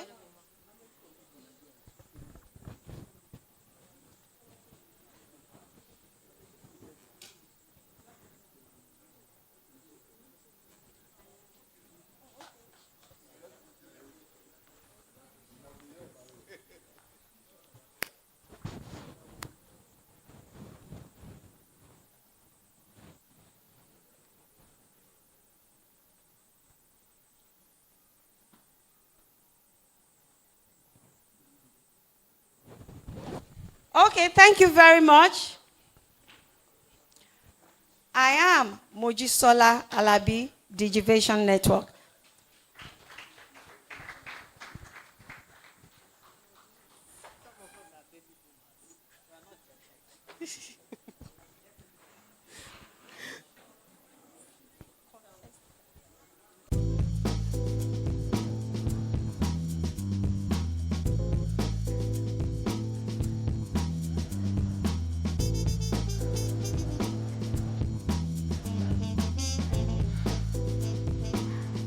Okay, that was a beautiful session, and shortly we're going to be bringing in a light refreshment for everyone to quench your thirst and to, keep your mouth moving and busy.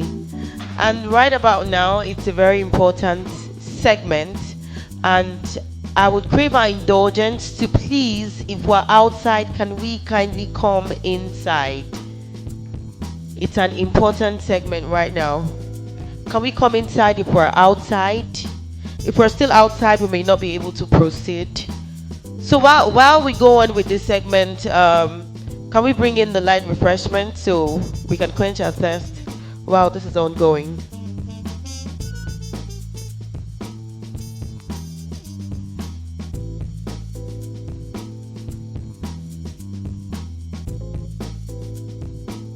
Do we still have people outside? Can we please come in?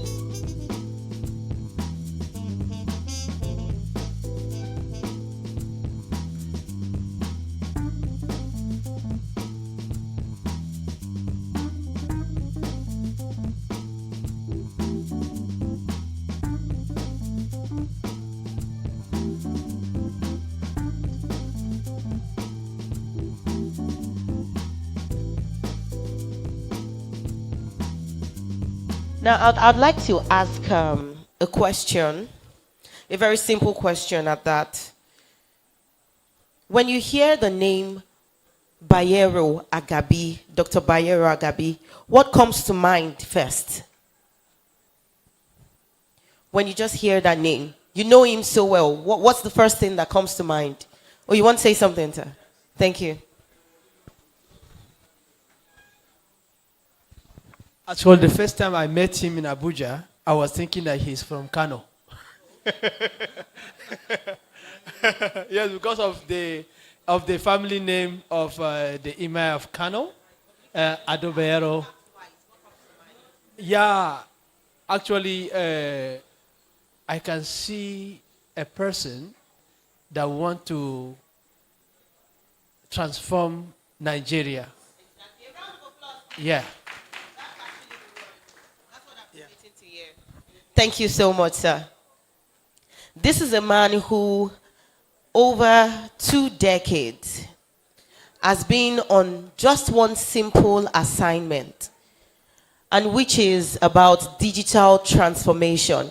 everything ICT, we talk about Dr. Bayero Agabi. This man is the voice that Africa and Nigeria truly needs in a true representation of what ICT should be in the future and even in the present. And this man decided to pour his heart from a place of deep research for over 2 decades experience in ICT. And he decided to write another book, because I'm sure this is not the first book he has written. Are we excited to hear that? We didn't clap. If we're clapping, can we do it better? Or do I need to call him before we clap for him? Now, when we look at the book is actually titled The Nigeria Digital Heroes. And if there's any Nigeria digital hero that I can speak about, it is still the same man himself, Dr. Bayero Agabi. And there's so much he has poured into this book. And this book is talking about chronicles of ideas, people, products, and policies that have shaped the industry from 1999 till date. And there's a lot in this book.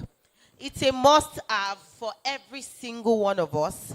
When you're talking about books that you should have in Nigerian libraries, this book should be a part of it. When you're talking about books to gift the young minds, young innovators, this book is one that you shouldn't pass by. When we're talking about books that will transform Nigeria digitally, then we're talking about the digital heroes. A round of applause one more time, please. This book talks about the now and the future of ICT. It was written from the place of deep research, like I said, over 2 decades of Dr. Bayero's experience in ICT. It's best for libraries, as Elia said. It's best for kids, for bright minds and creative innovators, for corporate organizations, for private sectors, and for the economy at large. And today we're going to be launching this book. Okay, all right. Maybe we try not to make noise with that. Thank you. We're going to be launching this book, and I don't know if any of the ushers can bring one of the copies so we can show to the audience and we see what we are talking about. Please, can I have a copy of the book? Thank you. There's a car outside that is blocking somebody. EKY 342JU. Yes. Please, if you're the owner of that car, kindly move outside and repark your car. Now, there's a paper going around. It's the book launch promissory form. All you need to do is collect this paper. If you truly understand the energy and the hard work that's been put into writing this book, and you truly appreciate the works of Dr. Bayero, indeed, and you know who he truly is, then you should collect this book and write down at least, it's a promissory form actually, you could try to buy at least 5 copies. It's actually good, yes. Somebody's looking at me. Oh, you want to buy 10? 10? 5? Oh, okay, please help me give that my handsome tech bro at the back. Yes, he's buying 5. A round of applause for him, please. Now, as the promissory form is going round, I want us to collect the forms and begin to write how many copies that we would be collecting. Please fill in your correct details, as I would like to reach out to you. And if we can get a copy of the book, please, I would like to have it so everybody can see.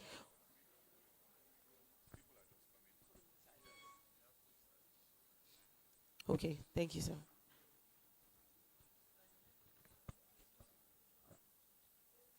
You have something, sir?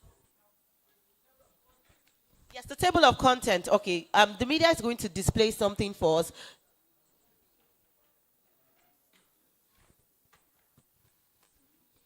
Okay, so since we have almost everybody seated in, I think I'll just take it over again. I asked the question earlier. I said, when you hear the name Dr. Bayero, what comes to mind first?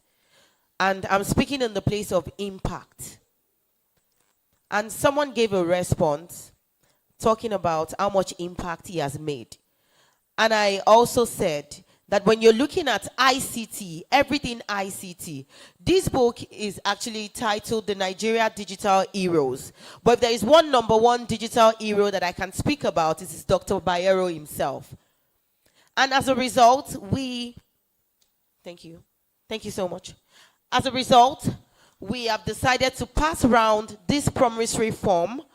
Passing it around means that whatever information you're filling in, you're also letting us know how many copies you'll be needing for your libraries, for your mentees, for the young, bright African minds around you. When you see youths that are very innovative in their thoughts, then this book is something they should read. It's a must-have in every library, a must-have for every bright mind. It's talking about ICT now and even in the future. So this is one book that you shouldn't just, look by and say, no, I'm not buying, no. You should at least buy 5 copies before leaving here. So for as many of us that have this, we can easily pass it back to the front once we are done filling, or we give it to the ushers beside us. Thank you.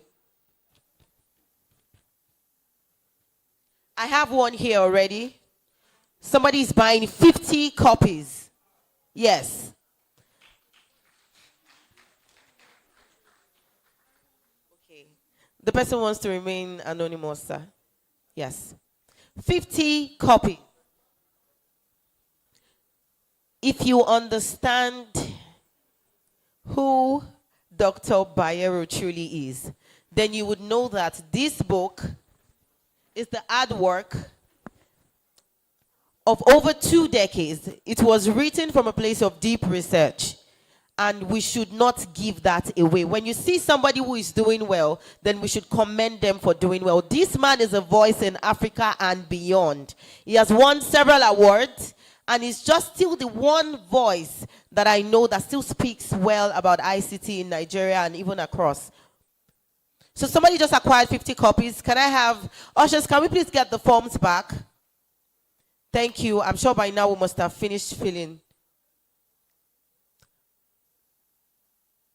Your Excellencies and my honorable ministers and dignitaries, industry leaders, innovators, I believe we should be writing nothing less than 20 copies in the forms given to us. Sir, do you have the form with you?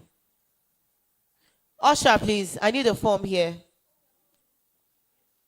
Yes. Thank you, ma'am.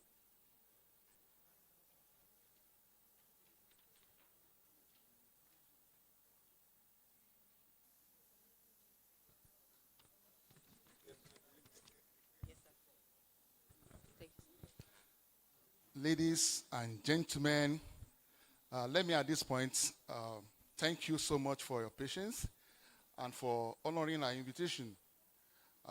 Anyway, this is a high point of the event too, because this book, the highlight has been given, but I just want to tell you that, as it were, everybody needs this book.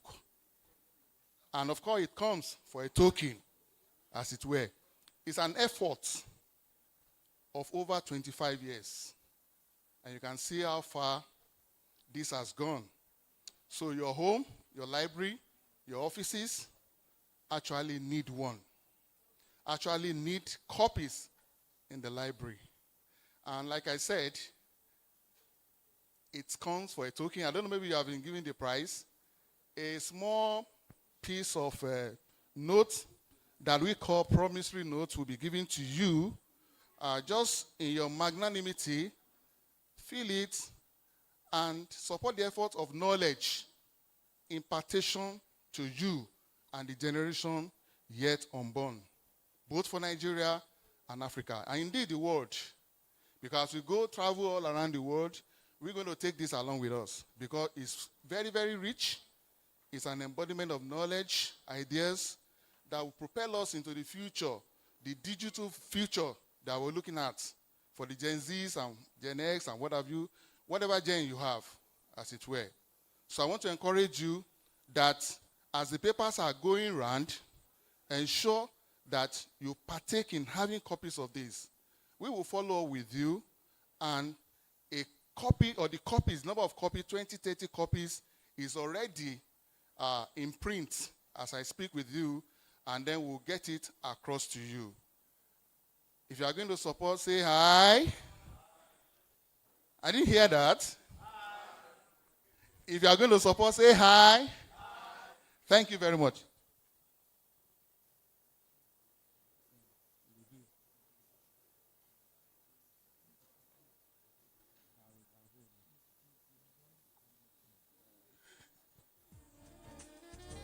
Yo, thank you. Okay. Let me reiterate the fact that this comes at 20,000 naira. This at the token of 20,000 naira. And the quality of the prints, the color pages, and what have you will give you value for the money. So thank you very much once again.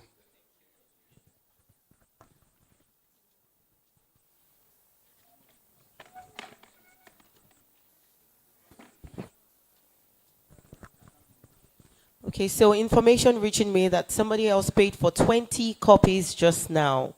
A round of applause for these people. And I'm still waiting on the rest. I'm still waiting for more. Ushers, please, let's do our jobs. Thank you. And if we can have an account number displayed, there are some people who want to pick up their copies right here. If we can have an account number displayed, please let's send it over to the media as they would project it for us. And those who are in need of single copies can get theirs now.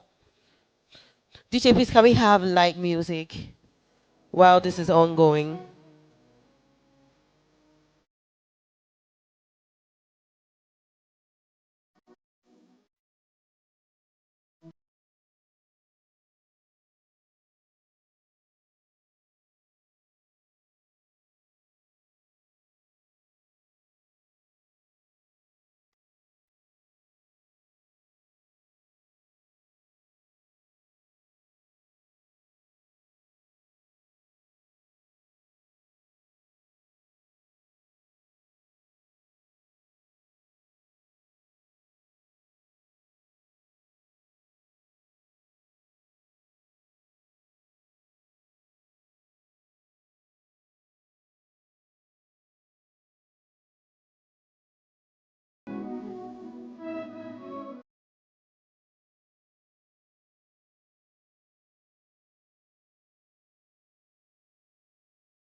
Okay, the account number is displayed on the screen. If you're purchasing and you'd like to make a transfer, we could do that right away. Once that is done, you can just signify or call any of the ushers, show them your debit alert, let them get your details, then would find the books to you.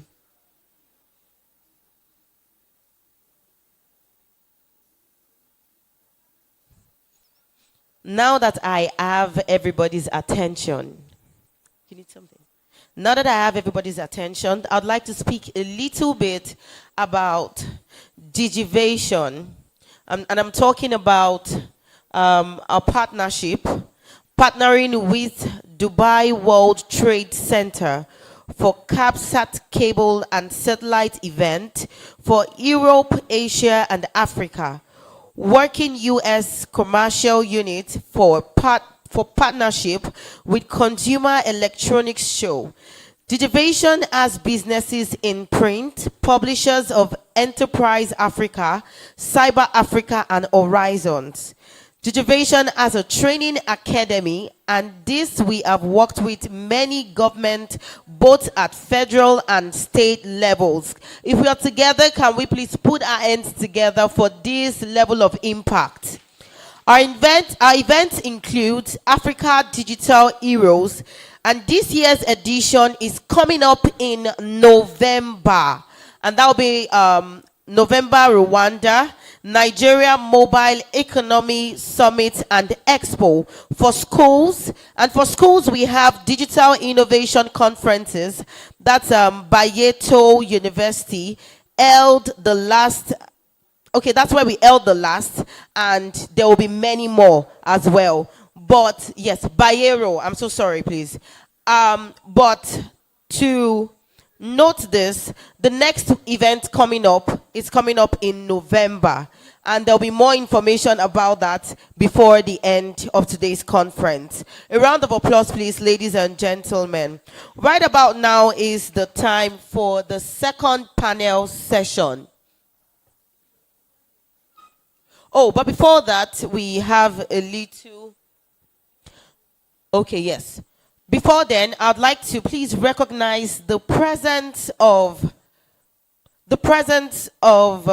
Mr. Emmanuel Anda. Yes, he's here representing engineer Olalekan Badmos of Nigerian Port Authority. If you're here, please kindly signify. A round of applause, please, ladies and gentlemen. Thank you. All right, speaking now is Mr. Atai Akpan, Managing Director and Chief Operating Officer and partner at Georgia, USA. A round of applause for him as the media will display this for us online.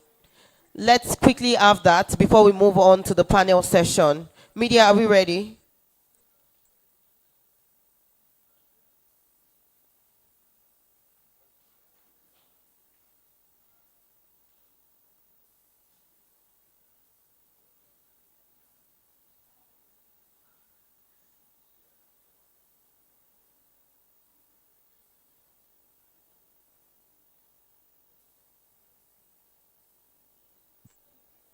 Are we ready, media? Okay, sir. Awesome. All right, thank you. We can Good hear you now. afternoon. Good afternoon, too. Yes, thank you very much. I thank everybody for being part of this event. I'm very grateful to be given the opportunity to actually contribute. My name is Atai Albert Akban. I am actually joining you guys virtually from Atlanta, Georgia.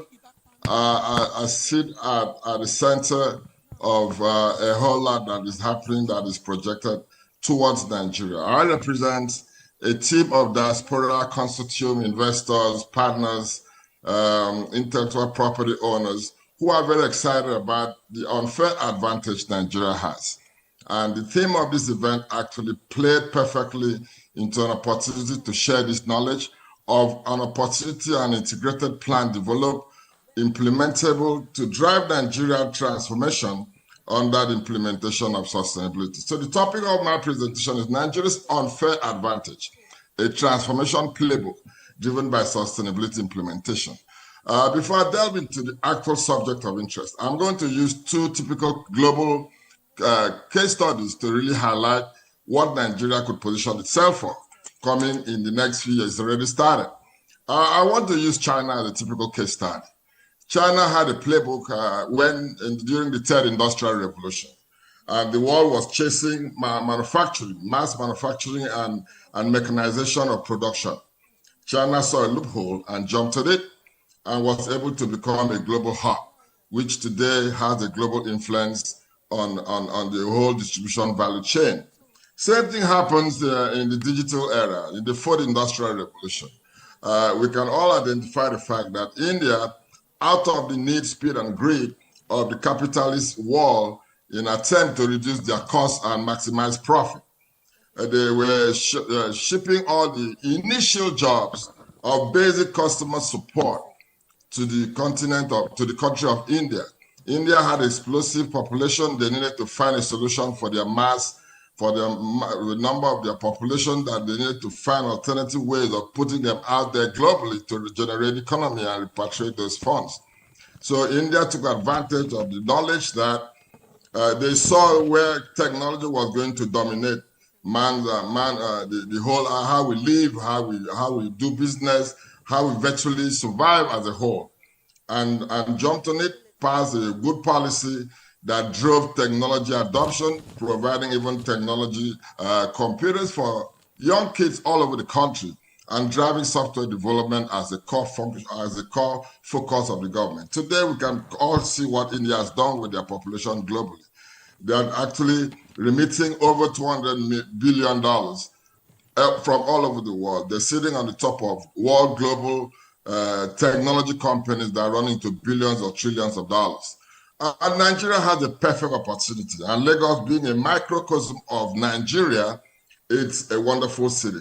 Lagos has all the potential that we can transform it to not just the business capital of Nigeria, but as well as what Las Vegas is for America. Every country, every state must have its own signature. And Lagos could be that in the course of using the creative economy as well as technology to drive its monetization. The theme says future forward, harnessing the power of youth, innovation, and technology for economic growth.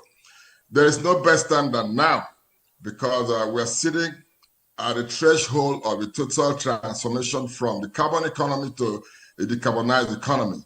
Nigeria sits as a mega player today to be able to take advantage of it and lead globally within the decarbonized economy.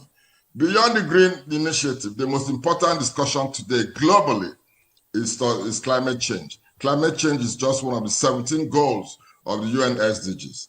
If Nigeria can maximize its full potential, which you're going to see in a brief summary, using the creative economy with proper technology deployment, we can lead, dominate, but the world will never be surprised about that because they expect that from us. So it's knowing that globally, the most important subject matter of discussion is climate change today because it's an existential issue. Nigeria has all the potential. And I can highlight that looking at a creative economy, looking at a digital dividend, looking at the population, Nigeria sits at the nexus of 250 million people to the right, to the Central African republics, and to the left to the ECOWAS, 450 million.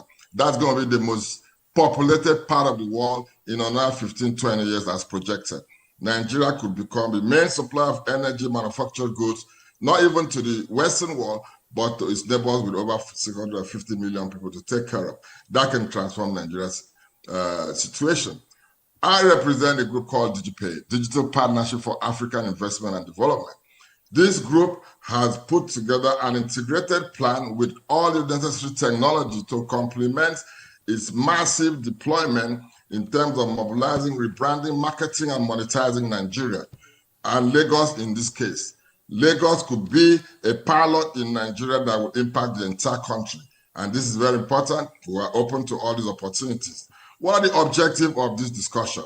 The objective is to use digital technology embedded with the creative capacity of the country, music, Afrobeat, fashion, food, whatever. We have it all, films, comedy.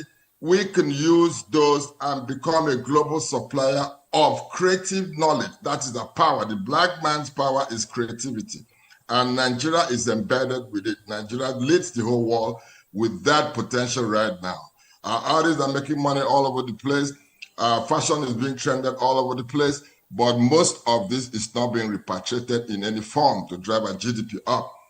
We can use the current situation of sustainability implementation, especially advocacy, to ensure that the whole world will identify and buy and monetize all this intellectual property, which today is not coming back to Nigeria. But we need to combine it with the proper digital potential, digital capacity, digital exchanges to be able to monetize it holistically. The outcome we're looking at this is creating a digicity. A digicity is the coinage we created. Digi means digital income generating and investable cities. That is what Lagos can represent and can become a model. And for the information of the audience today, which I know most are not aware, there is what they call a Global Covenant of Mayors, GCOM series, which was developed by which was initiated by Mayor Bloomberg. Bloomberg created this alliance for climate and energy for cities, subnationals to be involved in climate change advocacy because the sovereign nations were not catching up as much as fast as possible. Lagos is one of the digi cities of 13,000 cities. So Lagos can project events, programs that could be affiliated with this brand and all these cities, which include Los Angeles, New York, Atlanta, Rio de Janeiro, all the major cities in the world, 13,000 cities. Only Lagos and Abuja can only confirm are part of this alliance. So whatever Lagos does under climate change, energy transition, using technology, or even physically, can be hosted and supported technologically and financially by any of these 13,000 cities. And that will help us export most of our creative materials all over the world. The foundation of this discussion is tied to the 5 P's: people, planet, peace, prosperity, and partnership, the 5 P's of UN SDG, which is built around the 17 goals. We represent 17 goals of the UN SDG, global partnership, and we're willing to bring all that is needed to put Nigeria in front of it. The concept of this discussion is built around a digital monetization infrastructure. And with this in mind, the creative industry, which holds 60% of Nigerian youth more or less, can come together and create an opportunity that Nigeria can lead virtually in the next emerging economy. I don't seem to have a lot of time to do this, but I'm sure the group, this can be shared with members of the audience, and we are very open for collaboration to drive home this blueprint that has been developed to drive Nigeria's transformation economically, technologically, energy security, as well as create opportunities for its youthful population. I want to thank everybody for this opportunity. I wish I had the time. There is a whole lot I would have loved to share with this group, but I pray that we'll always have another opportunity to take advantage like this. It won't happen in our lifetime again. Nigeria will never have this opportunity, and no other country is positioned to do what we can do because of the unfair advantage we have. So once again, thank you for the organizers. I really appreciate your time, and I look forward to more engagement on this subject matter. Please share the material with those that are within the event, and I appreciate for any comment or question if there's one. Thank you very much.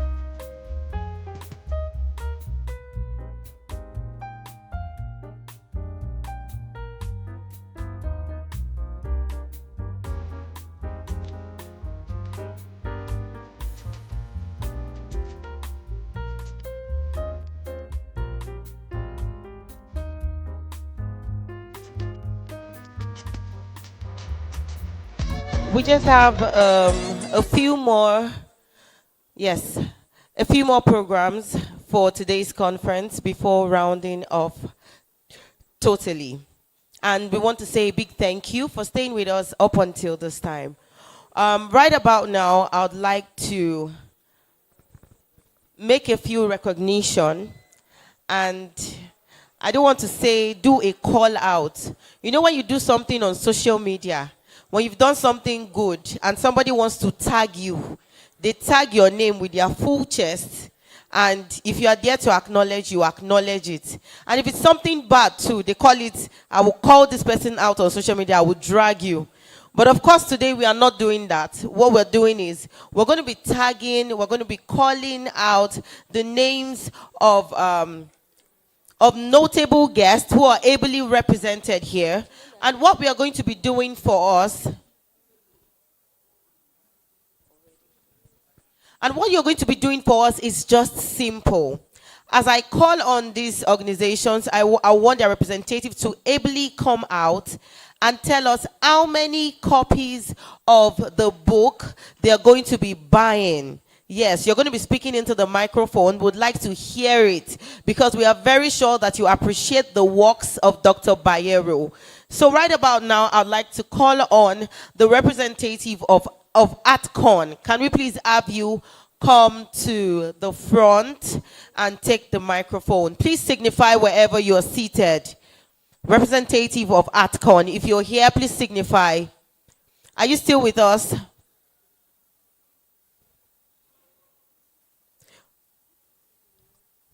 Okay, so do we still have the representative of Alton here? If you're here, please signify. Can the ushers please help me check those who are still outside, if they can please come in?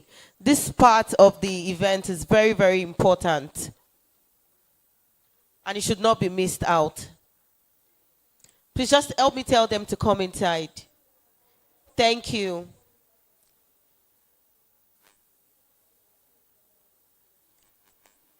Do we still have representatives from NASEMA? Do we still have them here?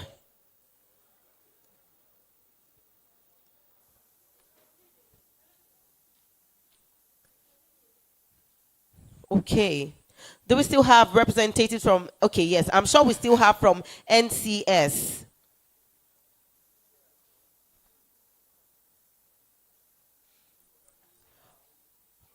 Okay. Looks like almost everybody is outside. Ushers, can you please help me check for those who are outside and tell them to come in? Yes, they're somewhere at the lobby, please. Help me tell them to come in. It's a very important segment.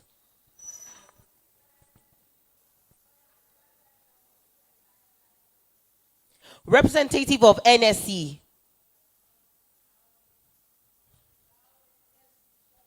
Oh, yes. Oh, thank you. All right, ma. Thank you. We got that already. Thank you so much. A round of applause for her, please.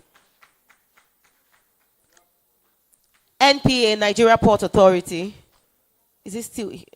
Oh, yes.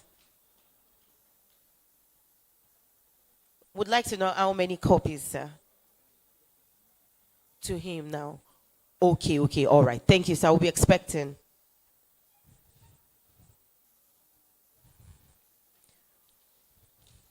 Do we still have the representative of Lagos Chamber of Commerce and Industry?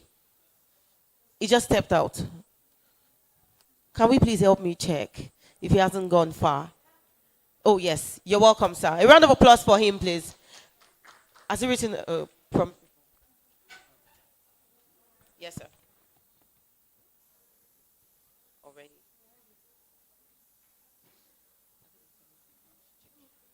Thank you. Do we still have the representative of PFS, Precise Financial System Limited? Oh, all right. Thank you. Do we still have the representative of EDC, Enterprise Development Center? Please signify if you're still inside. Ushers, can we please help me check the lobby? I believe some people are still there.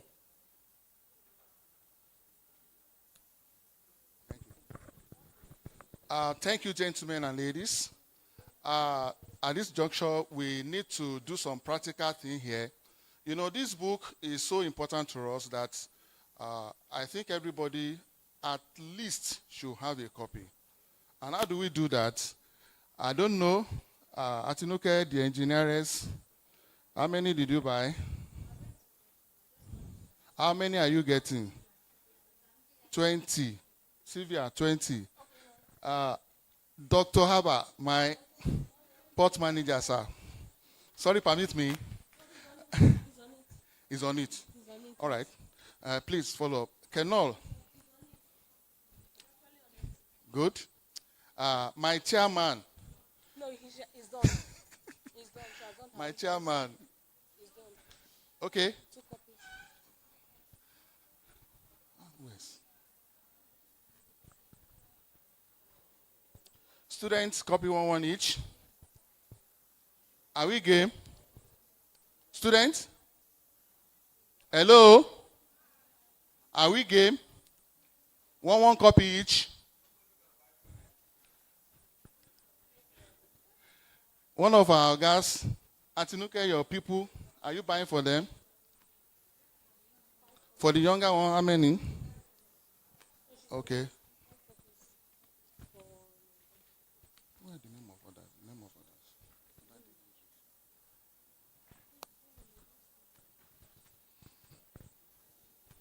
Chief Omar, I know you have taken 20 copies. As usual, please, Sylvia, come and hold this man. Oh, sorry, sir. Sir, you've taken your copies? Eh? Oh, sorry, I'm doing this. Yeah? No problem. Ogami, sir, you've taken your copies of the book? Gentlemen, just permit me to do that. Thank you very much. I do appreciate everybody, and God will continue to bless you. Thank you. Thank you so much, sir. Please, if you still have a form with you, kindly give it to this, my beautiful lady. She's waving already. Yes. Thank you so much. Thank you for your contribution. It means a lot. God bless you, and God keeps blessing Nigeria. A round of applause, please, ladies and gentlemen.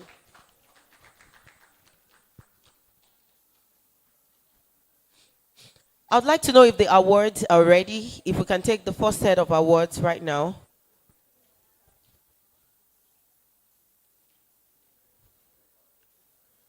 Are the awards ready, please? Yes, sir. First set of awards.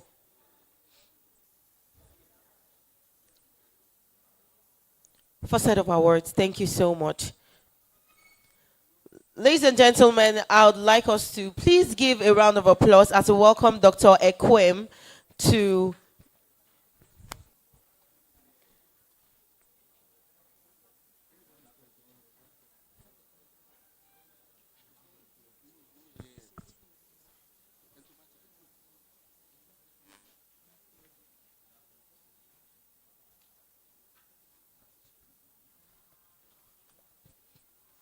Okay, Dr. Ekwem is not here. Can we please put our hands together and welcome Dr. Aristotle? And he will be leading us on in the first batch of the awards. Sir, you're welcome, please. Thank you. A round of applause for him. The first set of the awards. Ushers, can we, thank you. Can we have you on standby?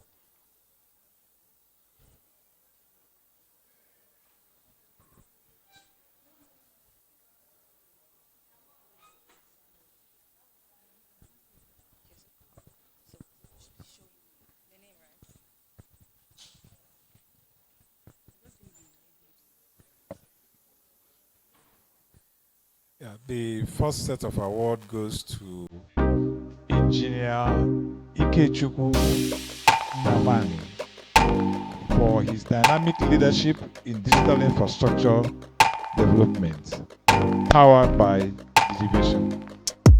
I'll appreciate if you can put your hand together, please. Engineer Ikechukwu Namani.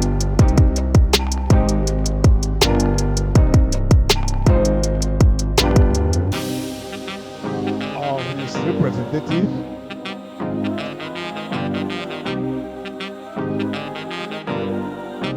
Can I have that?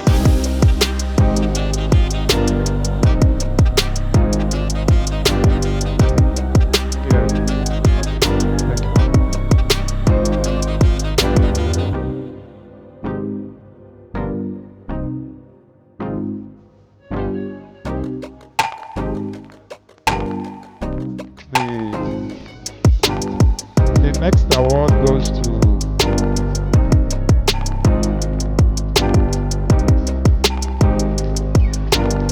Engineer Professor Sadiq Zaid Abubakar for National Icon of Engineering Development, powered by Digitization. Please, can we put our hand together for Professor Sadiq, please?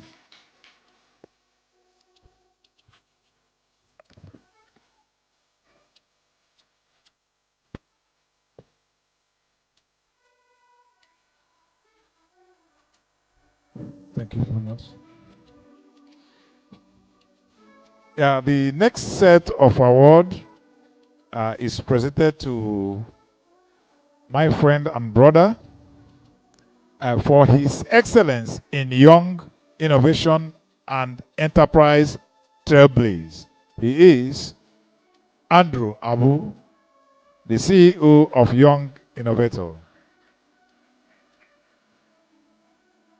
Can we put our hand together, please?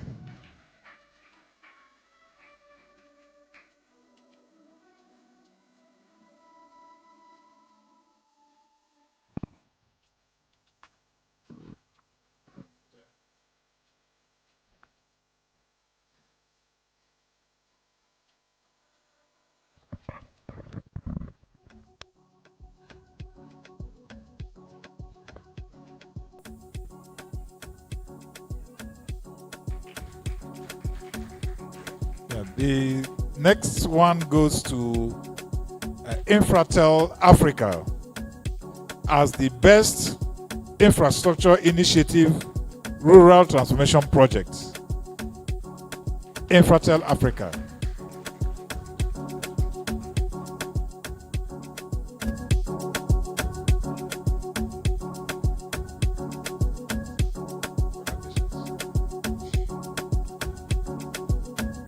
Engineer Margaret Oguntala for lifetime achievement in engineering excellence. Engineer Margaret, please. Or her representative. Anyone coming for her? Okay.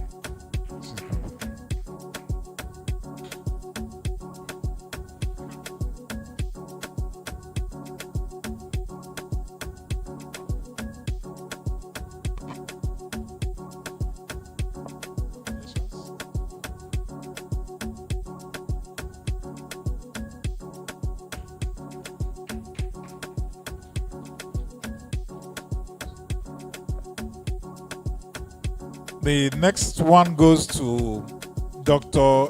Ibrahim Adebuju Adeyanju for advancing digital infrastructure in Nigeria. Dr. Ibrahim, please. Can we put our hands together as Dr. Ibrahim takes the stage?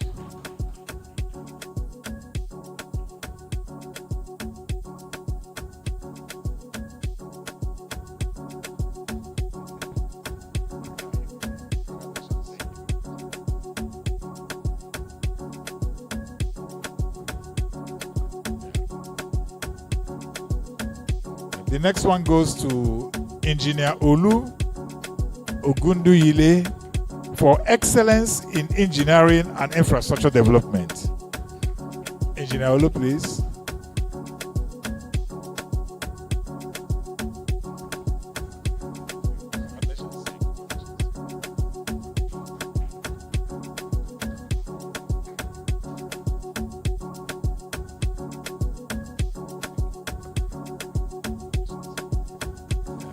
Okay, that's all for this session. The MC, please. Okay, can we have all award recipients on stage for group photograph, please? All award recipients for this first set of ceremony on the stage for group photograph. All award recipients, please make your way to the stage for group photograph, please.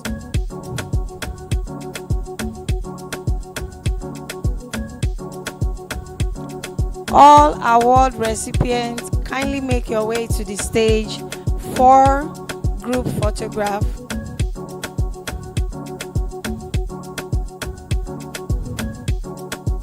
Well deserved, because their efforts, their contribution to making Nigeria a future forward country, encouraging the youth, using technology, innovation for national economic growth. Can we have Dr. Bayero Agabi to join them, please? Smile, smile, well deserved, well deserved.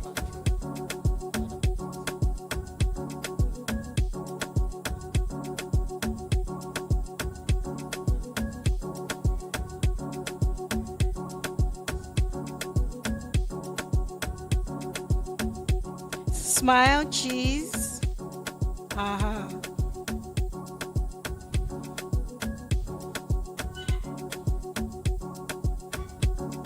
That's all. A round of applause for them, please. A round of applause, please.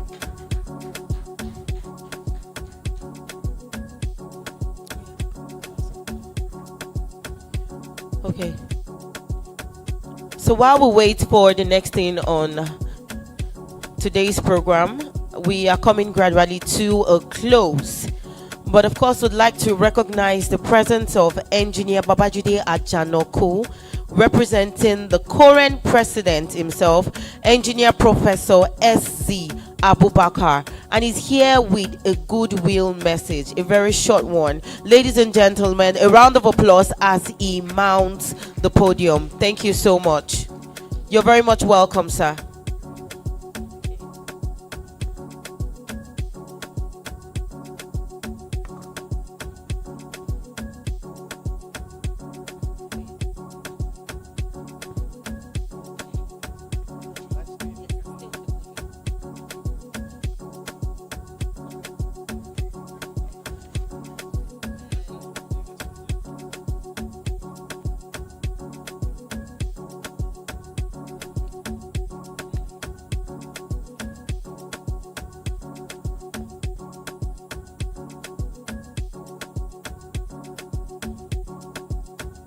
Engineer Dr.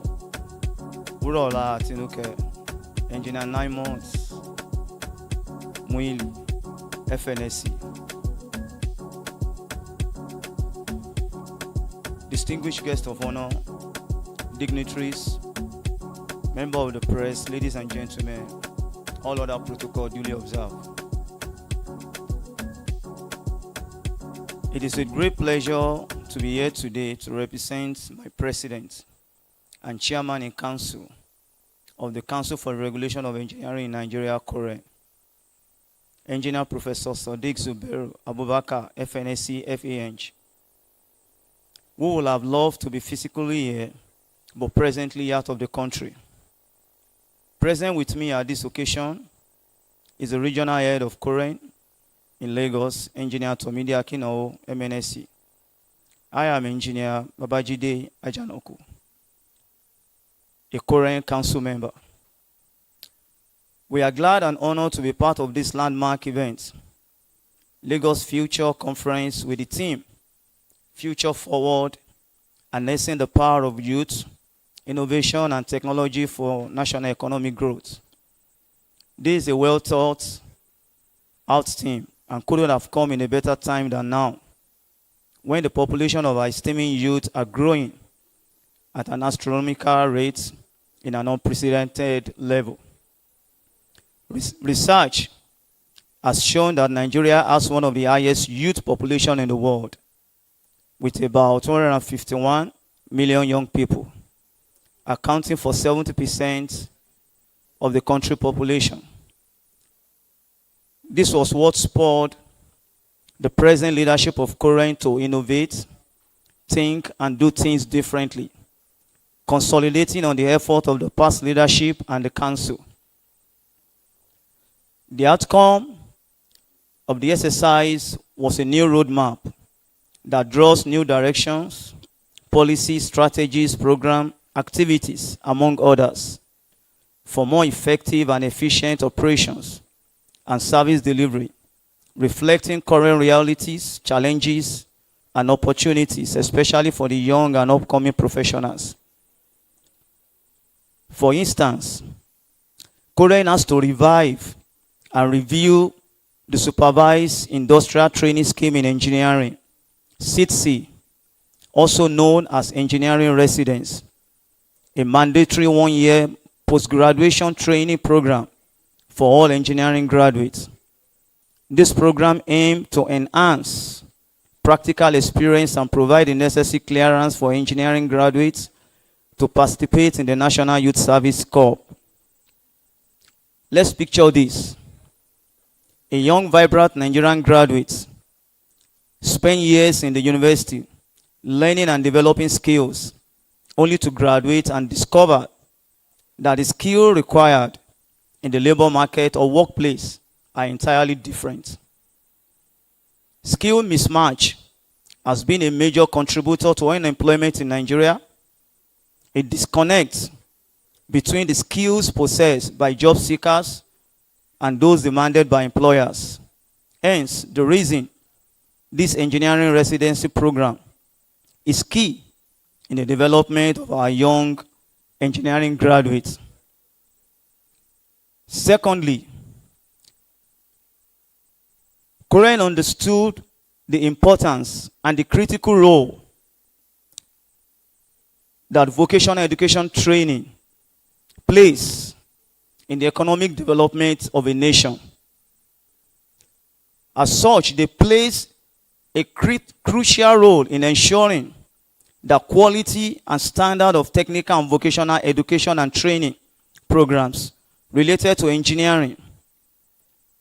Their involvement includes accreditation of engineering programs, ensuring industry compliance graduates, and regulatory training scheme.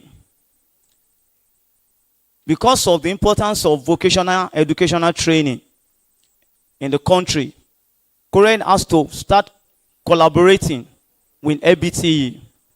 This collaboration took a while, and after everything has been properly cemented, they drew up a proposal and took it down to the president, and it was unanimously approved and by the president. This was what led to what we have as Sector Skill Council for Engineering in Nigeria. And this Sector Skill Council was inaugurated and headed by the Vice President to let us understand that even the federal government understood the role of vocational training in the development of a nation. As a result of this, there was an inauguration of this sector skill at the last council, at the last engineering assembly in Abuja. Quality assurance. Korean ensured that TVET, which is very key in the development of a nation, provides the right quality of training for all cadres of engineering practitioners, including engineer technologists, technician craftsmen. They work to ensure graduates meet the industry needs and are equipped with necessary skills and knowledge.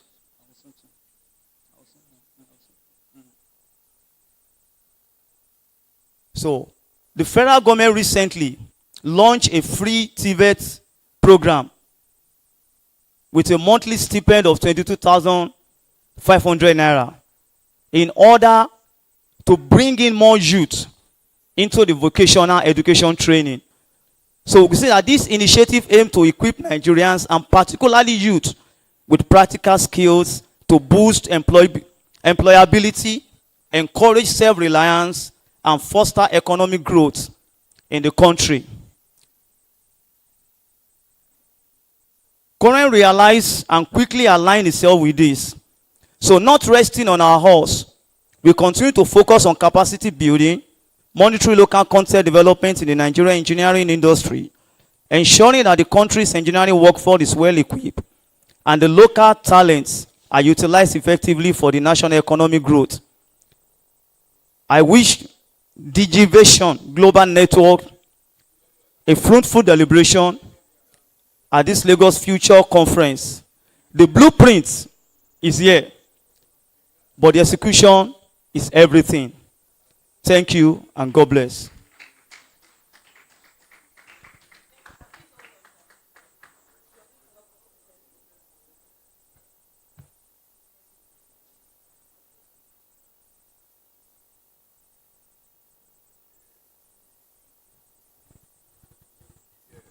Thank you for the beautiful goodwill speech. Right about now, you will be helping us present the last award. Yes, and I'd like to also make welcome Engineer Wurola. Ma, can you please come up? Thank you. This award will be presented.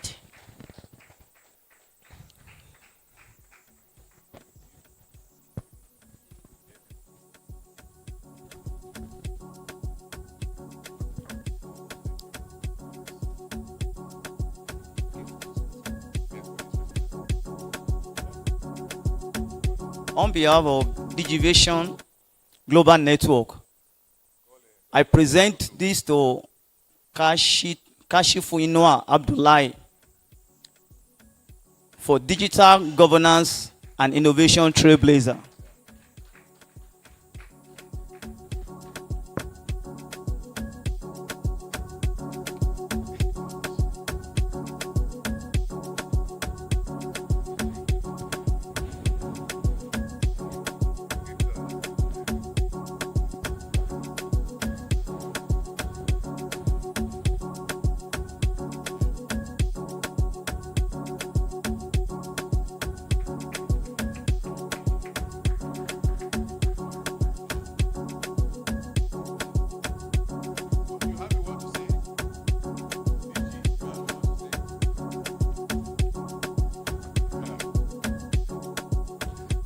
Yeah, thank you very much, the division.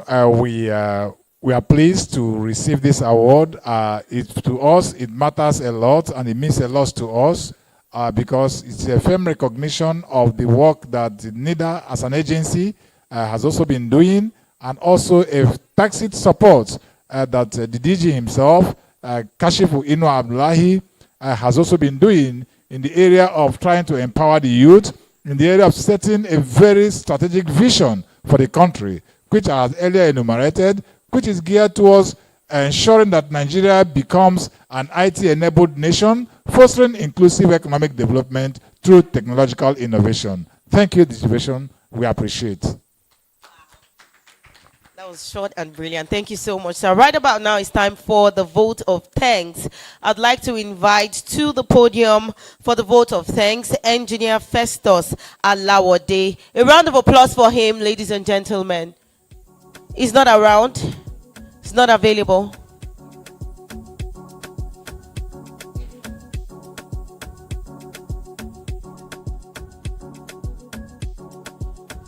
Okay, so finally, the dance troupe would like to entertain us as we say our final goodbye to them. Thank you, dance troupe. We're waiting for you. All right, can we be fast about it? Once this is over, we are moving on to the vote of thanks. Thank you.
ayo.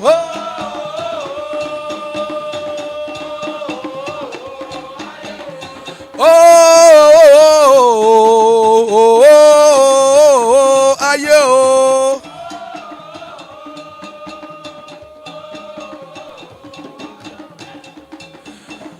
Yo my boy, yo my boy, ayo, yo my boy, yo my boy, ayo.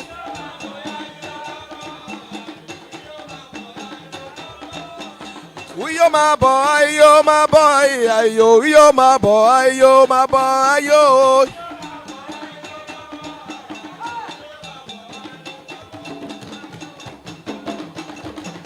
Oh boy, Rio, ayo, ayo, ayo, bo. Oh Rio, ayo, oh Rio, bo. Oh Rio, ayo, oh Rio, bo. Oh Rio, ayo, oh Rio, bo. Oh, oh, oh, oh, oh, oh, ayo.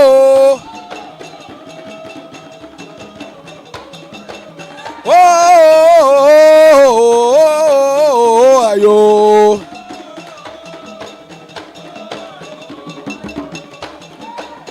Akwa Ibom izo. Cross River izo. Kalabayo you. Oborio ayo, oborio bo. Oborio ayo, oborio bo. Oh, ayo.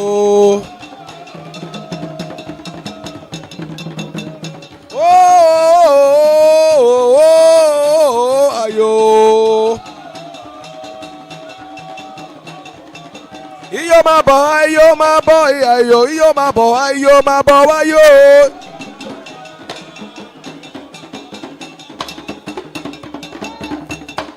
Oi, topa.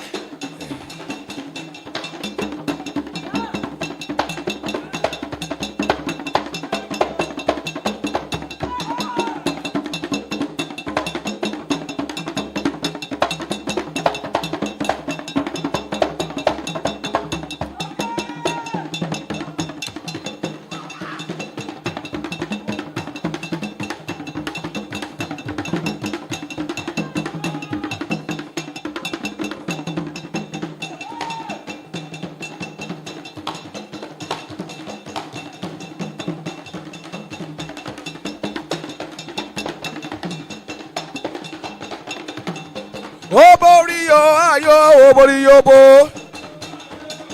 Oborio ayo, oborio bo.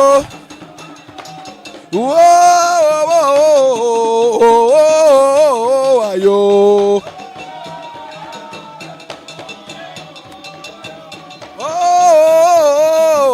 Oh, ayo. We yo my boy, ayo, yo my boy, ayo. Yo my boy, ayo,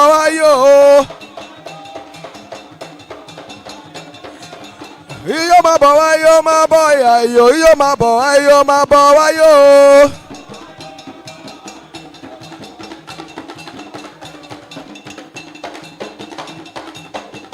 Akwa Ibom izo, Cross River izo, Kalabayo you.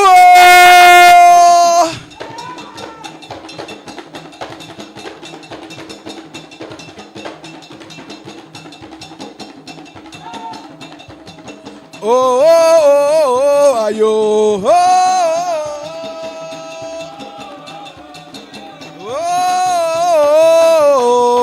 Oh, ayo.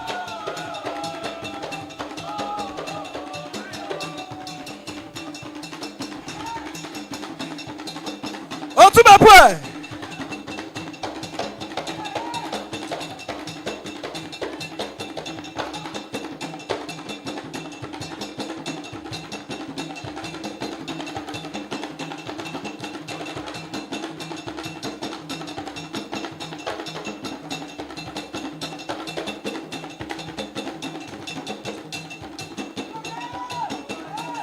Ayo, yo my boy, ayo.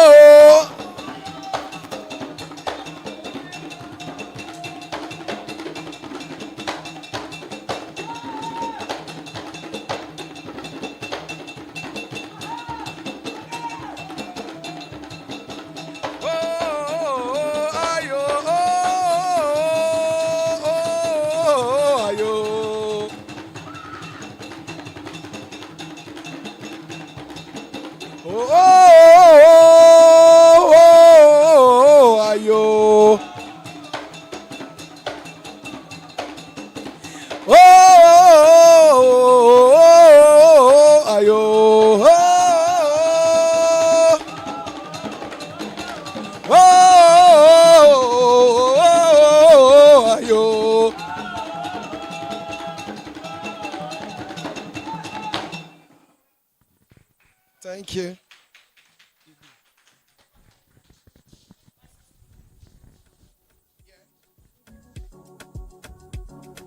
Thank you so much. That was a beautiful presentation, by the way. Can we have engineer Festus Alawade on the stage? Is he anywhere close by, please?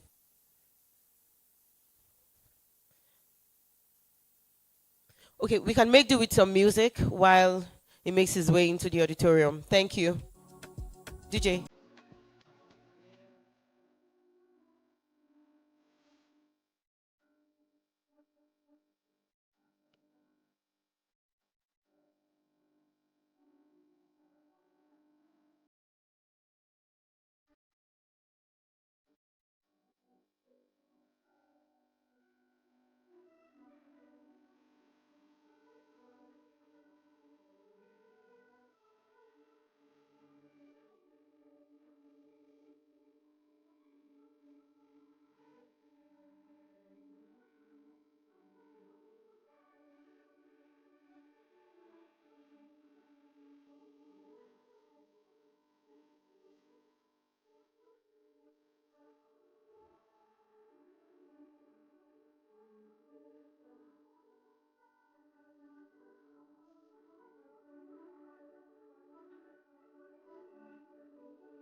Thank you.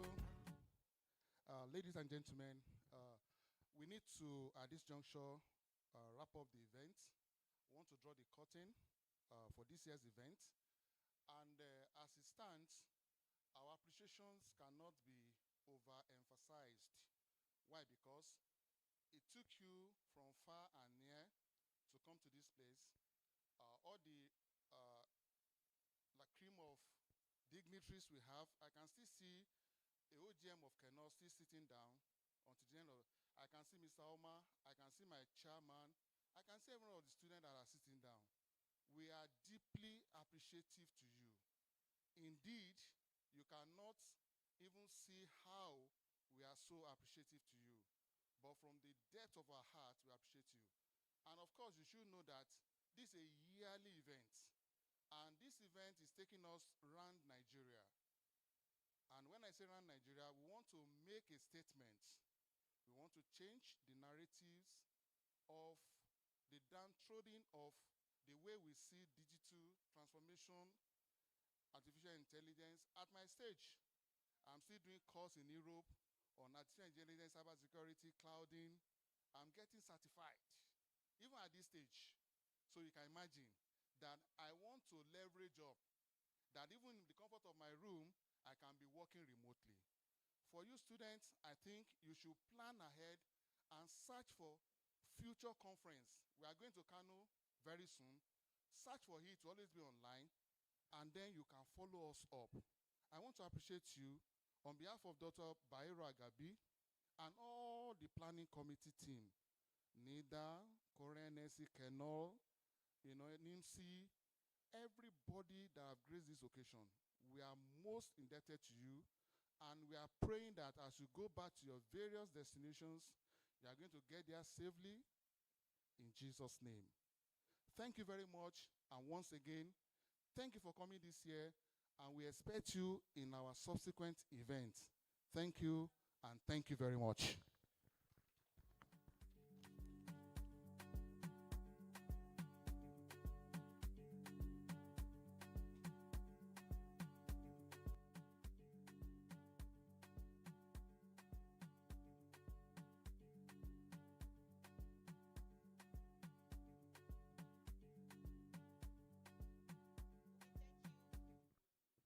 Thank you for your patience with us since morning till now. We are grateful.